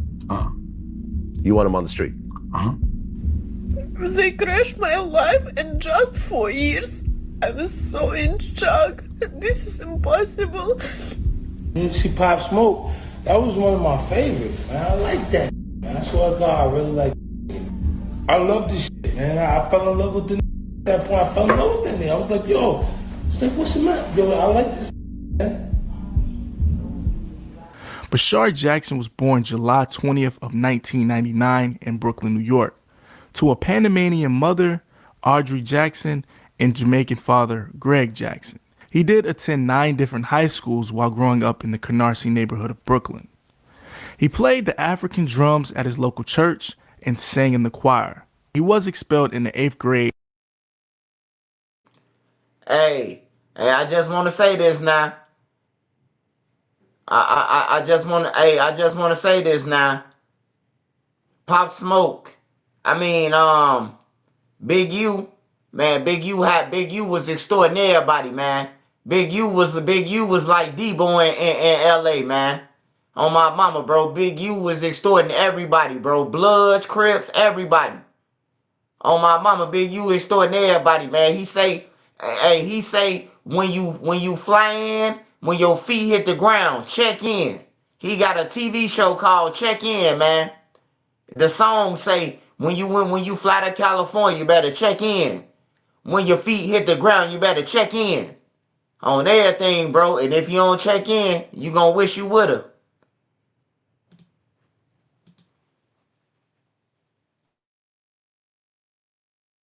For bringing a weapon to school and spent 2 years on house arrest after being charged with possession of a weapon. Around that same time is when he went viral on the internet. This time, it wasn't for doing something good. Now, sometime around the age of 13 to 14 years old, he was embarrassed as he was confronted by rivals. Some say the young men in the video were gang members of the Bloods, and Pop Smoke was a Crip affiliate. The clip, it shows Pop Smoke being slapped, and then he would eventually walk off in embarrassment. Now, full video on Patreon of the entire event. That video went viral at the time and had millions of views on blog sites, and it didn't help that Pop Smoke didn't retaliate in the video at the time. Coming from where he came from in Canarsie, Brooklyn.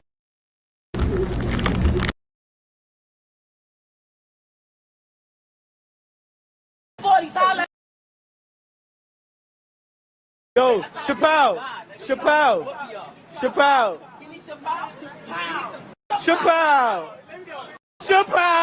Yo, it's crazy. Yeah, take it. Yo, it's crazy. Yeah, take his screen. Yo, guys, get up, Kyle. C40, I Chris. I'm in the 40s. Holla at me. Bloody, we out here mobbing on Junction, violating these little. You know what's happening. He even dropped lyrics about the incident. Niggas tried to slap me up, so now I'm raising hell. That song was on PTSD. And that's exactly what Pop Smoke did around 5 to 6 years later after that viral incident. The two Bloods who slapped Pop Smoke on camera, one going by the name of Kiki Gray. Kiki died after a confrontation with some plainclothes officers when he was shot 7 times. So Pop Smoke couldn't get his lick back with that particular guy. But the other guy that slapped him on camera, he met his match one random night at a 7-Eleven gas station. Pop and his entourage coincidentally were in the same store with that same guy who disrespected him for the world to see. This night is when Pop Smoke got his revenge. The incident was posted on Pop Smoke's page, in which the video lasted around 3 minutes of straight fight, straight beatdown. Now throughout those 3 minutes, Pop Smoke and his entourage put hands and feet on this guy, beat him from inside of the store and drug him outside of that store. Now throughout the video, Pop Smoke kept asking the guy, did he remember him? And he kept asking him, do you know who I am?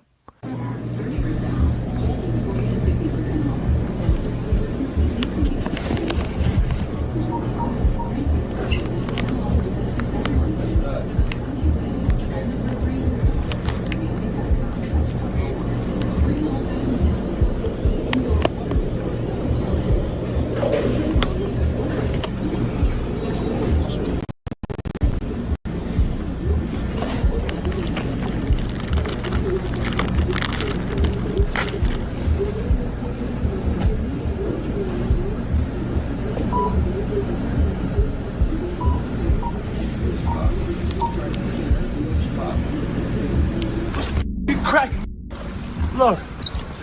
But that's on our Patreon. The full entire video of that fight is 3 minutes long. In no shape or form do we encourage violence, but this was the reality of Pop Smoke's life, revenge after 7 years of reflection. Now, during an interview with the New York Times newspaper, Pop Smoke spoke about the incident more in detail. I've realized it was time to boss up. Life ain't sweet. He did. Now, 7 years later after the video was filmed, Pop Smoke uploaded his first video to YouTube, which has now been deleted. It was titled Pop Smoke Smacks an Op Chappelle. Now the description read, Pop Smoke catches blood that smacked him when he was a kid. Now tables turn and Pop Smoke shows the blood member how you're supposed to Chappelle somebody. Probably impossible to verify the actual Chappelle recipient here, but the video definitely shows Pop Smoke standing in line at a store before reaching around the customer in front of him and smacking him in the face and the man falling to the ground. While still a youth in Brooklyn, Pop Smoke was heavily involved in sports. He started playing basketball as a point guard and shooting guard. He was recruited to Philadelphia to enroll at the Rock Top Academy. He was later forced to leave after being diagnosed with a heart murmur. Pop Smoke turned to the street life even more, and this go around it was full time. Now at the age of just 16 years old, he was driving a BMW 5 Series. Pop Smoke explained during an interview with the LA Leakers that coming from the hood, there are only 3 options to survive. And to make it out of there, you either have to rap, play ball, or sell drugs. Pop said that he did all of them and he was good at it. Boy, he even had the name of Pop Smoke. He went by the nickname of Smoke O Guapo. But then it changed when his friends changed the name to Pop Smoke. But my name on the street when I was a kid was Smoko Gua. Homeboys didn't want to call me Papa, so they called me Pop, and they just mixed the pop with the smoke. Pop Smoke's music career actually started by accident. During a studio session in 2018 with a friend by the name of Jay Guapo, Guapo fell asleep because he was too high on drugs. Having been paid for the studio session, Pop Smoke took advantage and went and picked up the mic and started to rap for the first time. He started making remixes to popular songs within the Brooklyn drill scene by looking up beats on YouTube. One of these beats would end up being Pop Smoke's first song, and it was called NPR, which was a release to Chef G's Panic 3. NPR gained a lot of streams and views in the first few days. In January of 2019, he released Flexin', and after that, his music and popularity skyrocketed. Now, he became friends with Rico Beats, an acquaintance of Steven Victor. Steven is the owner of Victor Victor Worldwide, which is an umbrella under the Universal Music Group. The three set up an interview, and in April of 2019, Pop Smoke signed to Victor Victor Worldwide for an undisclosed amount. Days after, on April 23rd of 2019, Pop Smoke released his breakout single, Welcome to the Party, which was produced by 808 Mello. 2 remixes of the song were later recorded, featuring Nicki Minaj, and the other featuring Skepta. Pop Smoke released his debut mixtape, Meet the Woo, on July 26th of 2019. I'm the Woo. Explain this. Woo. What? I mean, I mean, yeah. Nigga, that's just a lifestyle. You know what I'm saying? You drive big cars, getting money. Got you. Okay. If you flossing, woo. Now, the woo had a deeper meaning than what Pop Smoke was explaining in the interviews. Woo is often associated with individuals who identify or belong to certain neighborhoods, primarily in Brooklyn, such as Canarsie and Flatbush. The term woo originated from the sound of a police siren and is used as a sign or a greeting among members of the group. Woo members typically had a sense of camaraderie and loyalty to the neighborhood or crew. The woo movement gained predominance through music, especially in the drill scene, where artists like Pop Smoke and other Brooklyn rappers referenced in lyrics and music videos. Now, the opposite of woo was the Chews. Chews is another fractional group within the certain New York City neighborhoods, primarily associated with areas in the Bronx. Similar to woo, Chews also originated. What the fuck is a chew? Is that Jack Boy? I thought Jack Boy was from Florida. The fuck is a chew? I don't know these gangs, man. Oh, they GDs? They GDs from New York. Chew. The Chos or the Chews? Is it called Chews or Chos? The first one or the second one? Right, they call it Chos, right?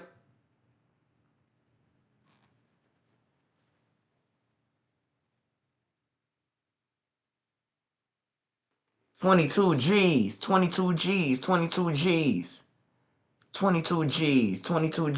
Hold on, let me see where I know him from. 22 G's. Kodak Black. That's Kodak artist, right?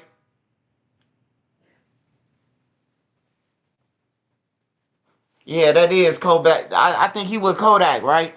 The 22 guy.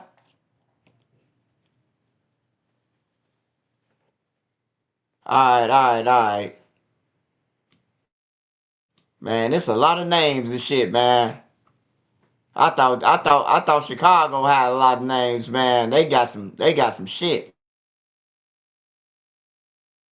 From a sound, in this case, the sound of a weapon cocking. Now, Chew members often had their own set of affiliations, codes, and rivalries, which could lead to other conflicts with the rival Woo members and other groups. The term Chews has also been referenced in music videos, particularly in drill music and other genres that portray elements of street culture and urban life.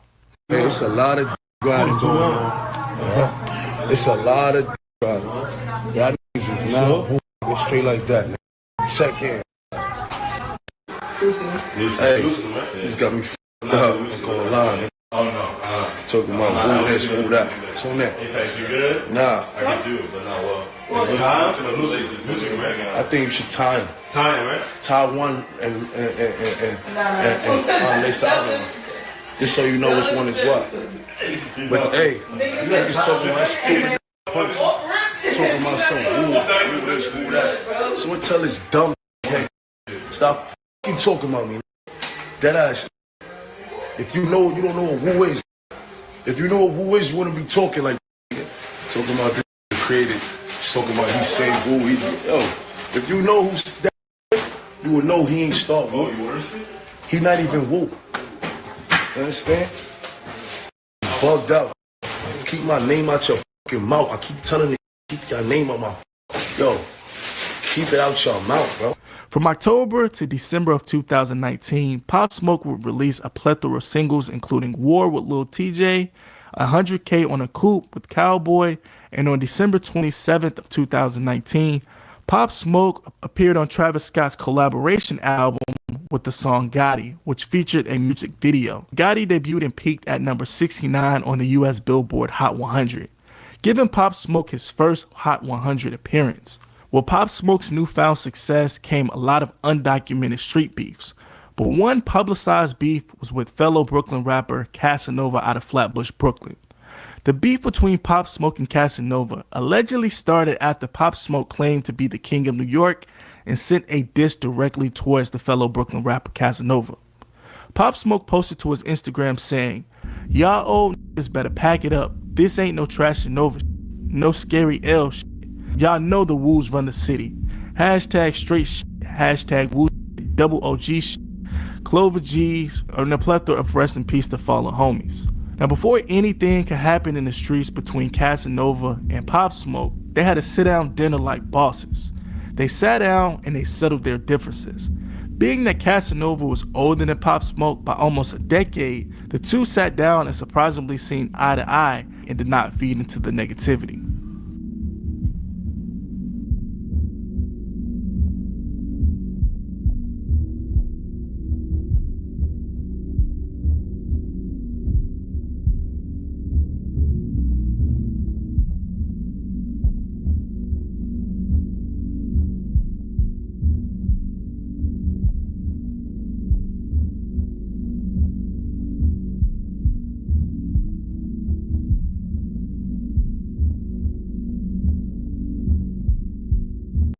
The Silverado Trail Boss, and Chevrolet. It's Chevy Truck Month. Well-qualified buyers get 2.9% APR for 70. 1 week after, on July 16th of 2020, Pop Smoke released Christopher Walken. On February 7th, 2020, he released his second mixtape, Meet the Woo 2, with features from Quavo, A Boogie with the Hoodie, Fabio Foreign, and Lil TJ. After that, Pop Smoke was on his way to Paris. Pop Smoke's trip to Paris was marked as a pivotal moment for his career and his personal journey. Despite never having traveled internationally before, he found himself sitting front row at the prestigious fashion events, rubbing shoulders with icons like Quavo and Virgil. The trip symbolized his rapid rise to fame in the rap world and his growing influence beyond Brooklyn's drill scene music. Pop Smoke's dress and style already drew people towards him. His interactions with designers and his superstar aura had people hooked in Paris. Leaving Paris with his newfound mind frame of being the next hip-hop superstar, Pop flew directly into trouble, literally. He was arrested at the JFK airport upon his return from the Paris Fashion Week. The rapper was accused of stealing a $375,000 Rolls Royce, in which he had borrowed for a music video he had shot previously in California. Authorities alleged that he arranged for the stolen car to be transported to New York City and even posted a photo on social media posing with the vehicle. Pop Smoke pled not guilty to the charges of interstate transportation of a stolen vehicle and was released on a $250,000 bond. The arrest and legal proceedings hinted at the complexities of Pop Smoke's life beyond the spotlight, setting the stage for the events that would unfold just days after this arrest, leading up to that terrible trip in Los Angeles, California. Pop Smoke landed in Los Angeles on Monday evening for a 5-day work trip that would include studio time and meeting with other artists. The 20-year-old New York rapper then began sharing posts on social media that were followed by thousands of people. The last day that Pop Smoke got to see alive Him and friend Michael posted several pictures on social media, including one which showed the actual home address the pair was staying, in which you can see the background of those photos. Harmless to a fan scrolling on social media looking for inspiration, you got to see Pop Smoke wearing designer Louis Vuitton, holding stacks of cash in front of a Range Rover, and when you got to scroll on the Instagram story, you can see Pop Smoke getting personal gifts from Mike Amiri himself. But all of those photos and videos, it showed the address where the pair was staying.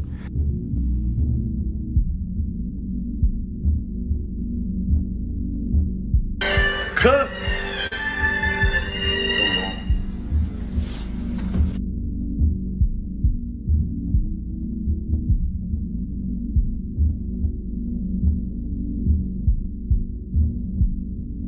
It's big on the 12 UA. Alright, so boom. Shit. I know y'all heard that me doing too. So that means y'all heard that Shake the Room with me, Quavo. So look, I'ma give y'all an insight. Me and Quavo got like 9 songs for real. You know what I'm saying? You never know. You might just be hearing a Huncho Woo mixtape coming out or some shit like that. You know what I'm saying? Just stay tuned, man. Woo shit, some stuff.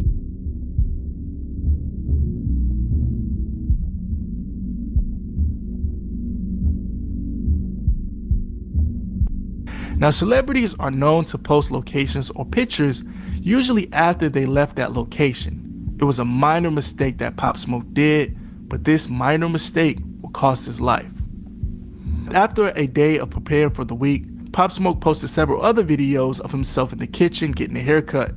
He also posted a selfie that showed the background, including the pool and the infamous Hollywood Hills view. And that's all the criminals needed to set the plan in motion. Pop Smoke and friend Mike went to the studio in that area. They went to the East West Studios on Sunset Boulevard. While at the studio, it was 4 people that we know of. It was Pop Smoke, his friend Mike, Diddy's son Christian Combs, and the last person to see Pop Smoke alive, Amelia Rose. Now, according to Christian Combs, during an interview, it was a regular night for him and Pop Smoke, being that they worked together previously before. But while Pop Smoke and his entourage was at the studio making music, the robbery plan was in motion. Here are experts from the actual police report of what went down. Now, after seeing Pop Smoke's Instagram post of the bag that revealed the address, the teen and some friends hatched a plan to rob Jackson of his thick gold link Cuban and diamond-studded watch, according to the detective. Now, at 2 a.m., a black BMW rolled past the house that Pop Smoke was renting in the Hollywood Hills. The driver circled around and stopped. A security cam across the street captured a passenger getting out and sneaking towards the back of the house before returning a few minutes later. The car sped off. Upon leaving the studio, Pop Smoke decided to offer Amelia Rose more entertainment at his Airbnb, and she decided to come. After a night at the East West Studios in Hollywood, California, Pop Smoke climbed into a white Range Rover with his childhood friend Mike and Amelia Rose in the passenger. A woman he met the night before, and for a short drive back to the house, Pop Smoke and Rose went upstairs to the master bedroom, and Mike went to a room down the hall. This is what the detective Christian Carasso testified. And then as far as the robbers, they returned 2 hours later, and again a car pulled up, a different car this time, an Infiniti sedan with its headlights turned off. This time 4 people emerged and slipped into the shadows along the side of the house. Being that Pop Smoke and his company were on the 2nd floor, the suspects made entry via the balcony and went straight for Pop Smoke. Pop Smoke being alone in the shower without protection, and his friend Mikey in the next room by himself.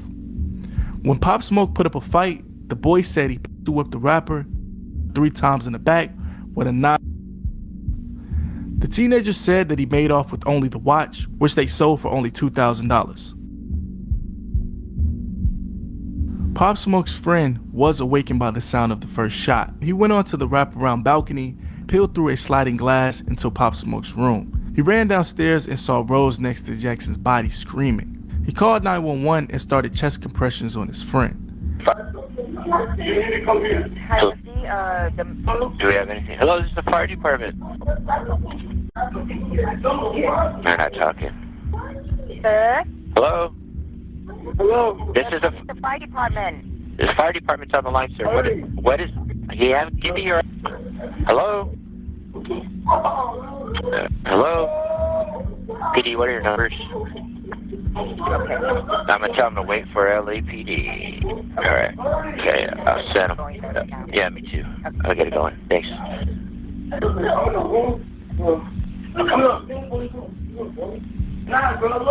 Hello.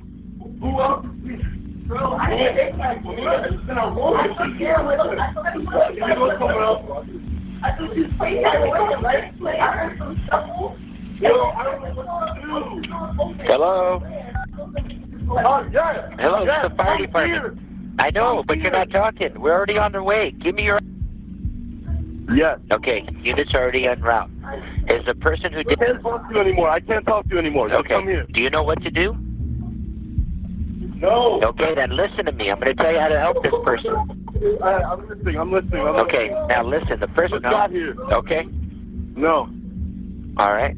Now, how many? Yo, this. Okay. Listen. Get it.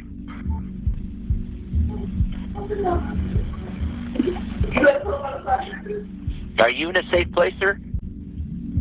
Yeah, I don't know. Unknown. Okay. They're on their way. They're on their way. I'm going to sit down. 10 minutes later, 3 men ran back into the camera's frame. The footage showed the 4th man walking out the front door with a purse and a weapon in his hand. Inside, the musician lay sprawled at the foot of the staircase, dying from a wound to the chest.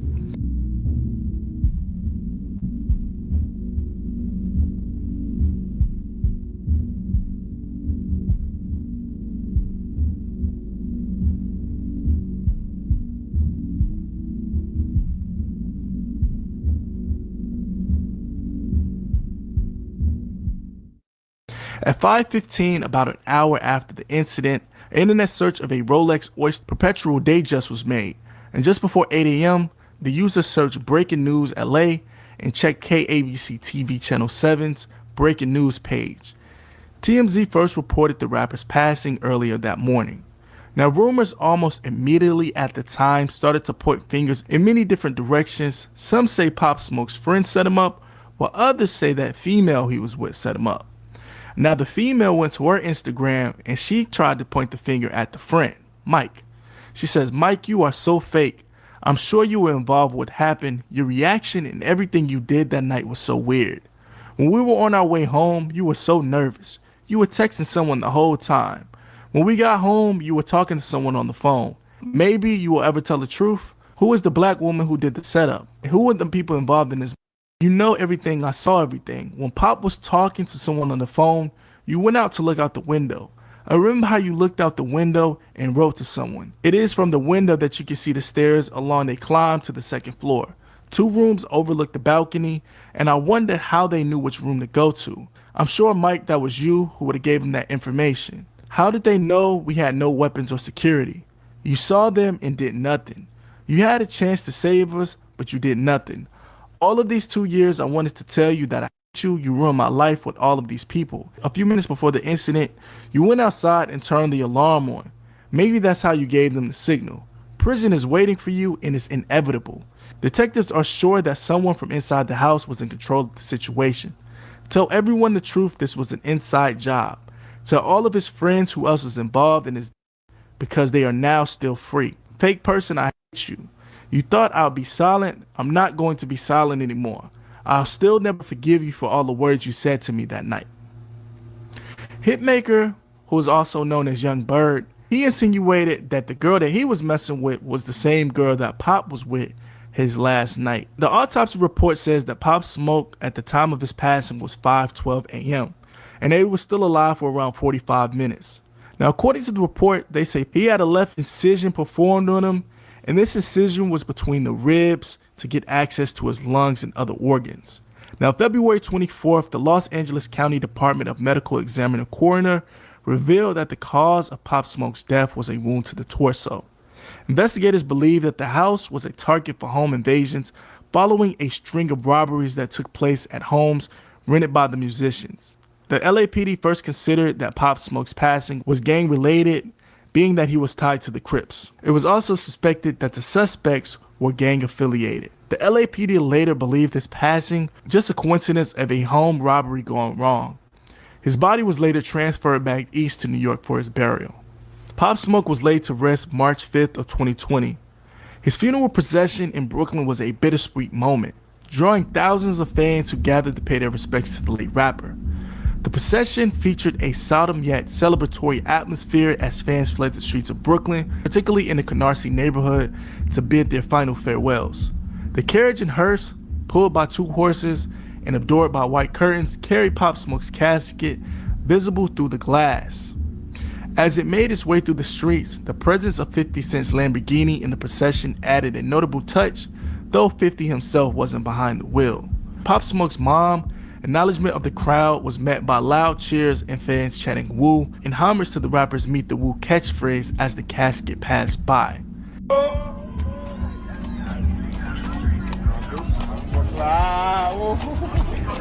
Woo, baby! Woo back, baby!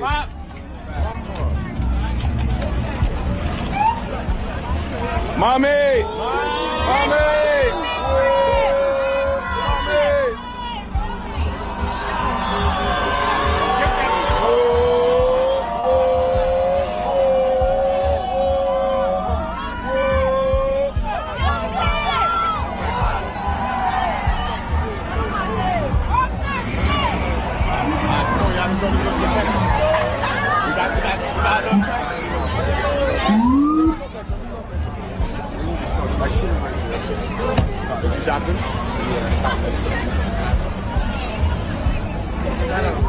Move back.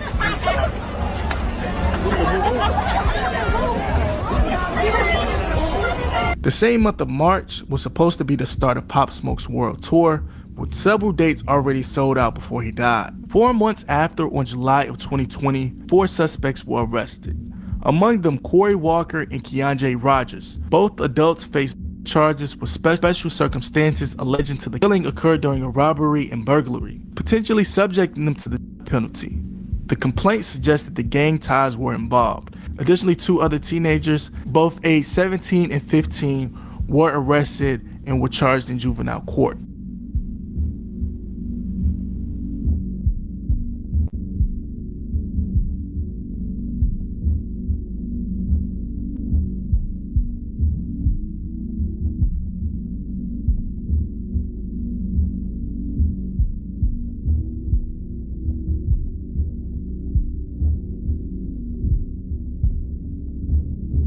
I mean, now that we know where it came from, I'm mad they got locked up. Oh, you don't want them locked up? You want them on the street? One of the 4 men was charged with the passing of Pop Smoke. He was charged as the actual triggerman during the robbery at that Hollywood Hills mansion. He pled guilty to voluntary manslaughter. The now 20-year-old man, who was 15 when the occurred, also pled guilty in an Inglewood juvenile court to the home invasion robbery. He was sentenced to only 4 years and 2 months in a juvenile facility. The internet felt disgusted after the news of the 20-year-old now only getting 4 years for the Pop Smoke. Not only that, while serving his time, the now 20-year-old was seen on Instagram Live and also went viral on the internet for posting pictures of him eating Pizza Hut and looking unfazed. He was on Instagram Live with another co-defendant from Pop Smoke's case in another jail talking to each other on Instagram Live. Jail still look like Jupiter. That's on the nose, man. Yeah. What's the deal, man? What you doing, bro? Chilling. How? Yeah, you gonna room and shit. you hear me? No shit. You good though? Yeah, I'm straight. Hey, try to give me a charger, bro. What type? iPhone. Alright, give me like 2 days. Word. But I told you I got you, but you gotta. I already told you. That. Dang, I ain't serious. What? Easy. What's the deal? Nah. That's an infant.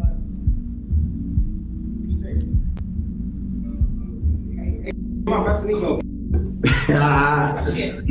I can have you. On West Side. And I like how you stole the water bag too. I was gonna take to my room. Nah, work out. I've been doing that too. You know, he's small compared to me.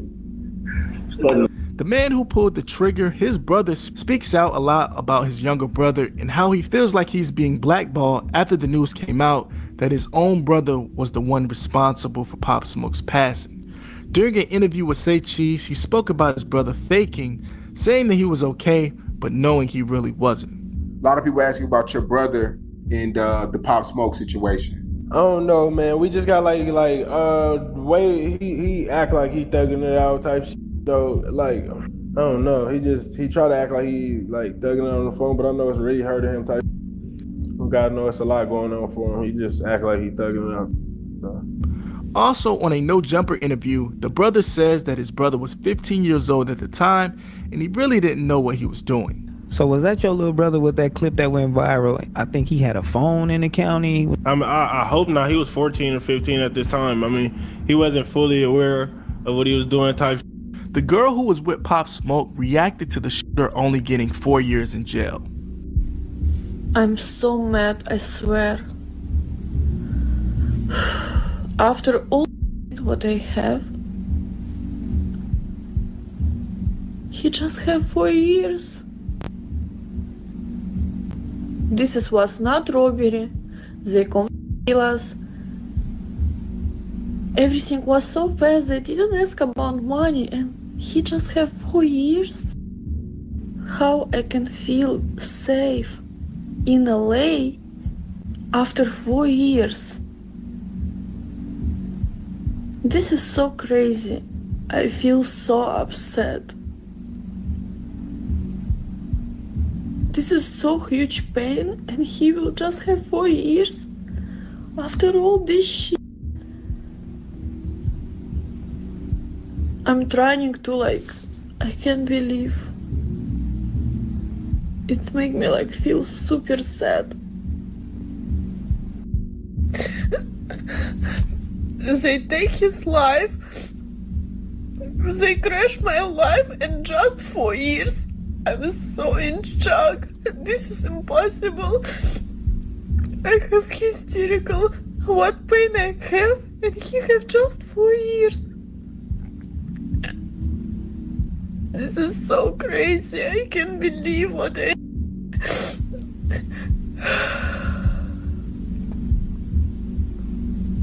How it's possible? We all have our life, our dreams. And then boom, and you don't have your life. No dreams. No nothing.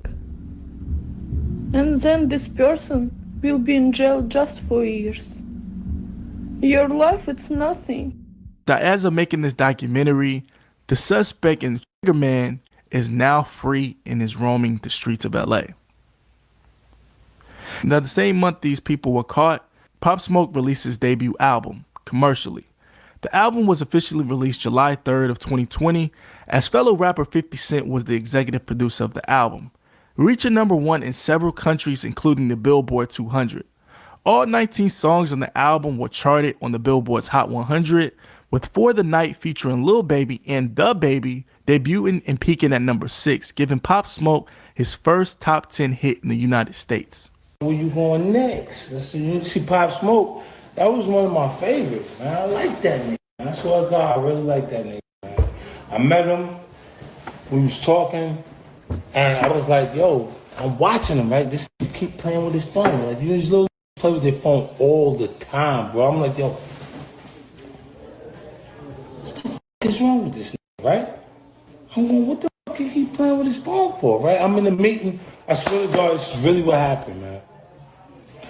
The nigga couldn't see me, right? He go, yo, they sitting in there, him and his man, right?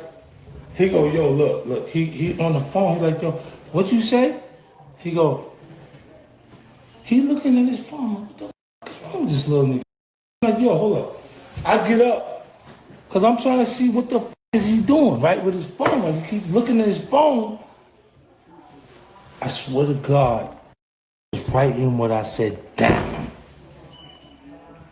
He was writing it down. I looked, I said, oh, shit. See, it's a difference between copying you. That's not copying. That's not copying. He never copied one thing from me. He just looked at it. He saw what was good in it. It influenced him, and he was doing his own thing with it. I love this shit, man. I fell in love with the nigga at that point. I fell in love with that nigga. I was like, yo, it's like, what's the matter? Yo, I like this shit, man. I didn't know what the fuck. I was like, what else? I didn't even know how. I'm like, what are you doing? He's like, he was sitting, he was writing it. He was writing down what I was saying. So I'm like, I'm thinking, this is not paying attention. And he was like, nah, this whatever 50's saying, I gotta pay attention to this. And it just come from, you know, the music. You know, when you listen to the music, I don't talk gangster shit, man. They're not even gonna figure out what's going on. In the house, they're not gonna be running their mouth, and the whole shit is fucked up, man. I know it's fucked up, but it's gangster. On July 20th of 2020, this would have been his 21st birthday. They released a deluxe edition of the album, which featured 15 new commercial tracks. After his life was taken, his family announced the creation of Shooting for the Stars, a foundation launched by Pop Smoke, which would aim to help inspire inner city youth, giving them a platform that helps achieve goals amidst living and growing up in difficult circumstances. After his passing, several murals were created in Canarsie.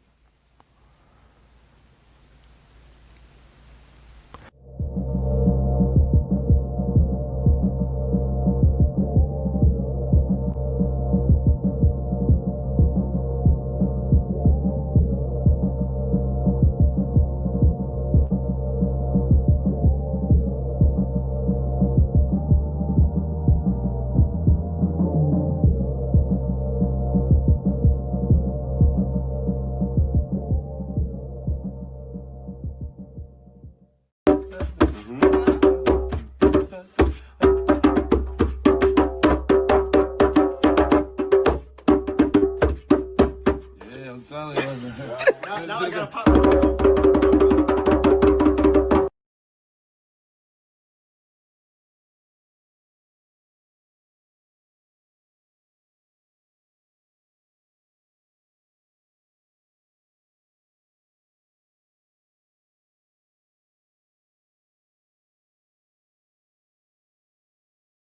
I never heard of, bro. They be dying though, left and right, bro. The rappers, left and right, bro.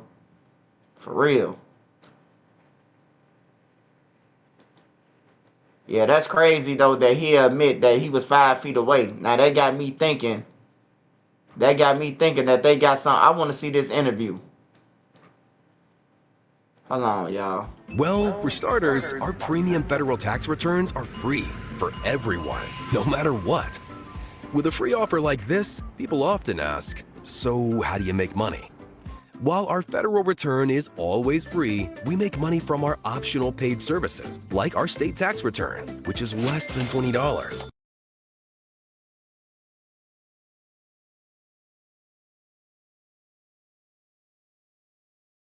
Roku Ads Manager puts Roku's reach within your reach. Sign up at ads.roku.com. I heard Wack on the interview talking about what I did to Meek Mills. Wait, you did something to Meek Mill? Oh, Lord. No. No, I really don't. I promise I don't know. Yeah. I do not know. No, Meek Mill been beefing with me today like I'm Diddy or something. I don't know. No, but see, the thing is... What you do to Meek Mill? No. Oh, no. I did hear in the interview. Yeah. Hey, I want to just tell all the kids out there, man, whether y'all got kids or not, make sure y'all let your kids watch this shit, what I'm about to say. Don't look up to none of the rappers. Don't look up to none of them. They ass be lying. Meek Mill be talking all that tough shit. And then let Martin Luther King strip him asshole naked, man.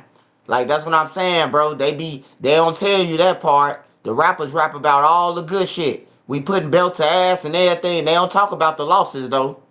They talk about all the wins. Niggas don't get on there and say, yeah. They strip me asshole naked. You know, I don't see nobody saying that, bro. I don't see nobody keeping it real with the youth, bro. Like, you gotta show them. If you want to show them the good shit, the money, show them the bad shit, the robbery. Show them, you know what I'm talking about? You damn near lost your life. 100 good bullet holes in your car. Show them everything, bro. Don't just show them half the shit, bro. You got Martin Luther King robbing motherfuckers, bro. This shit crazy. And then the way he talk, I can't picture no nigga the way he talk robbing me. I said, put your hands up where I can see them. Like, man, a nigga like that robbed me, I'm running.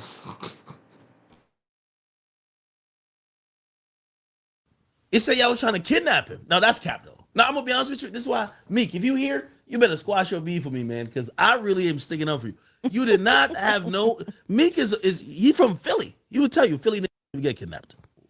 Well, no, he was in L.A. when it happened. Yeah, but it don't matter. He's still where you from? What? What is that gonna do? It's just like he from the trenches. Or what?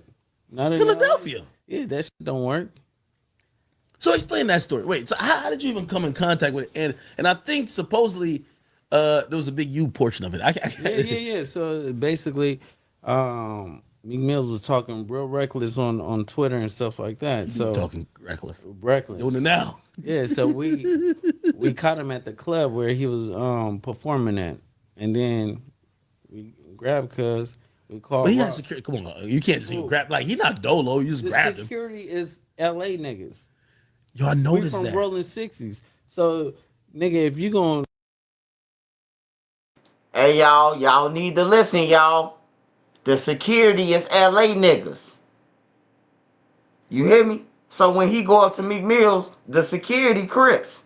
They from LA. They turn a blind eye. That's crazy, bro. Man, I ain't never going to California, bro. If I go to California, I'm going with the motherfucking military. You gonna know Trenches News that. Cause they gonna share every motherfucker where I go down. I ain't getting you niggas a quarter.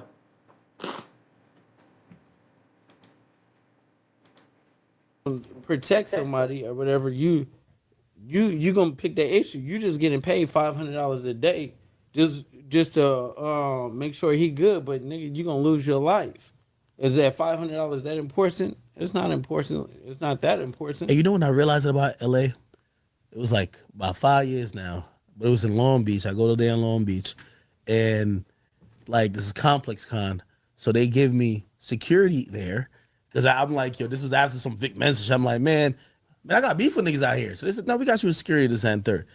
Anyway, long story short, 6ix9ine was coming there. Now, this is at the time everybody in LA. I mean, they probably still hate him, but he was popping out. So like, they were like, oh, they're gonna get security to escort him and walk him. All I knew is that the security themselves was radioing to each other like, yo, that nigga finna come at this entrance, and I'm thinking they're gonna protect him. Nope. They had like a bunch of I think the guy he died he from Treetop. What's the guy name? Slim Ford. Yeah, Slim Ford. They was out there like an army ready to confront him. So I'm like, how did they know? They were like, nigga, you know the security. The security gave him a tip. They're all with the shit. Yeah, I'm like, that shit don't work. People be thinking that you could tap in and just hire private security. No, but the private security is looking at like, oh, this nigga got $100,000 worth of jewelry on. I could get 10,000 or 15,000. Let me call my homies. That's just how it is. That's why we come with our own security. We don't deal with the we got you booked. We got security there. No, I always travel with my security. Good job. I went to goddamn the UK. They was like they had me with security. Man, it was just the fattest nigga in the group. I'm like, yo, what the hell? That's a good thing. Bullshit. So Meek is in the club, like he's up there, like, yo, hold on, wait a minute. Y'all thought I was finished, and y'all just tapped him on the shoulder. I just want to know. This shit crazy. Cuz didn't even get to that part. He walked in. He can't even get to the intro. No. God damn it. He walked in. As soon as he walked in or whatever, all the security that was with him, they spent around. I grabbed Cuz. Like, bro, what's up? Get on the phone with Ross. Honey, all right. That's enough now. We're not going to tell all the details. No. We got to hear this one. I said, get on the phone with Ross. This one going to go high. What? Get on the phone with Ross. Hey, I want to let y'all know, by the way, you can go to pacer.gov. This is in the paperwork, man.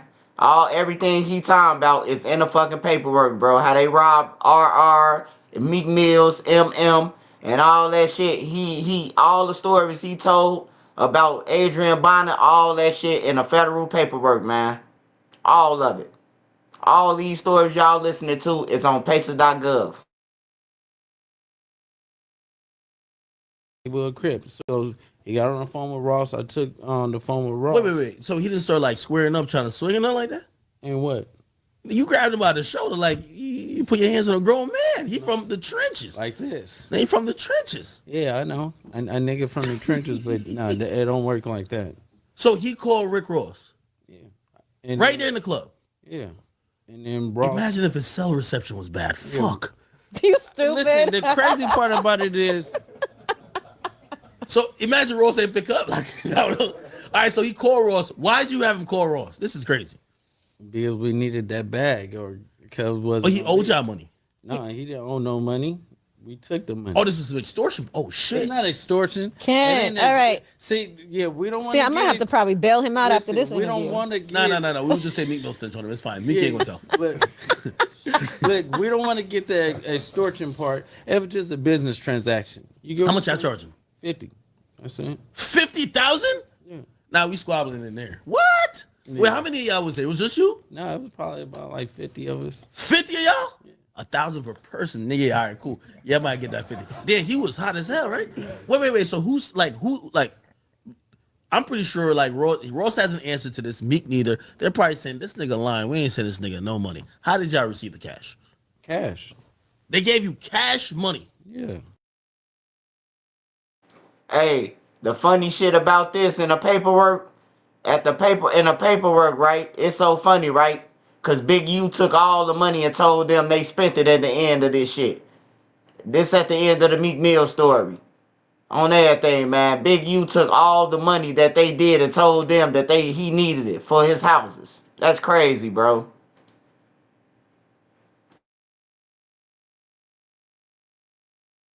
No, they ain't gonna say nobody lying. That's why Meek and Nipsey became cool after that situation, because they started using the same PR. So Meek got smart and started hitting Nipsey up, and that's why the Big U feud kept going with Nipsey.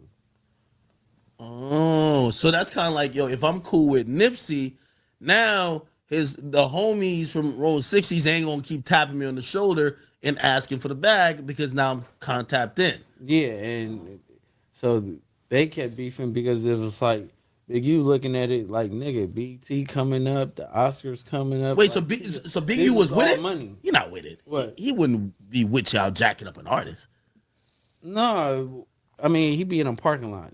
That's just the type of nigga he is. But he would know about it. No, he knows about everything like that, because if just like you beefing with a nigga and I fuck with you, yeah, automatically off top I'm beefing with that same nigga, because that's just how the shit is. It's like, I'm not gonna let nobody talk shit about you, and that make me look like a bitch, or it makes me feel weird, because how comfortable can you be talking shit about a nigga that I fuck with to me? You get what I'm saying? True. And the rules of it is like, bro, we're gonna lay you down. We're gonna get you.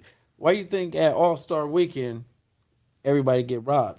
Why you think all the rappers that go to LA always get killed? You get what I'm saying? Yeah. It's because, nigga, it be backdoor moments. So if Meek had that 50 piece, or Ross was like, yo, you know what I mean? I can't afford it right now. He in the trunk.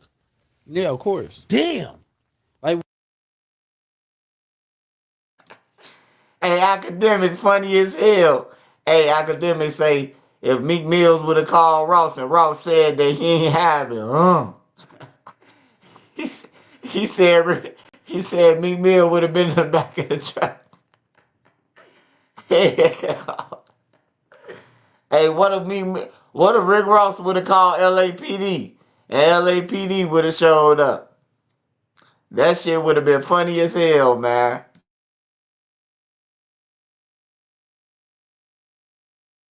We grabbed the nigga and took him outside, and we waited. Wait, for real? Nah, this is great. Yo, can anybody corroborate this? Man, you better ask Gilly. Shit, Gilly. Gilly, no? You know, Gilly got stripped down by the homies because of You're Big lying. U. Wait, Gilly? Yeah, the homie Rose and them stripped. We're talking about Gilly the kid. We're talking about the guy with the podcast. We're talking about $1 million worth of game. He got his son stripped down, and they stripped down Gilly. What do you like for what? Like what? What do you mean?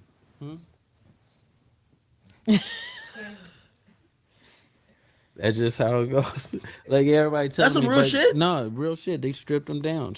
Stripped him and his son down. And then Gilly is being a hoe ass nigga and letting the shit ride. Said he on Big U comment talking about, oh, they said you robbed me. Ha ha ha. Nigga.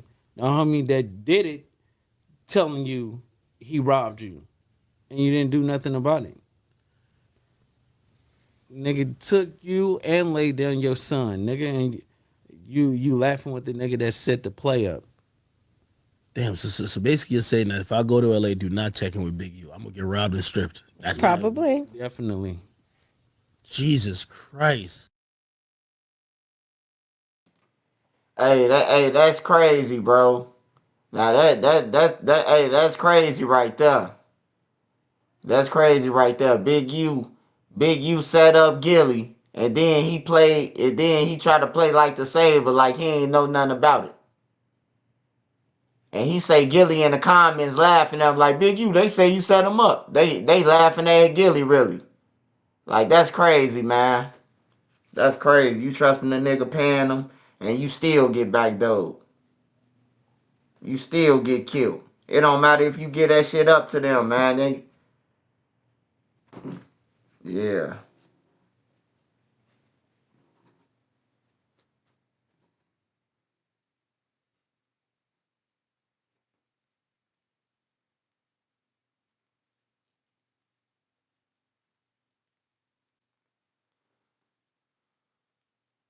They tell y'all what happened to Quan, though? Nah, I don't know what happened to Quan, though. But I just seen some shit with Boosie. Wait, I think this it right here. Hold Smooth on. it out with Daily Microfoliant. The rice-based powder exfoliant that's clinically proven to smooth skin and reduce blackheads. Brought that money, he brought it fast. And when he brought it, I hit Big Useless and said we on our way. Gave Meek Mills his stuff back and left. And then I called Big Useless, like, we need 25. You take 25 or whatever. He said, nephew, listen, my house is going into foreclosure. I have no food in the refrigerator. I have bills stacked on bills and stacked on bills. I spent it all. I'm like, it's only been 45 minutes. He was like, nephew, I need to do this favor. Why you think he's not coming out saying that it's true? Sweetie. Yes. They not with the... Hey, y'all. Imagine robbing somebody. Just imagine taking $50,000, getting $50,000 from Rick Ross and Meek Mills, handing it over to a motherfucker, calling them and be like, hey, man, we need $25,000 so I can pay the troops who surrounded him. And then he tell you that the money gone. He had rent money. He had bills. Man, I would have flipped, bro. Big U probably would have been dead that night.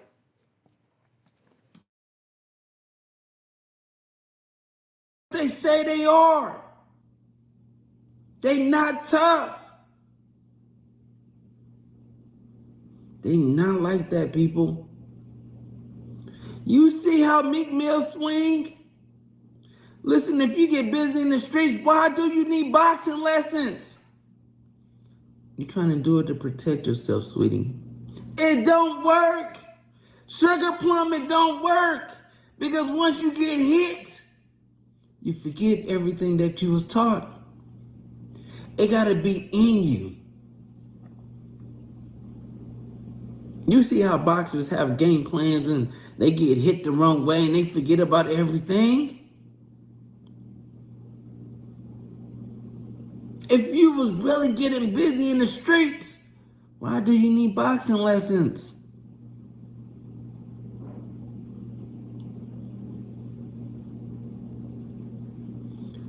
Meek, you was screaming for your life when Diddy was behind you tearing you up.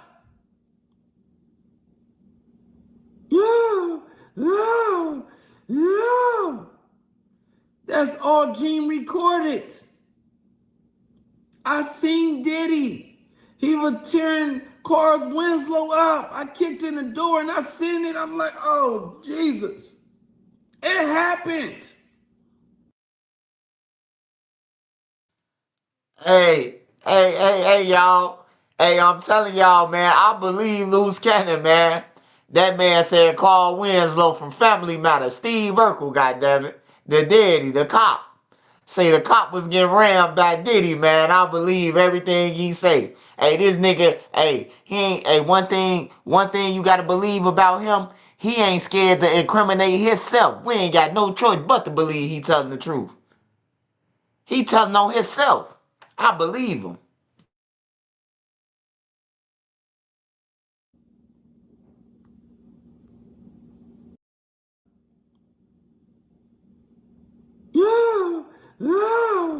Yeah. That's all Gene recorded. I seen Diddy. He was tearing Carl Winslow up. I kicked in the door and I seen it. I'm like, oh, Jesus.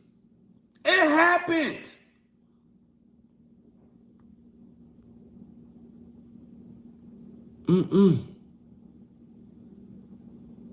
He went from having security after security, like the SWAT team and FBI protecting Diddy, to walking on beaches by himself. Nobody cares. He's a regular civilian now. It's over with. We exposing everything.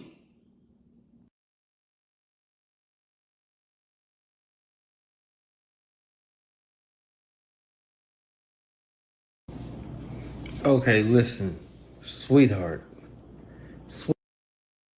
Boosie just got himself in some really big trouble. It's bad. You know you done messed up when the Attorney General of Louisiana is coming out and letting the public know, come hell or hot water, she's going to hold Boosie accountable. Oh, you done messed up now, Boosie. You done messed up now. Now, why is everybody on Boosie's head? Why is the Attorney General coming out and promising to hold Boosie accountable? Well, we have to go to Southern A&M to really understand what's going on. See, this story starts with Caleb Wilson. University student has died, and police are working to see if a fraternity ritual might be to blame. The student, 20-year-old Caleb Wilson, reportedly collapsed at this Breck Park off of Sherwood Forest Boulevard. A source tells our team that it all happened during a fraternity ritual around 3 in the morning. Wilson was taken to Baton Rouge General on Bluebonnet, where he was pronounced dead. An autopsy is being performed to determine the exact cause of death. Wilson was a member of Southern's Human Jukebox Marching Band. Southern University released a statement saying, quote, Southern University is aware of an off-campus incident that may have resulted in the death of a student, Caleb Wilson. The campus community extends condolences to his family, classmates, and loved ones. Southern is cooperating fully with the Baton Rouge Police Department. Obviously, we know Baton Rouge is synonymous with Boosie. That's his hometown. That's his city. He's king of Baton Rouge. Now, this Caleb Wilson story is really sad and unfortunate. So Caleb Wilson was trying to join a fraternity. He was going through hazing. They took the hazing a tad bit too far, and Caleb Wilson ended up passing out and passing away. However, when the police got there, the people who was in charge of the hazing, they let everybody know, hey, bro, lie to the police, say nothing was happening. He just passed out, started hyperventilating. So obviously, right, that got some niggas arrested, right? Because you can't lie to the police. I don't care how smart y'all think y'all are, bro. Y'all are not about to trick the police. All right, so some niggas try to trick the police. It didn't work out, and they got arrested in droves. McCrae has been arrested now in connection to the alleged hazing death of 20-year-old Southern student Caleb Wilson. According to investigators, McCrae is a former Southern student himself, member of the Omega Phi Psi fraternity. He's facing charges of criminal hazing and manslaughter. Baton Rouge police say there will be a news conference about the investigation 10:30 this morning. You'll be able to watch it right here on WAFB. Also bringing you updates online as well. We're told officials will be considering charging possibly at least 3 people who were present that night, so more arrests could follow. If you've been to college, you understand how obnoxious these fraternity dudes are. I feel like nobody really likes dudes in fraternities besides dudes who are in fraternities and the women, right? Bro, like dudes walk around with their tongue out all the time, right? Like lathered up in oil, shirts always off, dancing, gyrating their hips. But somehow they find time to smash all our women, right? So, I've never, had any love for them. So when I seen this, I wasn't surprised. All right. So they arrested one, they arrested another, they arrested another. So people got held accountable for the Caleb Wilson thing, but it was still very unfortunate, bro, because this kid didn't have to lose his life, right? He lost his life because some very irresponsible people was in charge of him. To arrest warrants, McCrae, Smith, and Thurman led the hazing ritual that night at this warehouse leased by Smith's father. Each had a specific number of pledges lined up to punch in the chest 4 times. Witnesses say McCrae was the one who punched Caleb Wilson, causing him to collapse and become unresponsive. The group went to check on Caleb, made the decision to change him out of his clothes and bring him to the hospital 10 to 15 minutes after he collapsed. At no point did anyone call 911. Very unfortunate. It took place in Boosie's hometown. Now, this is where Boosie comes in and begins to make some very apparent mistakes that now currently has him in a very sticky situation where the Attorney General is promising to hold him accountable. Boosie hosted his annual Boosie Bash on March 18th. Now, he hosted it at the Southern University Mini Dome. So Boosie, be it he's hosting it at the university, he decided he was going to show love to Caleb Wilson, right? He was going to do something to honor Caleb Wilson, and that will come in the form of a scholarship.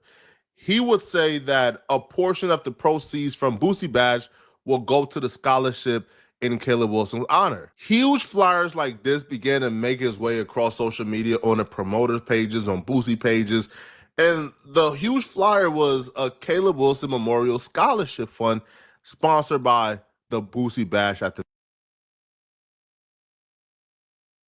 For his dad and all of.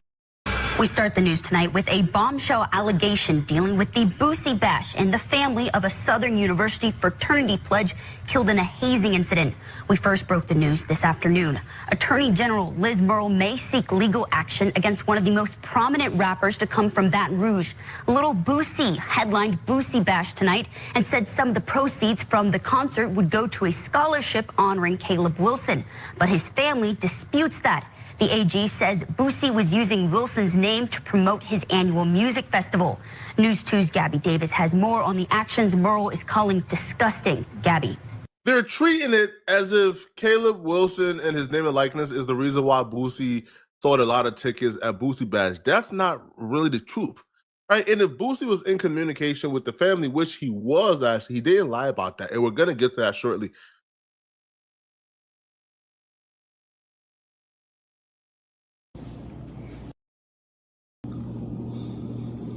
Sweetie, sweetie, sweetie, sweetheart. Meek Mills, why are you sitting there lying? Why are you sitting there acting like you wasn't polite about the situation? Why are you acting like you just super, super tough? Sugar Plum.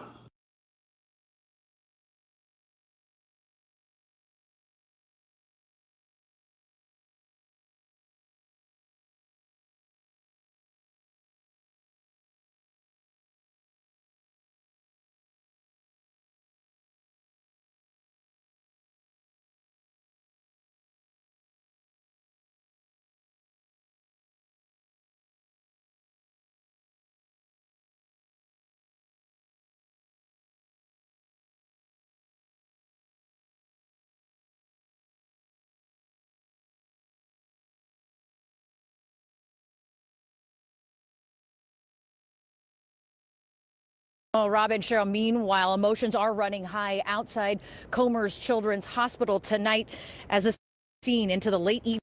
Well, Rob and Cheryl, meanwhile.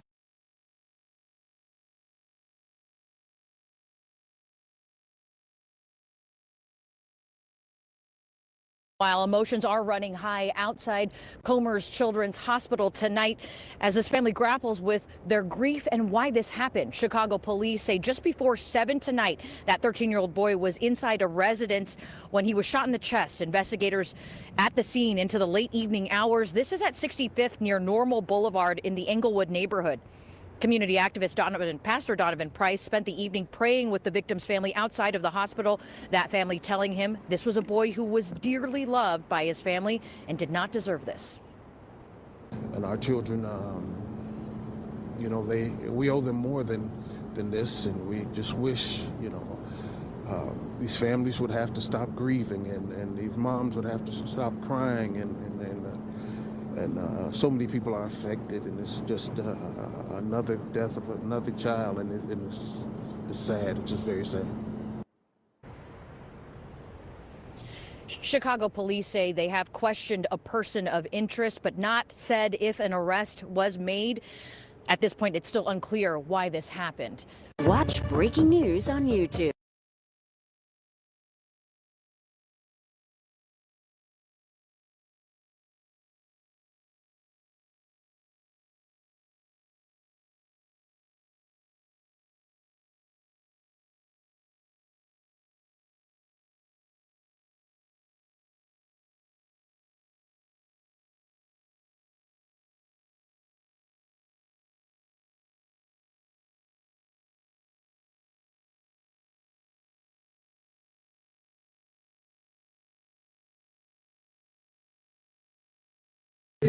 Oh, okay, I see. You got 3 right here. That's Poison the D. That's right down the street, though.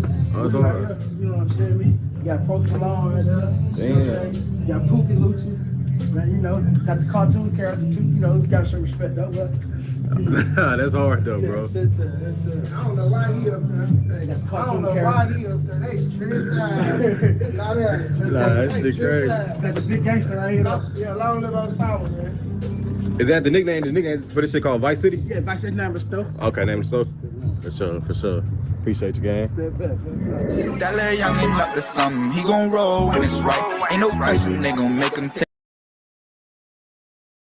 He got me feeling good, man. Yeah. For real. I ain't gonna lie though, bro. You know what I'm saying? We had an interview not too long ago.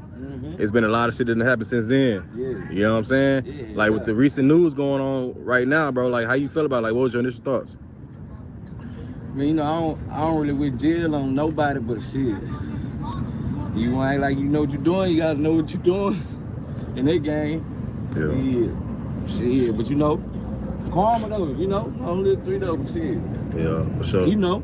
For sure. Now, I ain't gonna lie, Rainwater said. Do or die. Yeah. Do or die.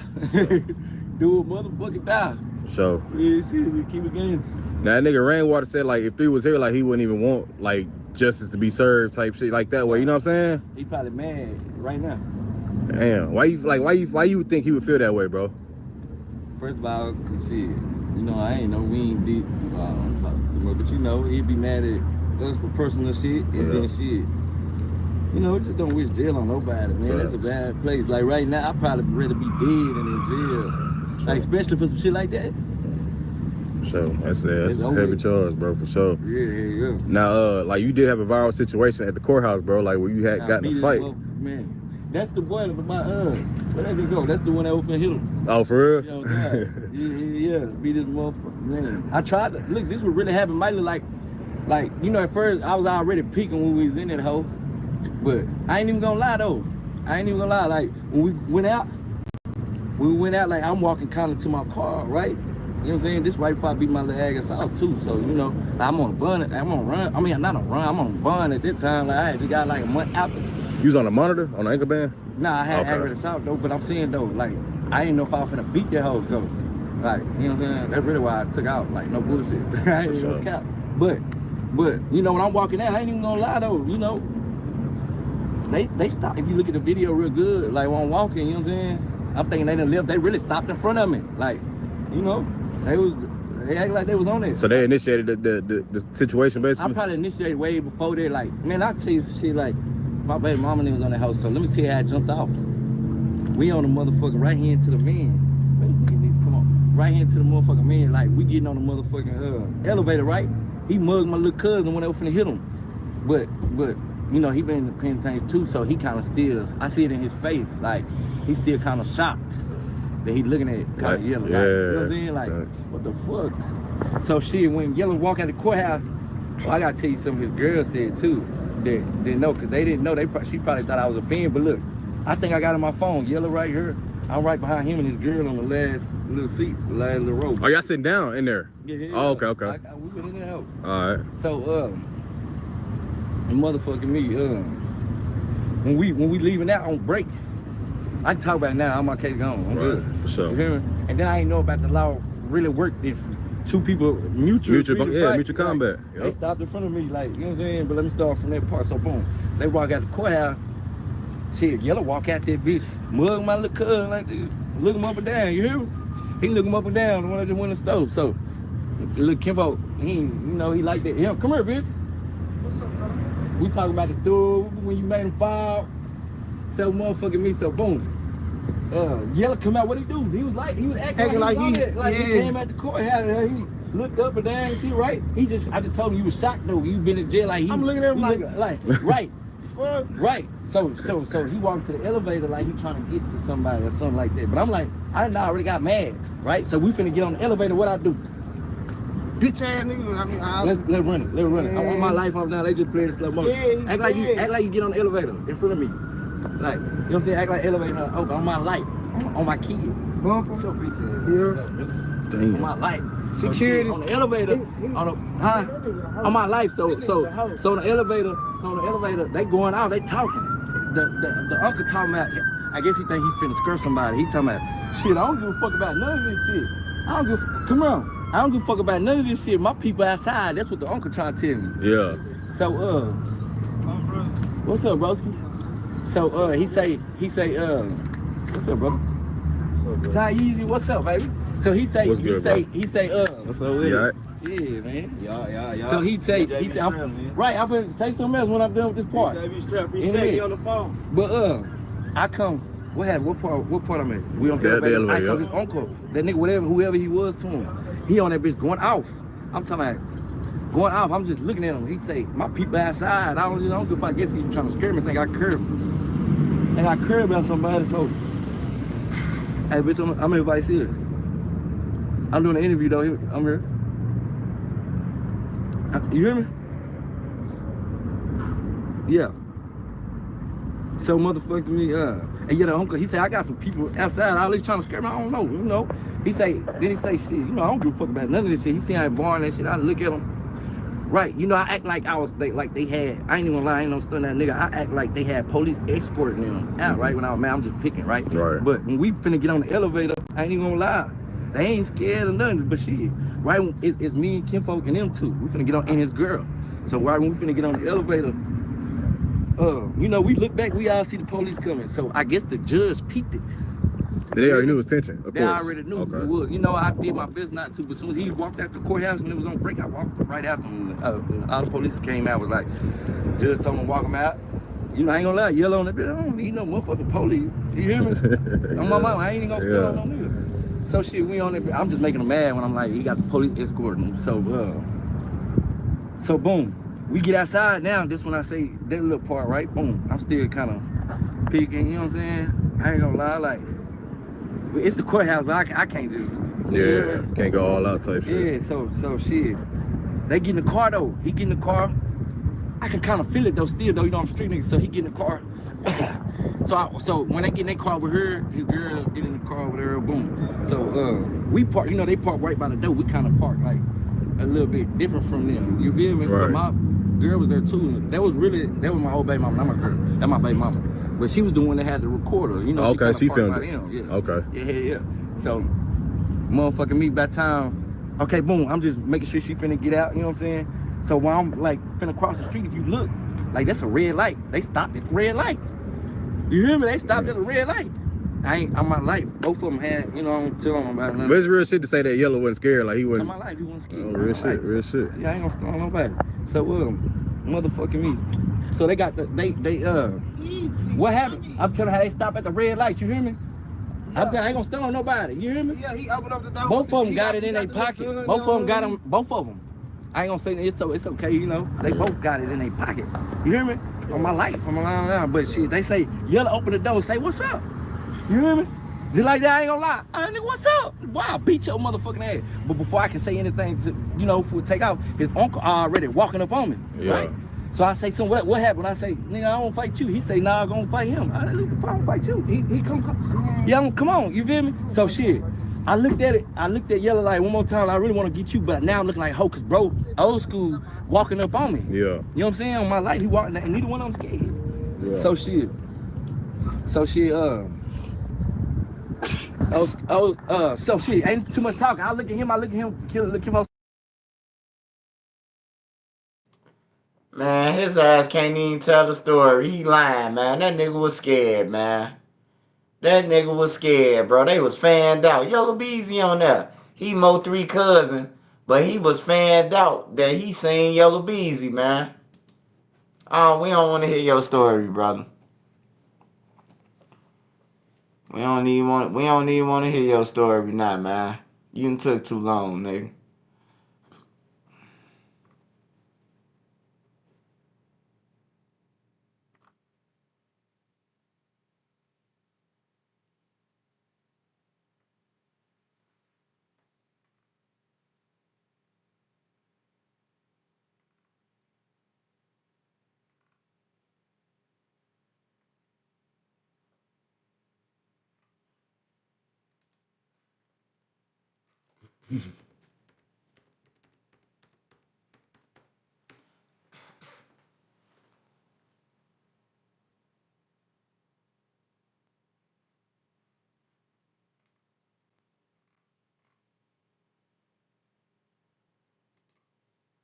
All right, just before 11 a.m. today, two deputy sheriffs, along with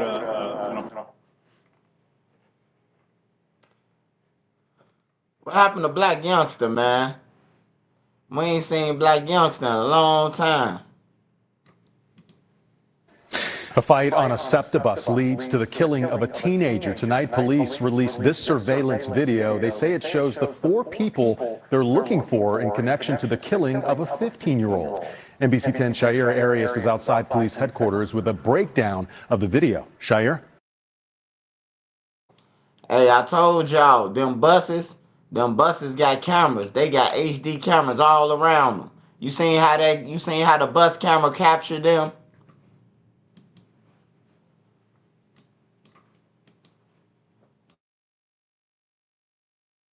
Leads to the killing of a teenager. Tonight, police released this surveillance video. They say it shows the 4 people they're looking for in connection to the killing of a 15-year-old.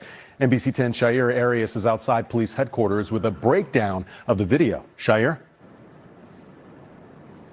Good evening, Fred. Police say that they are looking for juveniles. Now, in this video, you can clearly see the suspects' faces. They are hopeful that somebody recognizes them and calls 911. Take a close look at these individuals. Police say they are the 4 suspects sought out in the killing of a 15-year-old boy on a SEPTA bus on Saturday. The images lay out a timeline. We first see 3 of the 4 suspects entering a convenience store on Ridge Street and Girard Avenue. According to officials, the teens then boarded a SEPTA bus near the intersection around 12:45 in the afternoon. A few stops later, a 4th suspect hops on the bus, joining the group. Then things take a turn when police say a fight broke out in the back of the bus between 5 to 6 teens. The motive of the argument has not yet been released by police. They tell us the 4 teens get off of the bus, but before it takes off, suspect number 1 fires his gun, hitting 15-year-old Sakir Whitfield once in the chest, killing him. I'm very close to the family, so it was like very troubling, to hear. And then, it's just like not just the youth, but you have elderly and, everybody else that ride transportation. Tonight, precisely that. Safety and youth violence is on the mind of riders. I was surprised how many children, how could they fight on a bus and no one do anything? Like, no, they knew that was going to spill out. It starts at home first. If the mom got no control over the kids and the dad got no control over the kids, what do you think happened when they hit the streets? In a letter, the Upper Darby School District confirmed that Whitfield was a student at Upper Darby High School, stating that in wake of the tragedy, they will be providing counseling to its students and staff. She was like, Mom, that was my friend. I went to school with him. I was like, really? She was like, yeah, I went to school with him. And she started crying. And I was like, wow, it's getting too close to home now.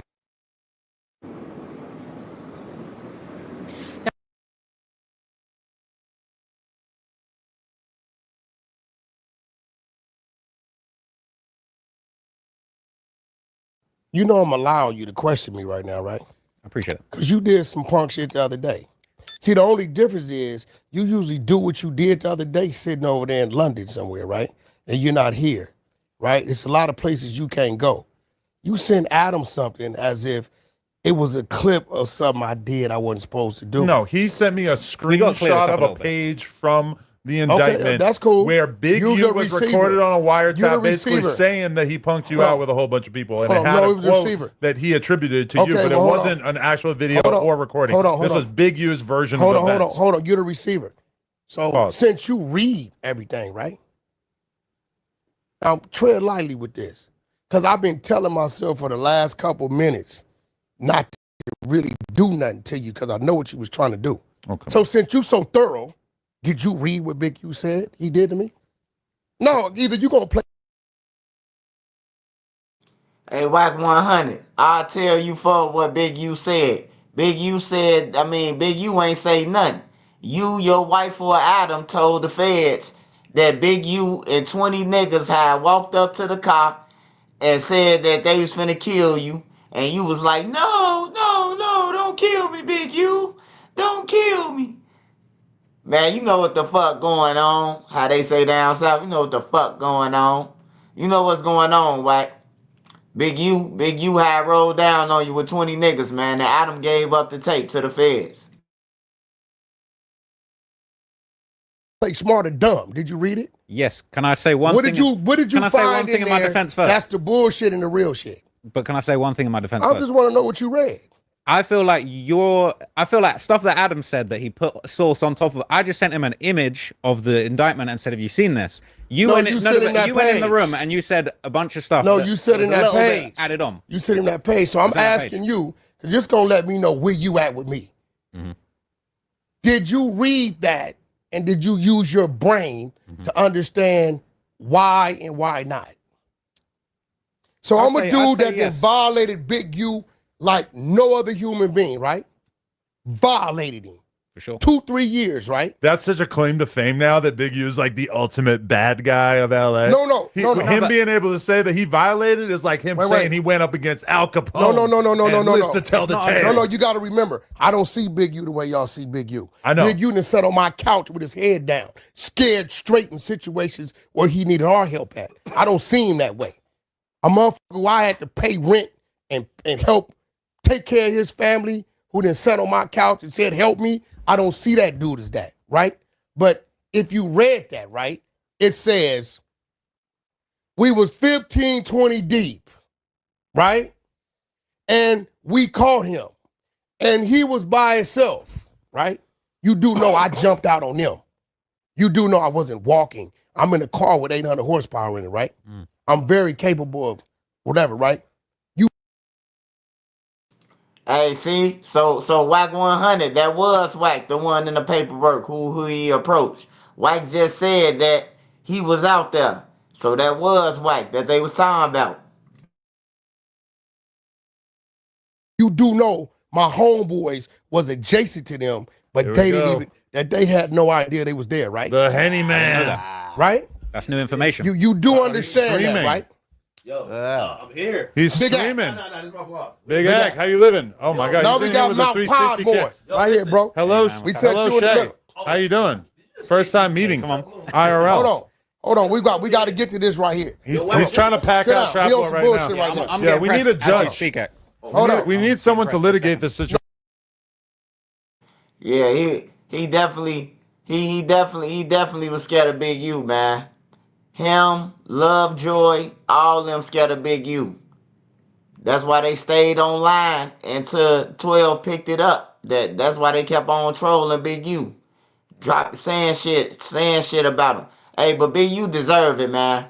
Big U deserve it, man. Big U been stealing from the kids. He been stealing from everybody, man. He been robbing vendors, the people who sell hot dogs and corn and shit. Like, how's the corn man gonna give you $2,000 a week, man? Like, that's crazy, bro.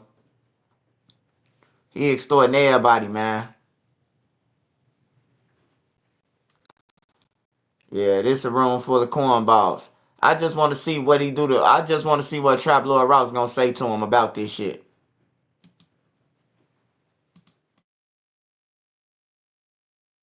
No, hold on. Watch this. I'm glad I'm here at Ground Zero, man. This is where all the indictments. Watch this. So let me give it to you, right? Smell like police donuts up in here, man. I brought my badge too. I said this is the Fed Avengers. They got me. They got Adam. They got Vlad. Mount Podmore. Shout out to the new recruit, Remo.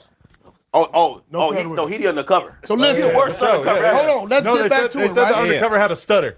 Oh, the undercover had a stutter? Actually, no. Won't you read it? Look, I just feel like I feel like I will read it. I'll read it. I'll read it. Can I say something before I read it? Because it's very important. I want you to read it. All right, I'll read it. I want to see how I'll smart read you it, are. and then I'll give what I thought of it, and then I'm going to repeat what Adam said about it. I want a dramatic reading. You spun it crazy. I want you to read it dramatically. Hey, Third, y'all out there? Before y'all get to that, I'm gonna expose something that I never exposed. Yo, oh wow, okay. I'm so glad you're my friend because all your ops just go to jail, bro. I ain't gonna lie to you, man. All your ops, every nigga don't like you, they going down in the ball of flame, man. I'm a legal guy. Wax my friend. I'm telling you. Go ahead, read it. Read it. I'm on him for doing his weird shit. Go ahead. Henley recounted to victim one, and then this is on a wiretap, right? So bear in mind, this is very important. This is Big U bragging about doing this on a wiretap to somebody else. On the phone. Not knowing that he's being listened to, right? Read it. Henley recounted to victim one an incident in which Henley and Rolling 60s gang members chased down Whack 100, attempting to hurt him. Quote, there's 15 to 20 dudes with us with hoodies tied down. I got my hoodie on, all black, tied down. She boom. She jumped in the car, paid for, redacted, and then took off. Boom. This dude screaming. My wife. Draws. I see you, Eugene. I see you. Eugene Henley. I see you. He's screaming all of that. He's got his blower. His blower's out. Allegations. But he's messed up. I gotta read the whole thing. But he's messed up because nobody's around. We like, bitch ass dude. I'm like, yeah, bitch ass dude. He's like, something. He's like, redacted. Die here, man. Don't do this. My wife, my kids in that car. Draws. Don't do this. He's screaming. Now, you tell. He was about to turn you into I want to see how smart you are. I've been violating him for 2 years. Violating him, calling him rats, snitches. He came up there 20 deep to get me, right? And he's telling me some word. What stopped him from fucking with me? So, look. No, this is important. I'm about to give you this. Let me get to it. My interpretation of this, me personally, and bear in mind, my interpretation wasn't put out there. Adam hopped on the live and said, No. This is so crucial. I want you to tell me. Because I'm going to get to mine. Okay. Adam hopped on there and said Wack was begging for his life. I didn't say that. You put source on it. I want you to listen. Adam put source on it. I want you to tell me what you get from that. This is what I'm trying to get to. Why didn't he touch me? I get to it is because you might not want to admit this. You had your blower. Okay. You're begging him not to kill him. Now stop right there. Right? Like Clubhouse. If I got my blower and you 20 deep with hoodies and I'm by myself, right? No begging to plead. That's when you really do it, right? What do you think my mentality was? For a dude not to approach me and you come to get me, and I jump out my car talking, what kind of conversation? Man, Wack lying, man. We ain't watching this shit. Wack lying like a motherfucker. Man, they came up to you 20 deep, caught you lacking with your old lady. You ain't had no motherfucking blower on you. You ain't had no blower. They caught you with your pants down. You ain't had no blower.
Somebody said the Avengers are indictments. Whack 100 had a motherfucking thing that spit 50 in all different directions on a single squeeze. That was probably the last incident where he didn't have his girl carrying in a purse. Oh no. Vlad got real military with him. They ain't nobody finna try Vlad, bro. Vlad got real black trucks with him. Vlad make too much money, man. Vlad ain't going nowhere without no security. He make too much motherfucking money. Vlad damn near making a meal ticket a month. He making damn near a meal, close to a meal. If not a meal, close to it off YouTube. A month. For real. He in the brackets.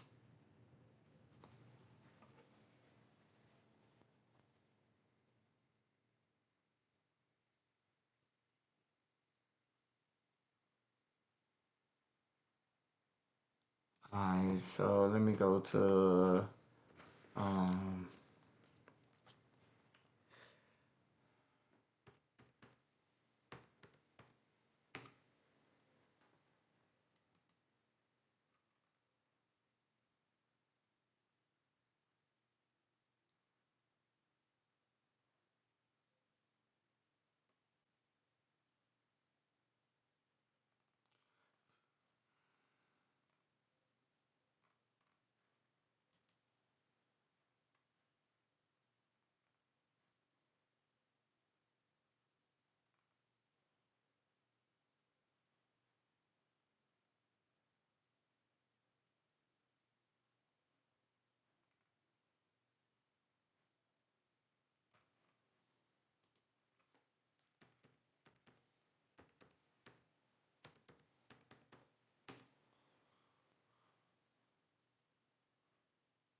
You need a team.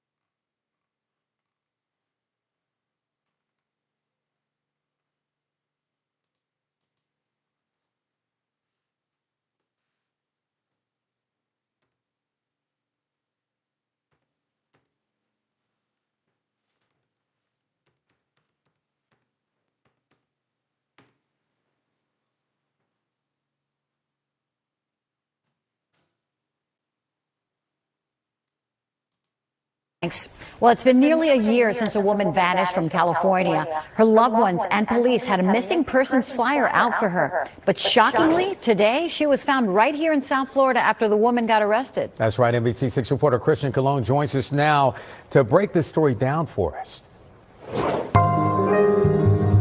Around July of last year, a Los Angeles family and local police began eagerly looking for 39-year-old Destiny Riddle. Anyone with information was urged to call the Los Angeles Sheriff's Department.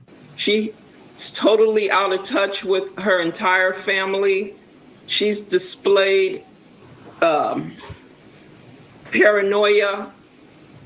schizophrenia. She was on the missing persons report since July of 2024. We have not heard from her. But after nearly a year and across the country, Riddle was found, booked at a Miami-Dade County jail. Her mother told the judge today she was extremely concerned, especially about her daughter's mental health. She needs help. I'm worried about her safety. She has no one. We have no family in Florida. It's unclear how long Riddle has been in South Florida, but she's now behind.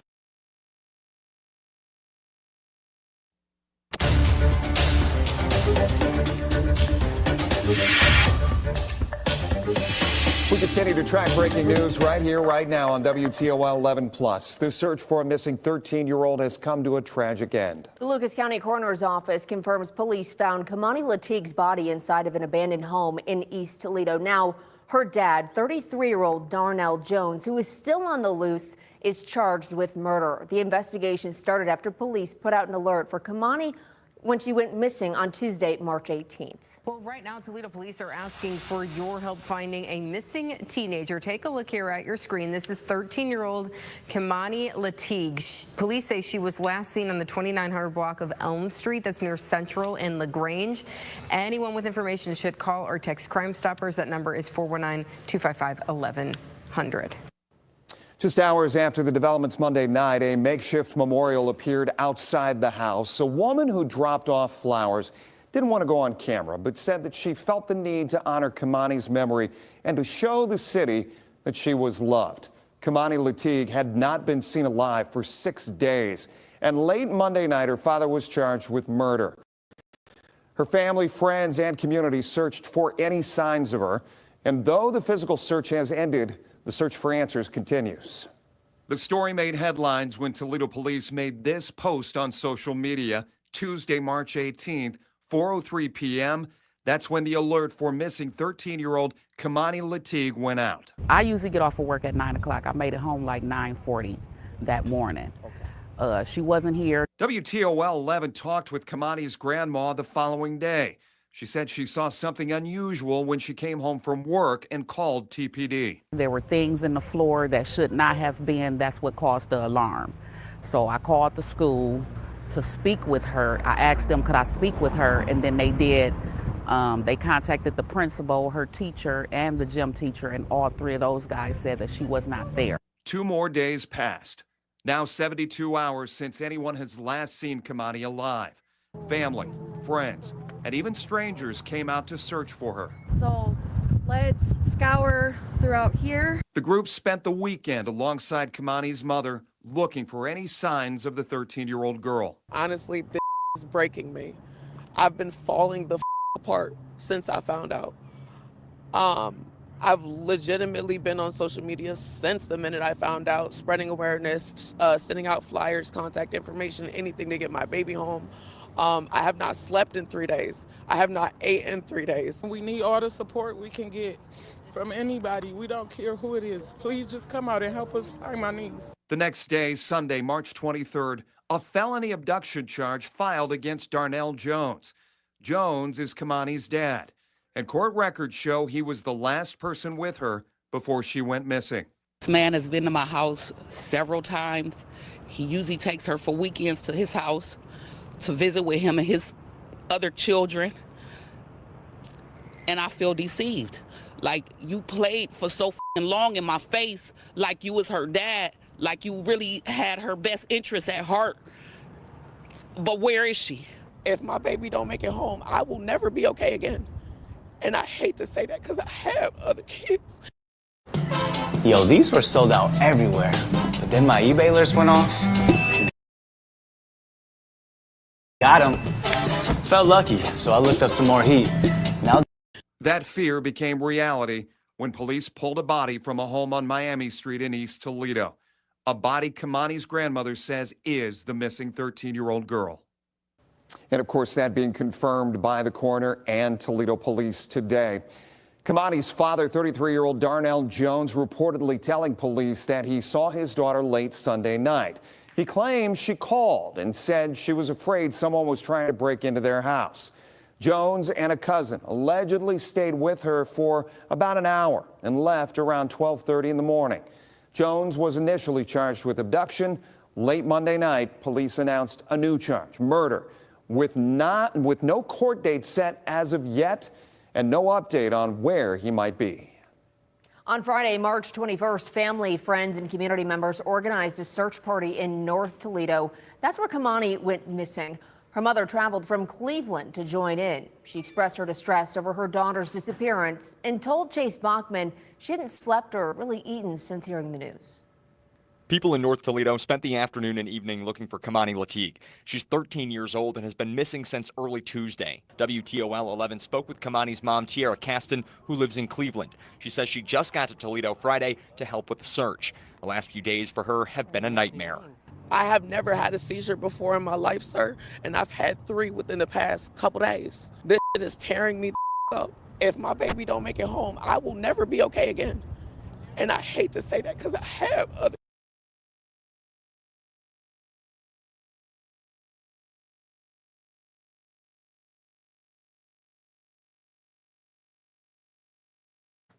Sad, oh sad. Hold on, y'all watching it? All right, okay, hold on. Hold on. The kids. Family and friends say Kamani isn't the type of girl to get into trouble. They aren't sure why she would go missing or if she was taken, why somebody would want to hurt her. And we need all the support we can get from anybody. We don't care who it is. Please just come out and help us find my niece. Tiara says the last few days have taken an emotional toll on her, and all she wants is to see her daughter home safe. It would be the world to me. Like this, I hate to, I don't like cursing, but honestly, this is breaking me. I've been falling the apart since I found out. I've legitimately been on social media since the minute I found out, spreading awareness, sending out flyers, contact information, anything to get my baby home. I have not slept in 3 days. I have not ate in 3 days. If you have any information that could lead to Kamani's whereabouts, you're asked to call Toledo Police or Crime Stoppers. Reporting in North Toledo, Chase Bachman, WTOL 11. And once again, unfortunately, the search has come to a tragic end. It was Sunday, March 23rd, when a felony abduction charge was filed against Darnell Jones. Jones is again Kamani's dad, and again has now been charged with murder. Court records show an open warrant for his arrest. The affidavit alleges that Jones was the last person with Kamani before she went missing. And it shows he provided inconsistent statements regarding what he was doing and where his daughter was. Phone records, surveillance footage, and witness statements contributed to those charges. Here's a look at reporting by WTOL 11's Sophia Pericone and Silver Barker as those developments unfolded. We continue now with breaking news. The father of a missing teenage girl is being charged with third-degree felony abduction. 13-year-old Kamani Lateeg has been missing since last week. Police say she was last seen on March 18th. Silver Barker joins us live from the safety building with the latest. Silver. Sophia, court records show that there is an arrest warrant out for Kamani's dad, 33-year-old Darnell Jones. Toledo Police did confirm with us earlier this morning that this is in relation to her disappearance. Here's a picture of Kamani right there on your screen, Kamani Lateeg. Again, police say she's been missing since Tuesday. Police tell us Jones, who also uses the last name Ogletree, is the biological father of Kamani. According to court documents, he's wanted for abduction removed from place found. The report also mentions Jones was the last person with Kamani before she went missing. It also lists that Jones gave officers inconsistent statements about his activity with Kamani and their whereabouts. Now, the report also mentions communication records and surveillance video who helped the detective get to this point. Reached out to TPD for further information regarding that. We'll continue to keep you guys updated as we learn more today. Reporting live in Toledo, Silver Barker, WTOL 11.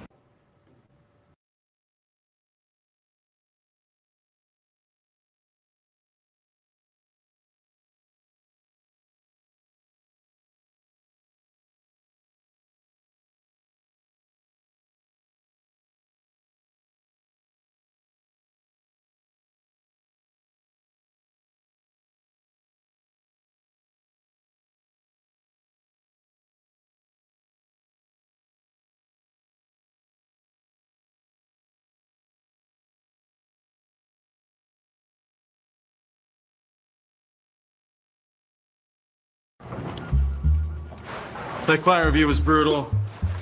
We're gonna be underwater for weeks. I'm already so pruny. This is fixable. Just The one and only, man, Crazy James, man. As y'all say, General James, you know, the one and only, man. What we Mr. doing? Stand on all type of business, man, you know. From the church, from the Capitol to the churches, to the churches, to the Capitol. Society produced prisons and prisoners. Prisoners didn't produce society. Now I'm in the trench, stepping with my brothers to go see these people. Once someone feels like they have something to offer, that there are different people.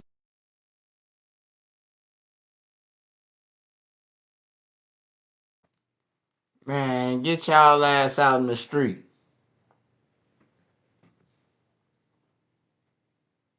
Go and surround the YNs. Y'all stay talking to each other. Go and motherfucking surround the YNs, goddammit. Y'all meeting up in the wrong place. Start going on them blocks, goddammit, and bring your mic and your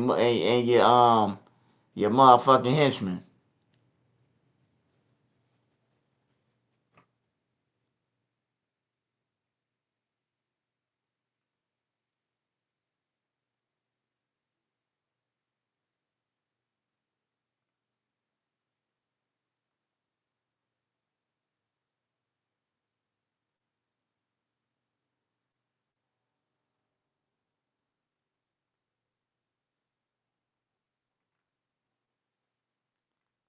I ain't never heard no nigga say they robbed Gucci Mane, though.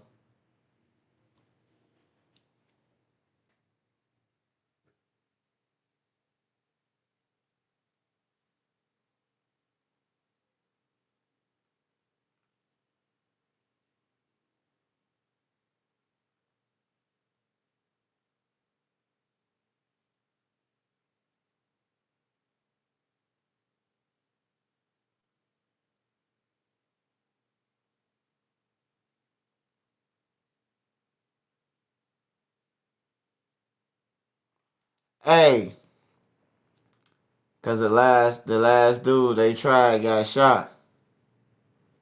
Hell yeah.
New today, prosecutors charged a 49-year-old woman in the death of a mom in the bar parking lot. A criminal complaint says April Miller shot and killed Bree Butcher early Sunday morning near Bar 107. I'm just saying, man, who the fuck want to get killed by something look like that? Who the hell want to die from something that look like that, man? Look like her life is already bad. She just want to take a motherfucker out. I was born fucked up, so I'm just gonna fuck up your life since mine's fucked up. Like, you got people like her that's in the world, man, who wake up and say, I'm gonna take somebody's life. Anybody play with me, I'm gonna kill them. Fat ass turtle. I'll be arguing with God right now, man. Some shit like that took me. You gotta let me go and get my get back.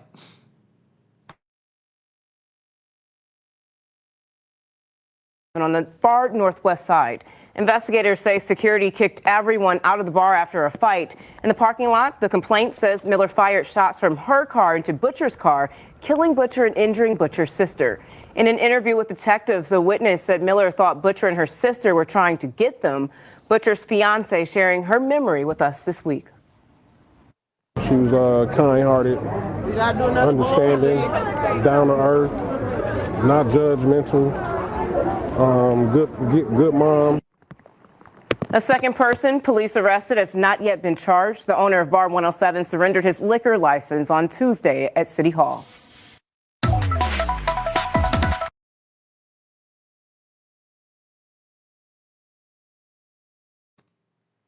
That shit crazy, man.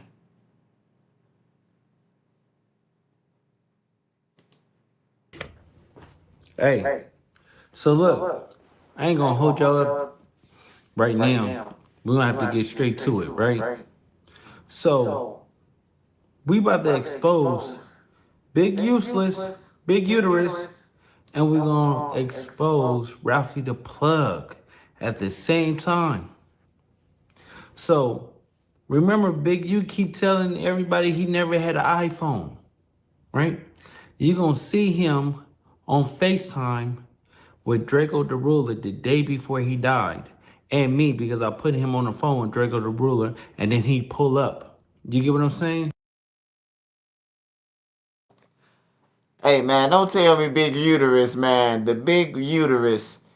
Don't tell me he killed Draco the Ruler, too. God damn, man. Where the gangsters at in Cali, man? I know y'all ain't let one man just run around California like a mad dog gone wild, man. Big Uterus got something to do with Draco, man. God damn, man. YG?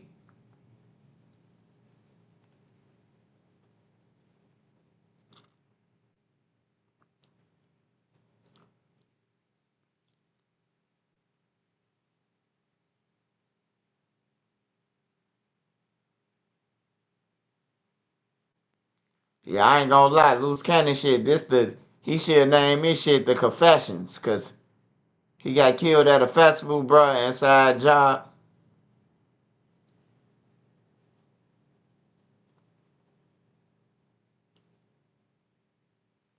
No, I ain't saying that. This guy just said that. Hold on. You keep telling everybody he never had an iPhone, right? You're gonna see him on FaceTime with Draco the Ruler the day before he died. And me, because I put him on the phone with Draco the Ruler, and then he pull up. You get what I'm saying? You're gonna see all of this. I feel no man, no will I believe him. All I know is fall, I'ma fall out. Fall out them bands, watch you fall out. All I know is fall, I'ma fall out. And then you're gonna see raw footage of how it played out, and Draco is telling me he didn't trust Ralphie. Ralphie, he didn't feel comfortable with him, and he was asking me to go to the show with him, but I had prior engagements. So at the end of the day, it's like this, right? You got a scumbag, everybody be talking acting like he just this big macho person and stuff like that, but he's not like that. Sugar Plum, McDonald's parfait, mayonnaise, ketchup, mustard, all of that soft condiments. Don't be acting like you tough because you not. I hear the little stuff that you be saying and going on and stuff like that. When are you going to address certain things? But look, we ain't going to warm up to it after that clip is over. And after I get my hard drives back and the thing's over, I'm putting out that FaceTime video, right? But you did say you never had an iPhone. Remember you said that? Oh, people, we about to expose it, right? You know,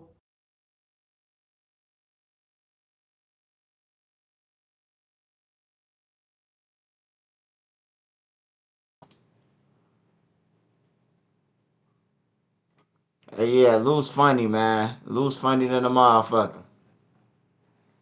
Luce is funny, man. Oh, shit. look, today, now, look, this is what we're going to do. Because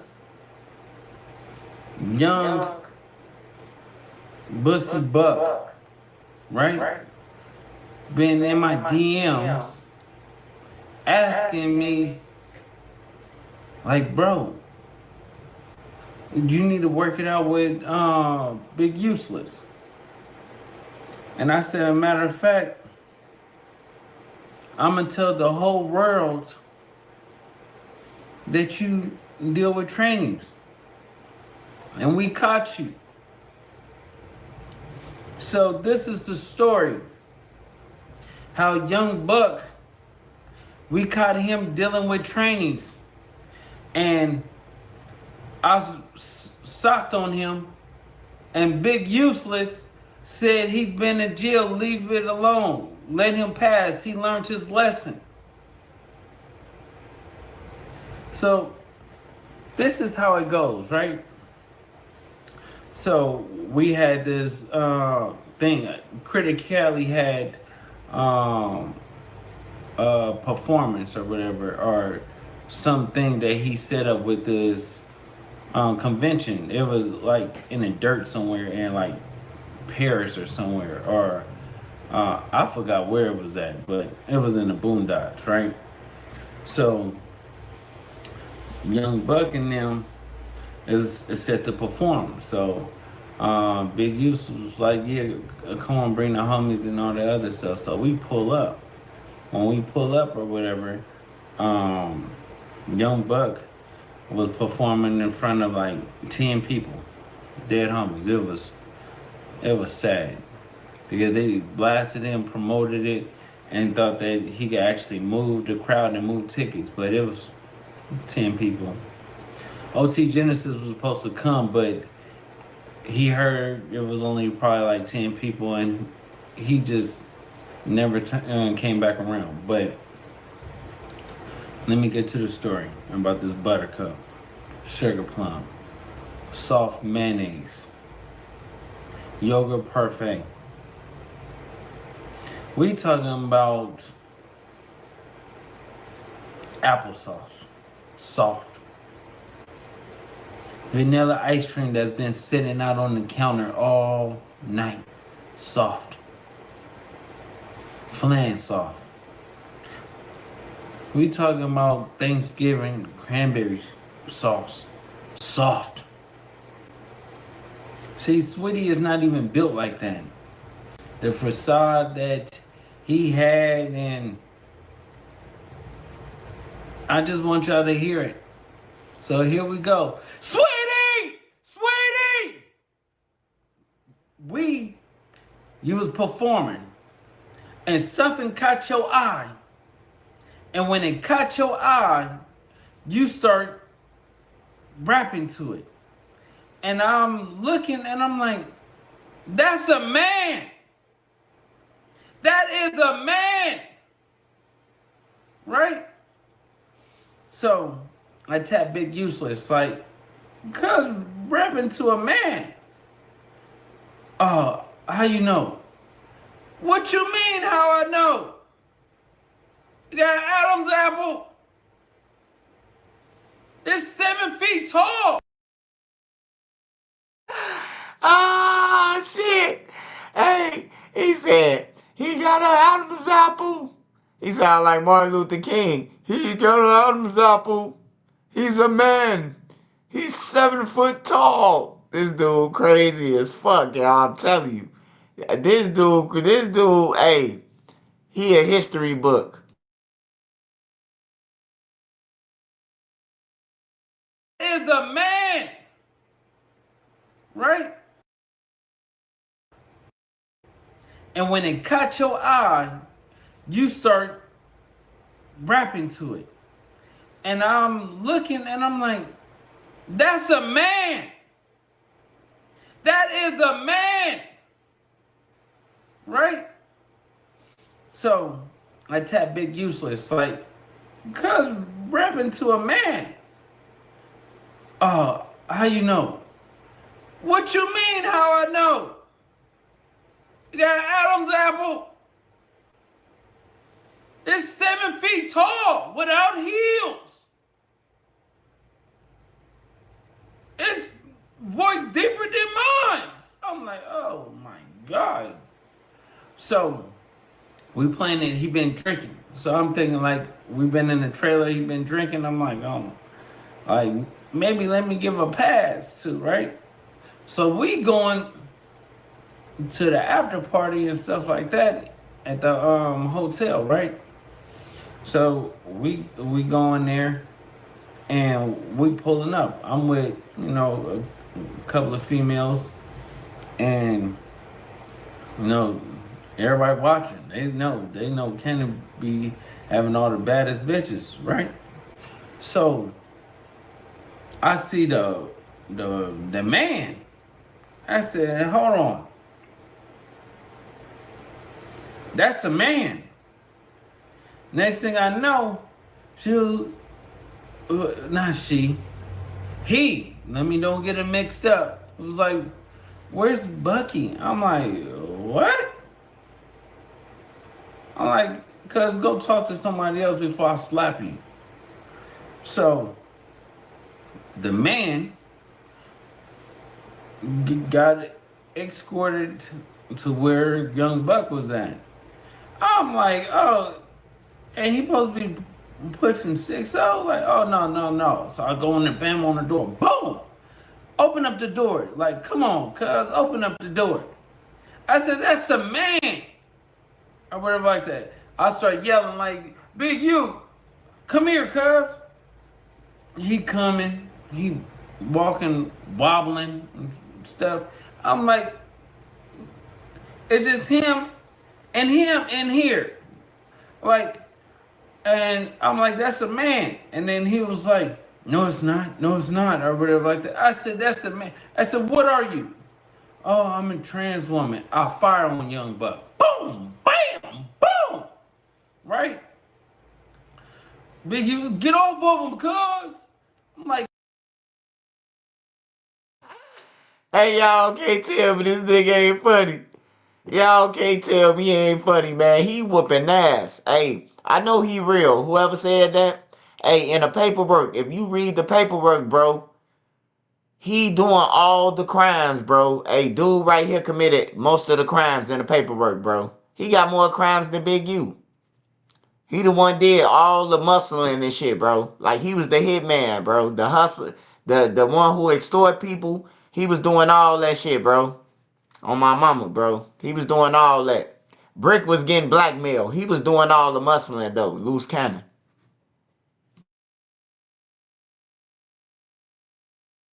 Cuz, what you talking about? He learned his lesson. Get off of him. I'm like, he learned his lesson. And then he was like, Kenny, you... Hold on, y'all. I gotta rewind.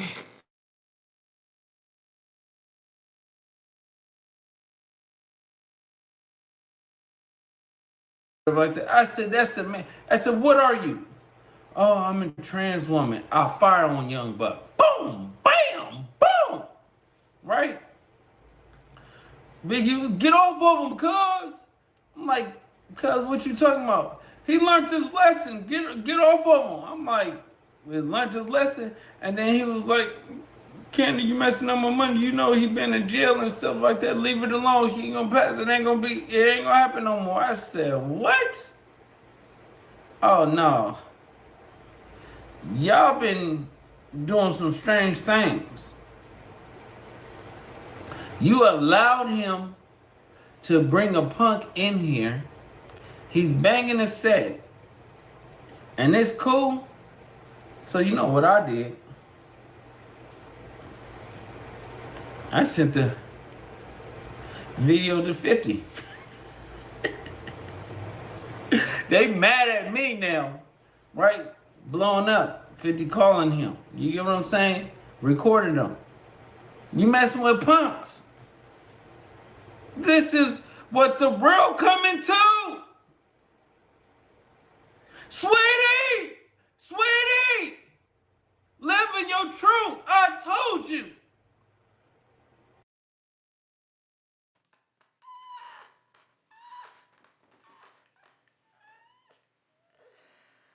Oh shit, I'm about to send this man $50, man. I'm about to send this girl $50 for him, man. This shit is funny. This dude is funny as fuck, man. He funny as hell, man. Oh my fucking God, man.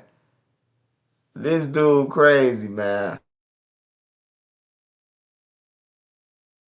If you're gonna be a homosexual rapper, you might be the biggest. Because the hood, we don't mess with you. This is before Little X Nas.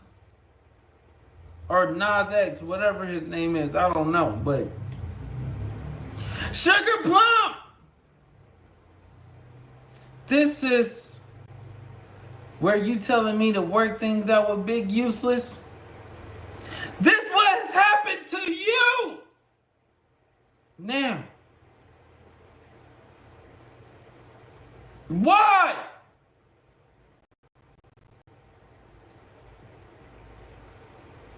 But the real seen the tape. This is what you wanted. This is the response you get when you try to tell me to work something out with a sucker. A marshmallow. A s'more at that. Because he's black. A raisin, a prune. Because he's black. Charcoal that's already been burnt down in the charcoal pit and of a barbecue pit, whatever you want to call it, but Hey, bro. Hey, he should turn his shit after he get out, bro. Turn the negative into a positive, bro. He'll be a funny ass preacher. He already sound like a preacher. Sugar Plum. He sound like a straight preacher, bro. Turn the negative into something positive, bro. I can see him in the church, bro. Hey, you know how at the end of the movie, like on Boys in the Hood, when they say what they did with their future, like at the end of the movie, like he ain't die, he went to college and shit like that. Loose Cannon, after doing 15 years in the feds, turned his life around, went to the UCLA, graduated. Now he a pastor, him and his wife with 3 kids. Hey, this nigga crazy, man. Loose Cannon, bro. his actions is soft. This is what the real comes to.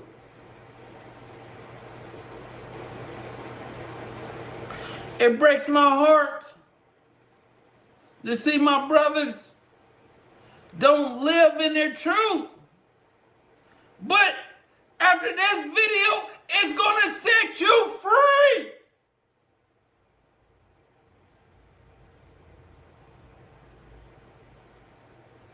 Hey, this is no gimmick. This is the truth. Big Useless, you saved him.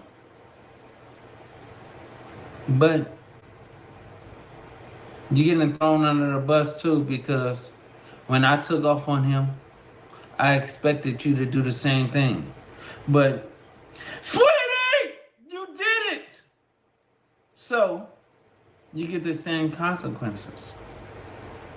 I told you I peel back layers after layers after layers. Go to Zimbabwe! Go to Africa! Go to Japan! Go to any country that I can't pronounce!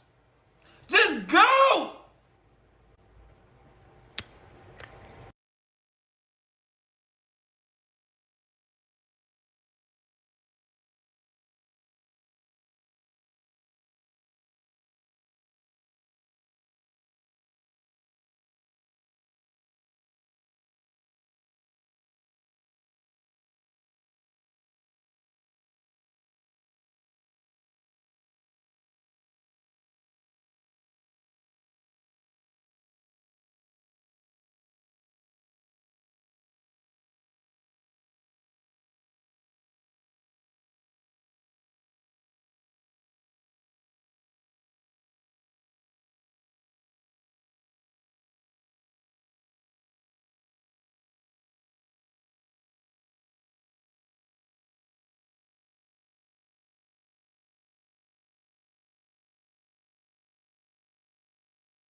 Let's get straight to this, right?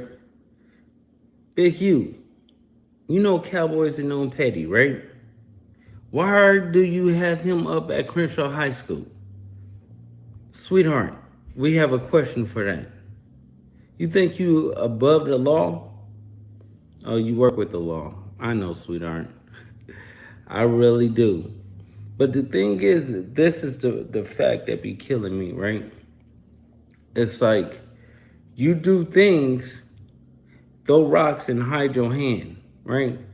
It was cool when you was dealing with Molly Mall and Whack, right? When you was talking mess about Whack to Molly Mall, and Molly Mall is telling Whack, right? You know, look, I got the content for y'all, right? Y'all about to see Sugar Plum change the story 10, 12 different times in different settings, right? Joints, and like them is hard and comfortable too. All right, let's get down to brass tacks. What are we talking about, John?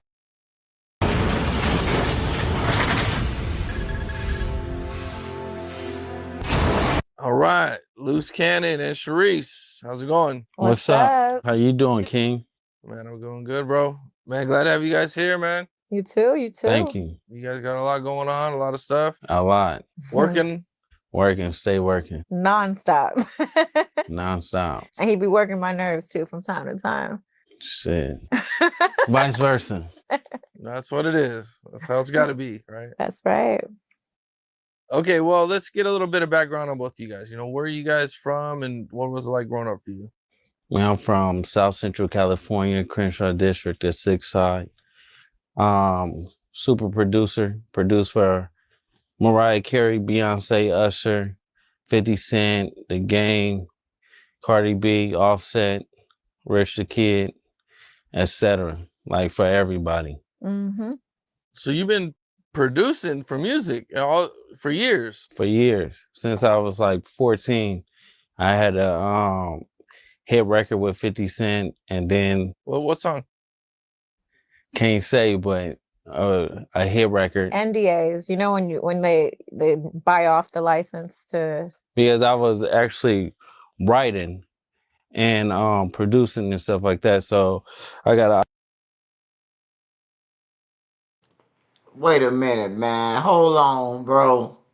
Hold on. Hey, you telling me that this man got hit records? Hey, who from Cali on here, man? Come on, man. Who from Cali on here?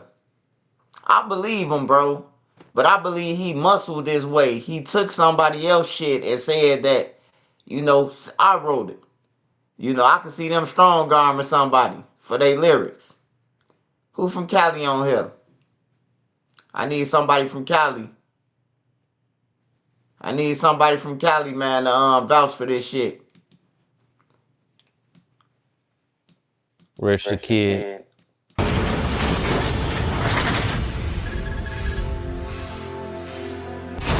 All right, Loose Cannon and Sharice. How's it going? What's up? How you doing, King? Man, I'm doing good, bro. Man, glad to have you guys here, man. You too. You too. Thank you. You guys got a lot going on, a lot of stuff. A lot. Working.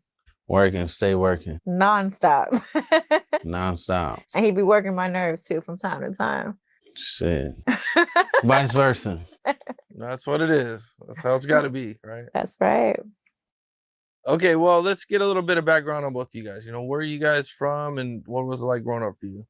Well, I'm from South Central California, Crenshaw District, the 6th side. Super producer, produced for Mariah Carey, Beyonce, Usher, 50 Cent, The Game, Cardi B, Offset, Rich the Kid, etc. Like for everybody. Mm-hmm. So you've been producing for music for years? For years. Since I was like 14, I had a hit record with 50 Cent, and then. What song? Can't say, but a hit record. NDAs, you know, when they buy off the license to. Because I was actually writing and producing and stuff like that, so I got an opportunity with Chris Lighten before he died or whatever, and one of 50 Cent's biggest records. So you produced it? I produced it, but you don't have credit for it in the album. Mm-mm. You know what they do when they have those ghost producers and they buy it out? So basically, I was got signed with Scott Storch, and when I got signed with Scott Storch or whatever, everything went under him, and then we fought for it when I got up older of age, because I wasn't up at age. I was only 14 years old when I did the hit. Oh. Damn. Okay. So what are some other big records? What are some stuff you can't talk about? Like what's your biggest record that you've produced? You could say Bodak Yellow with Cardi B. Got her started. You produced that? Of course. Wow. Okay, that's what's up. What was that like?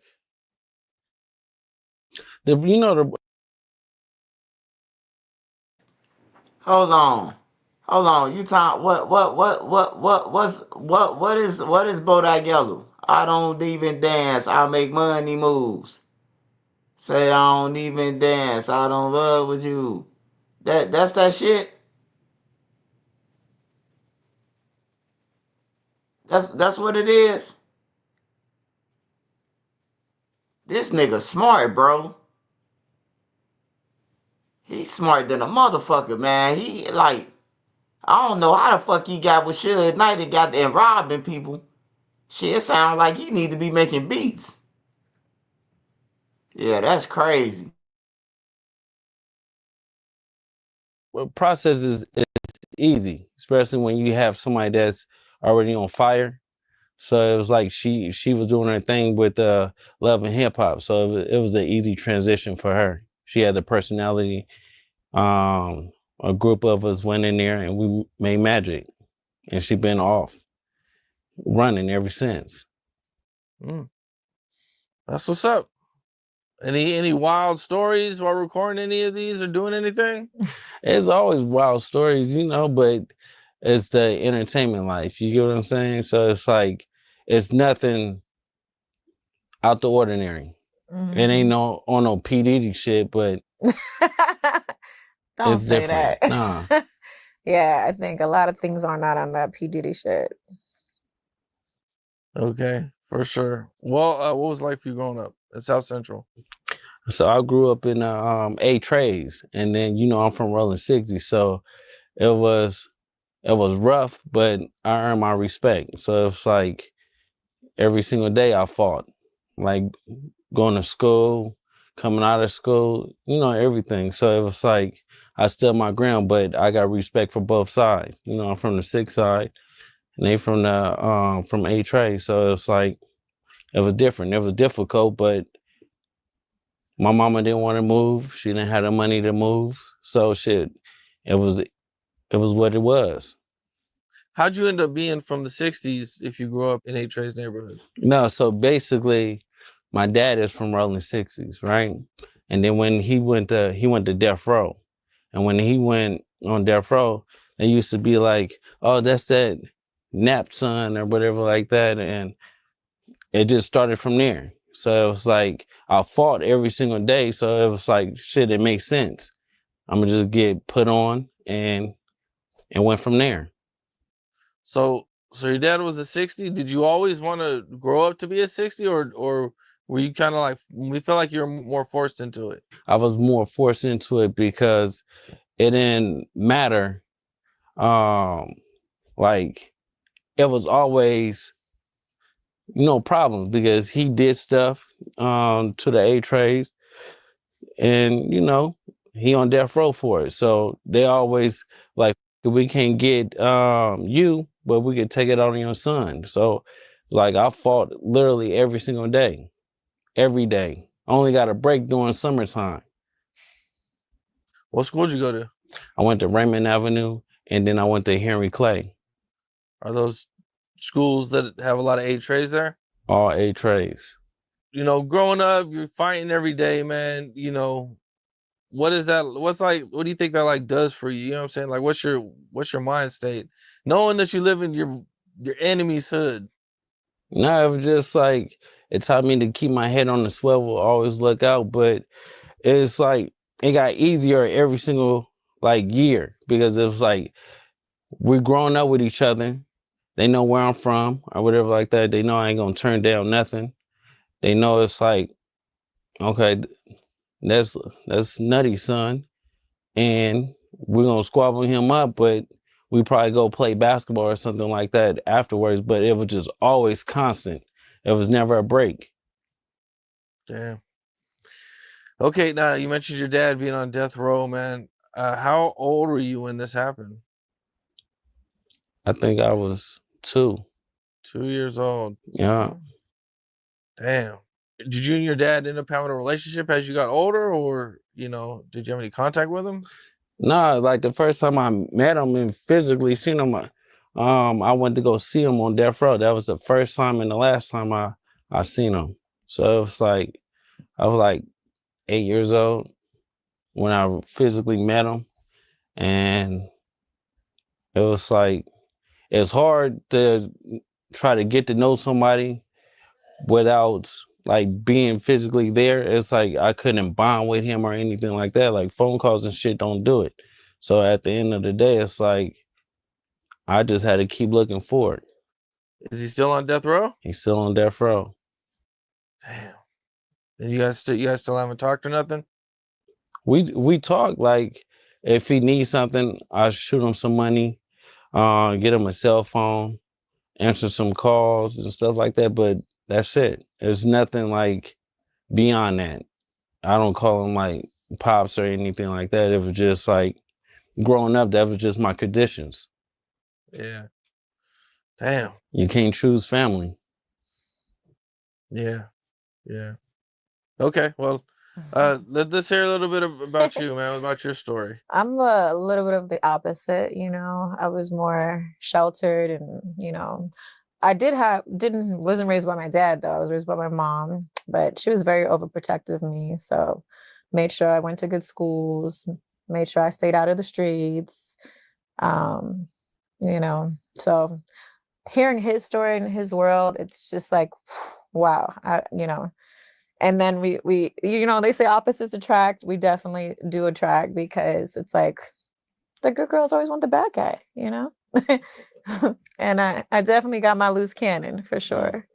Yeah, and I was classically trained. So I went to opera school, Manhattan School of Music, and we definitely blend well because he understands my lifestyle and my world, because it's also his in a sense because he does music. So it just worked hand in hand. And surprisingly, we've been to so many events that like at the same time and didn't know each other.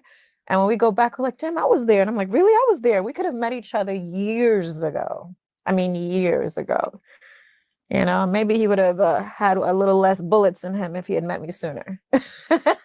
Oh, No, Yeah. I don't know. Shit happened. You know, I keep him out of trouble. Or I try to at least. yeah. Mhm. Hear that. I hear that. Okay. You mentioned growing up South Central, it being rough, and producing music. hmm Did that help keep you out of trouble? No, shit, because it's like when you making money and you got like people that's around you that's not doing it so well, it was like you was always a target. So I was a target in the hood. I was a target anywhere I went. I've been shot 10 times. So it's like at the end of the day, it's like even producing, like I produced a lot of shit for Nipsey Hussle. I wrote a lot of shit for Nipsey Hussle too. And, you know, I brought like YG to the hood, putting him and Nipsey together, you know, J-Rock, everybody. Like I really, at a young age, and they, you know, they older than me, but I really started like the wave for Bloods and Crips and stuff like that to actually get on songs and make it cool. Oh shit. Okay. So you produced a lot for Nipsey. So did you grow up with Nipsey? Yeah, no, I grew up with Nipsey because his baby mama is my cousin. And so it was like we had that relationship like that. And then it was like in the music, it just made sense. So the first record that we all did together, it was Bringing California Back, featuring YG and Nipsey, produced by Dr. Dre. So it was like, it was Produced by decent. Dr. Dre. Of course. Okay, no shit. Okay. I didn't know Nipsey was on a Dre produced track. No, it was because of me. So He really brought them all together. yeah. So it's like when, like long story short, it's like when Nipsey and Kendrick Lamar and stuff like that before like the signing with Dr. Dre, and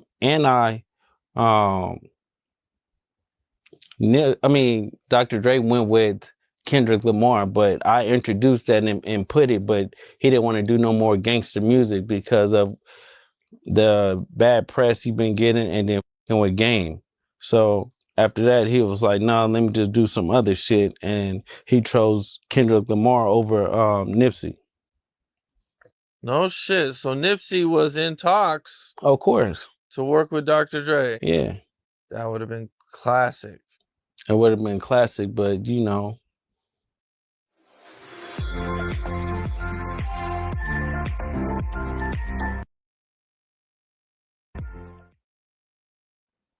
Yeah, it happens like just that. happens like that.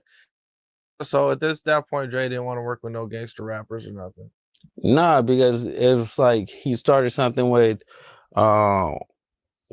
Game and the 50 Cent, the G-Unit shit, and then that shit went bad, and then it was like the nigga Game talking shit about Dr. Dre, and Dre just got tired of it. Yeah, okay, so I could see that. Yeah. With him having these incidents, he probably got tired of it. Of course. So it was like more of like, I could deal with something, a different personality that's not really on like no street shit and get a real bag and don't have a headache. Instead of building some shit up, and then you have to worry about your artist getting shot, killed, talking shit, incidents, bad press, all that. That's why a lot of these labels take insurance policies out on their artists now because of that. Yeah, now they just start doing that because so Mhm. many rappers been getting killed. Mm-hmm. Gangster rap definitely slowed down a lot, man. That's for damn sure. No, Yeah, a it lot of didn't. people have been getting killed. It's been kind of wild. No. Because you know what? People don't know how to just keep it in the words of the rap. They actually take it to the streets. You know, back in the day, they would do battle rapping and go back and forth with their pens. But now it's not. It's like psh, Yeah, that. they take it real serious. That's why with our new reality show, sometimes you don't know, like, baby, we got to turn it off. Like things may really happen, but it's just like you got to keep it on just for entertainment. He be No. just taking it. Oh, Shout out to Ralphie the Plug. You're a real sweetheart. oh Lord. You're a real live bitch. Neighborhood crib. Where my shades at? My shades Not on. dead homies. What happened with Ralphie? No, so basically, I was doing producing and writing for Draco the Ruler. And I did the last record before he died or whatever with us. And we was in the studio, we recording and stuff like that, then, doing like background footage. And then he was telling me, he was like, man, I don't feel comfortable because, he had that show the next day. I'm like, cuz you better change that lineup because I know the enemies is going to be coming to that show. And so I said, let me do a favor. So I called YG and I was like, YG, like, I'm not going to be there. You better not let nothing happen to my nigga. And I'm in New York with my homies and stuff like that. We doing our own press run. And then he was telling me, he was like, I don't feel comfortable without you going and stuff. And then the next day, his girl calling me, telling me that he just died. I'm like, bitch, you lying. 6-0, you lying. I get a call from his mama. And his mama was like, my son died. He's gone. And really f***ed me up. But I never thought, because he was telling me, he was like, I didn't trust Ralphie. Ralphie's a bitch. So when I get back, I'll call Ralphie. I'm like, listen, cuz you need to come outside. So he was like, yeah, I'm gonna pull up and stuff like that. I'm like, nah, you bitch ass nigga, you need to really come outside or whatever like that. They just killed your brother. And then he was telling me like, Draco, he got stabbed and he just sat down on the speaker. And I'm like, bitch ass nigga, I see y'all running in the videos. And then cuz was just making excuses. And so when we seen the, I'm like, we're gonna have to do something. But cuz stop picking up the phone, stop answering, stop doing all that other shit. So to me, he's just a buster. Nigga, like, cuz should have been dead. Damn. Long live Draco, man. Yeah. For sure, man. So I got the song Ball Out featuring Draco the Ruler, but everything that, all the proceeds and stuff like that goes to his son. So I did that for him. That's what's up. That's dope. Yeah. Yep. Man, he was so impactful, man. Draco really had an impact on the West Coast. Of course. Man, so many people got their style from him. It's crazy. Yeah. That's my guy. How'd you guys meet? Like, just wow, we just ran into each other. He was like, he was doing his music thing. I'm like, cuz, like, I'm gonna make you go up. So it's like, we just start around with each other, and then it just kept going higher and higher. Then he got locked up. And then when he got locked up, everything paused. But when he got out, we still reconnected and stuff like that and still made magic happen. And the rest is history. Man, well, that was dope. You guys got to work, man. He was definitely talented, man, for sure. Okay, you mentioned you got shot. Can you kind of talk about what happened? Man, so So you said, is it 10 bullets at one time, or No, just I got shot 4 different times. So the first time I was in Crenshaw and Slauson, I was just, at the bus stop, just hanging out, right? And I seen a car pull up, me and a homie, and they was like, "What's up?" And we were like, "What's up?" And they was like, "Crib, crib, crib." And we was looking at them like this don't sound right. Next thing they know, they was like, "Crabs." And we was like, "What?" And so we started firing on them. And then next thing I know, I seen a homie go head first onto the concrete. They shot him in the back of the head. So I get them running. They shoot me in the leg. So I flip. And then they shot me again. And then he stood over me and he was about to, shoot me in the head. And then he heard sirens. And then he just turned around and ran off. So I was like, damn. That was one incident. Then the second incident, my brother, he was asking for $20,000 at my house. And I told him like, no, because he was on some weird shit, drug shit and stuff. And then I turned around, he shot me in my back 3 times. And then, I woke up in the hospital because my neighbors heard the gunshots. Then next time, I was at the gas station on Slauson and Crenshaw. I was just pumping gas, and nigga just shot me 3 more times, trying to kill me. And then I got on, and when I got on, I swerved out. He went head first into another car and flew out the windshield, and he died. no shit. Yeah. Then the last time, I just put some blessing hands on it. last time, like I got like a bullet that went through right here, through here, because I blocked it or whatever. And when I blocked it, they were trying to noodle me. They just shooting. Which time was the worst that you ended up in the hospital? All the times was the worst. No, I say when I got shot by my brother, because I literally got shot. I woke up in a hospital with handcuffs on me because these niggas found guns in my house, and I was probation, so I went to jail. I'm like, after I'm healing up. Damn. So it was like some up shit. You get shot, you survive, and then you go to jail. Eesh. Damn. I wish he knew me though that back then. I just keep saying that, because for one, they can't illegally search his house. A lot of things that if I were there, it wouldn't have went down the way it did. Man, You would have had a proper lawyer. I did have would've- lawyers. No, you just had regular, smuggler, degular lawyers, but you would have had a proper lawyer No. that would have got you out of these things. And you would have had somebody around you that would have better guidance to know for you not to be at no gas station on Slauson and all these type of things, knowing I'm your always background. gonna be hood. No, so he's at the not. end of the That's day- why, I'm here to refine him. I know. It's a work in progress, as you can see.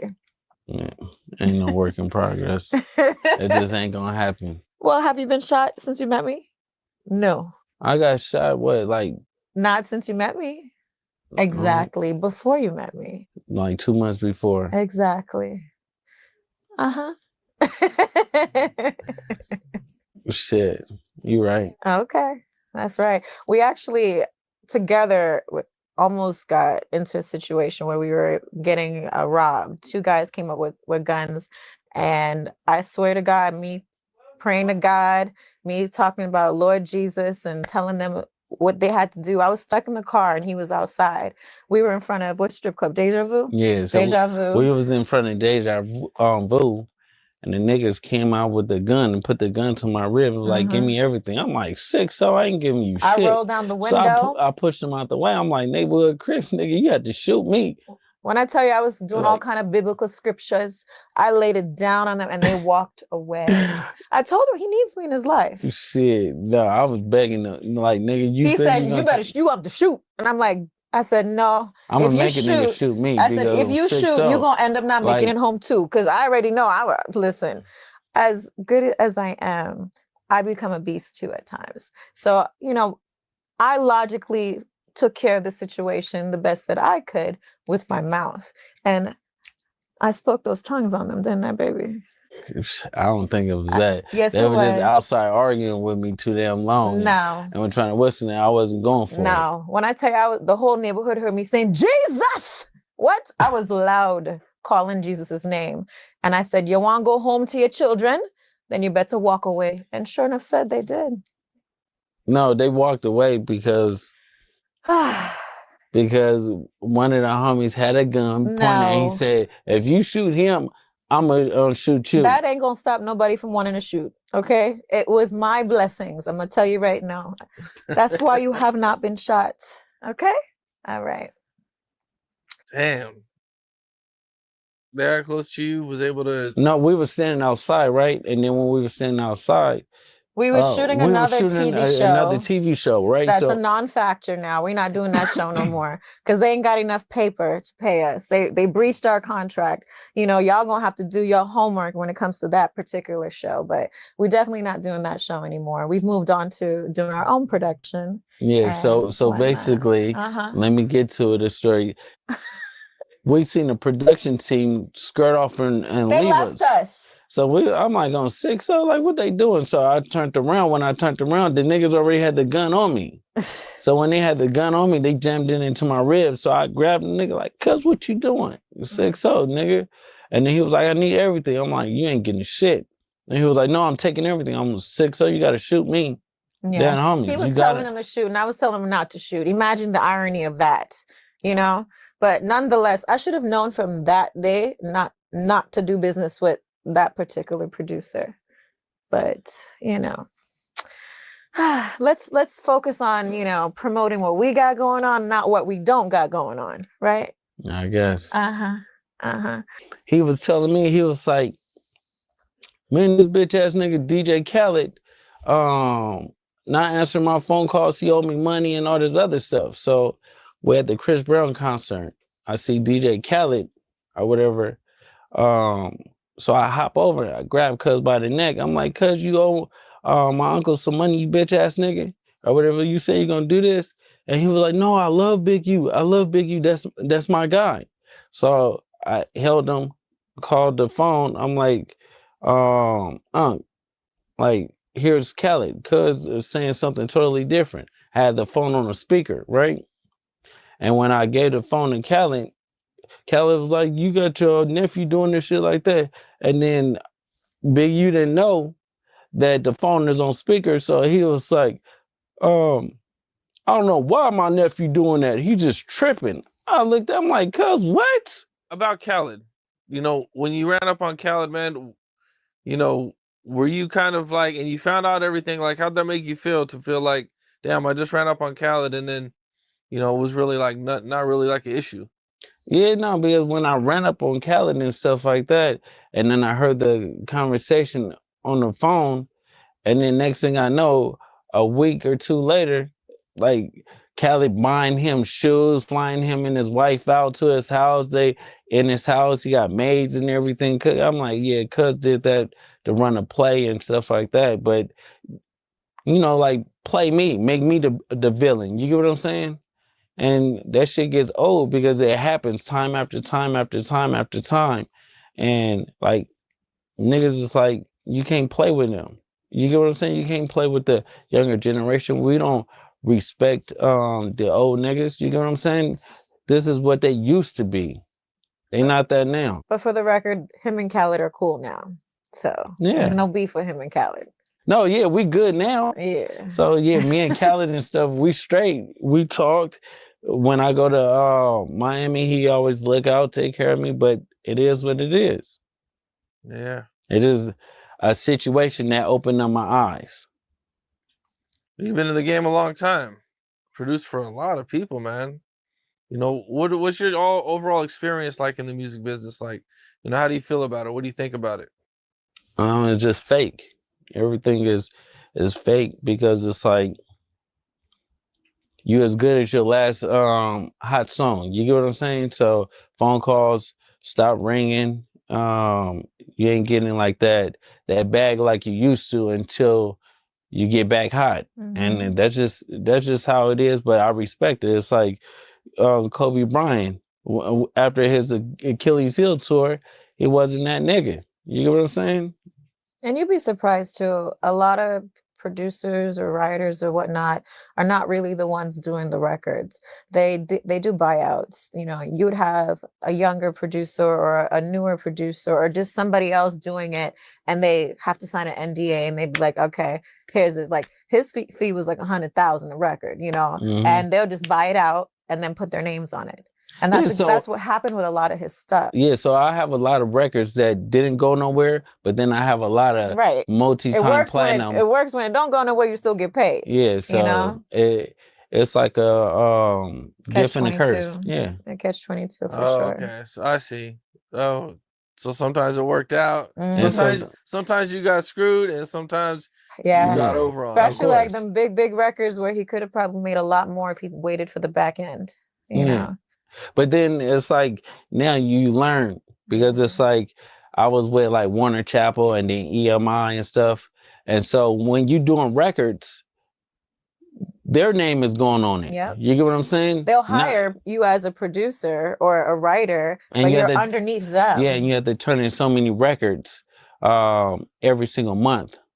And when you do it, and then you be like, damn, I just did that record and stuff like that, but you don't get no credit, but you get your fee. You get what I'm saying? They'll give you your whatever monthly stipend is, and that's it. Some people are okay with that. But man, when you see like something you put your hard work to and it becomes like a #1 hit somewhere, you're like, damn. Why you think there's a lot of ghostwriters and a lot of producers and stuff like that you would never know of because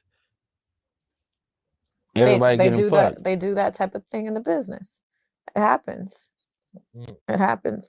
And even a lot of artists steal another artist's image and whatnot, and the whole MO, down to the tattoos, down to the everything.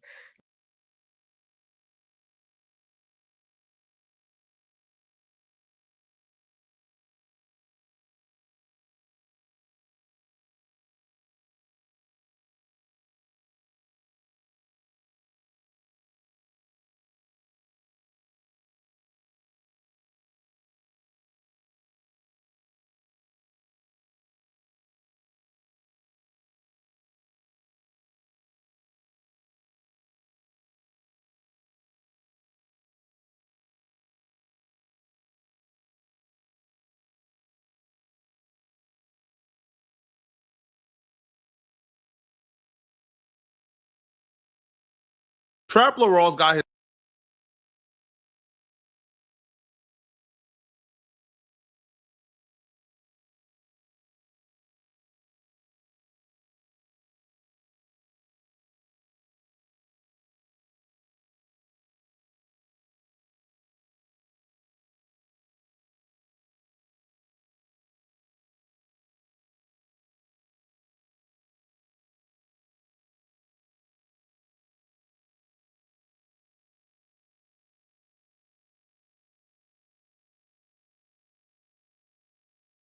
Philadelphia police have a new and very big clue in their investigation into the death of a student on board a SEPTA bus. Authorities released this video today that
Now you can get your CBS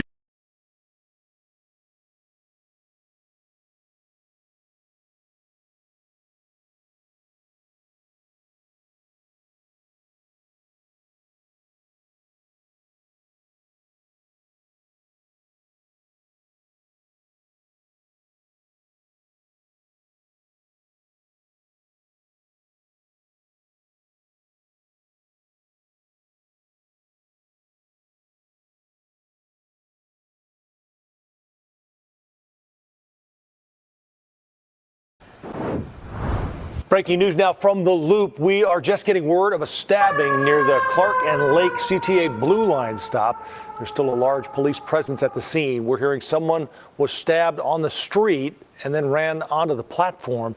No word just yet on their condition or any suspects.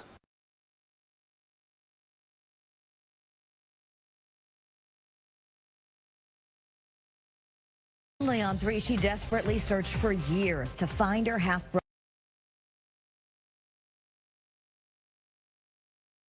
Decade when she found him. And now Heather is speaking exclusively to us on camera. Your reporter Dylan Fearon is live where the boy was allegedly held captive in the Brass City. Dylan?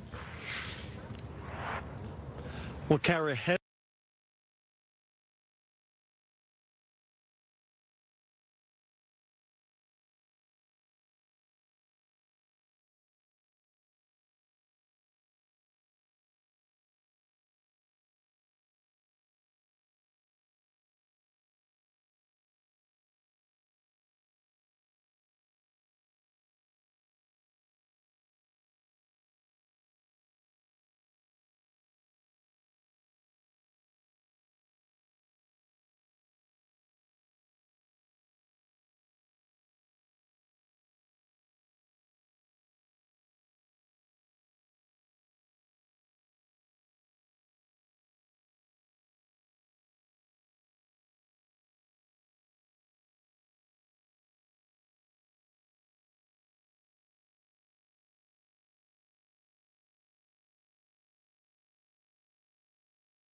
He said, I can't tell you right now. You can't believe this. I said, nigga, what? He said, Yella just went to jail for murder.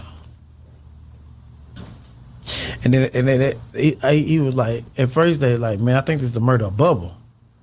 Then later on, he sent me some papers from Mo 3. And you know, that's how God works. Yeah, we on Boss Talk 101. Yeah, we gonna talk. Well, let me ask you this, man. Dude, what do you think when people say that you next? A lot of people say you next. You gonna be next. You'll be getting arrested next. Oh yeah, as long as y'all we've been hearing that. As long as y'all say I don't die next, that's cool. But if we getting arrested next, I'm okay with that. Nigga, I'm okay with that. I know. I talk to the police. You forgot people. Why do people say people is dumb? People will say Rainwater is the police. He worked for the police. Then he gonna say Thursday I'm gonna get arrested. Man, I know. I talk to the detectives. You know what I'm saying? It got that straight up. How did you find out Yellow was arrested for? Y'all, I'm finna get ready to get up out of here. Damn, I ain't know it was this late. Shit.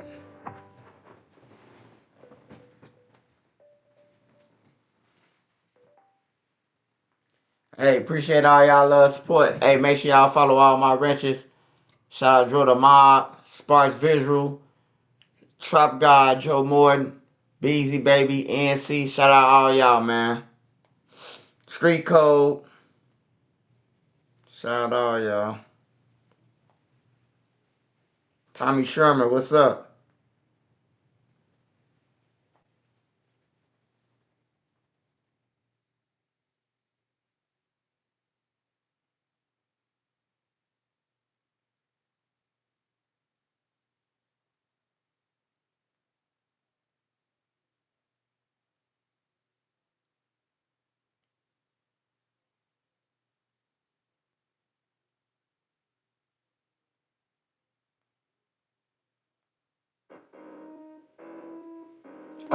I'm up out of here, y'all.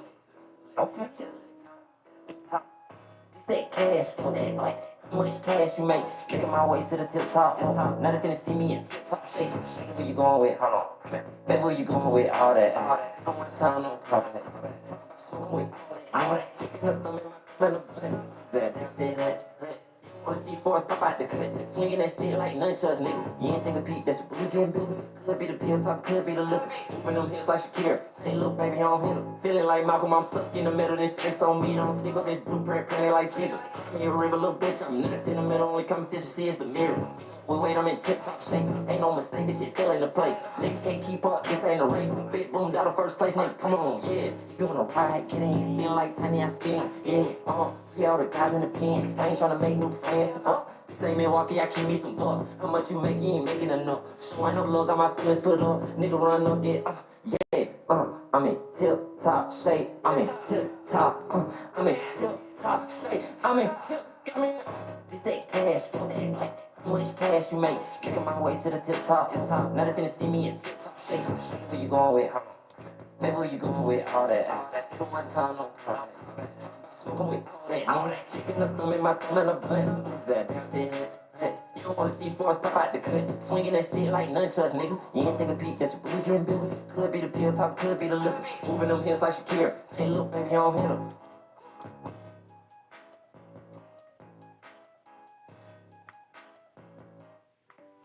Hey, I will be going live tomorrow, man. Make sure y'all check out the rest of my videos. Smash that like button on the way out. Shout out all y'all that's on here, man. Hey, Droski, I'm gonna hit you up in the morning, Brody. Other than that, man, y'all be safe out there, man. Save who you can save. I'm out.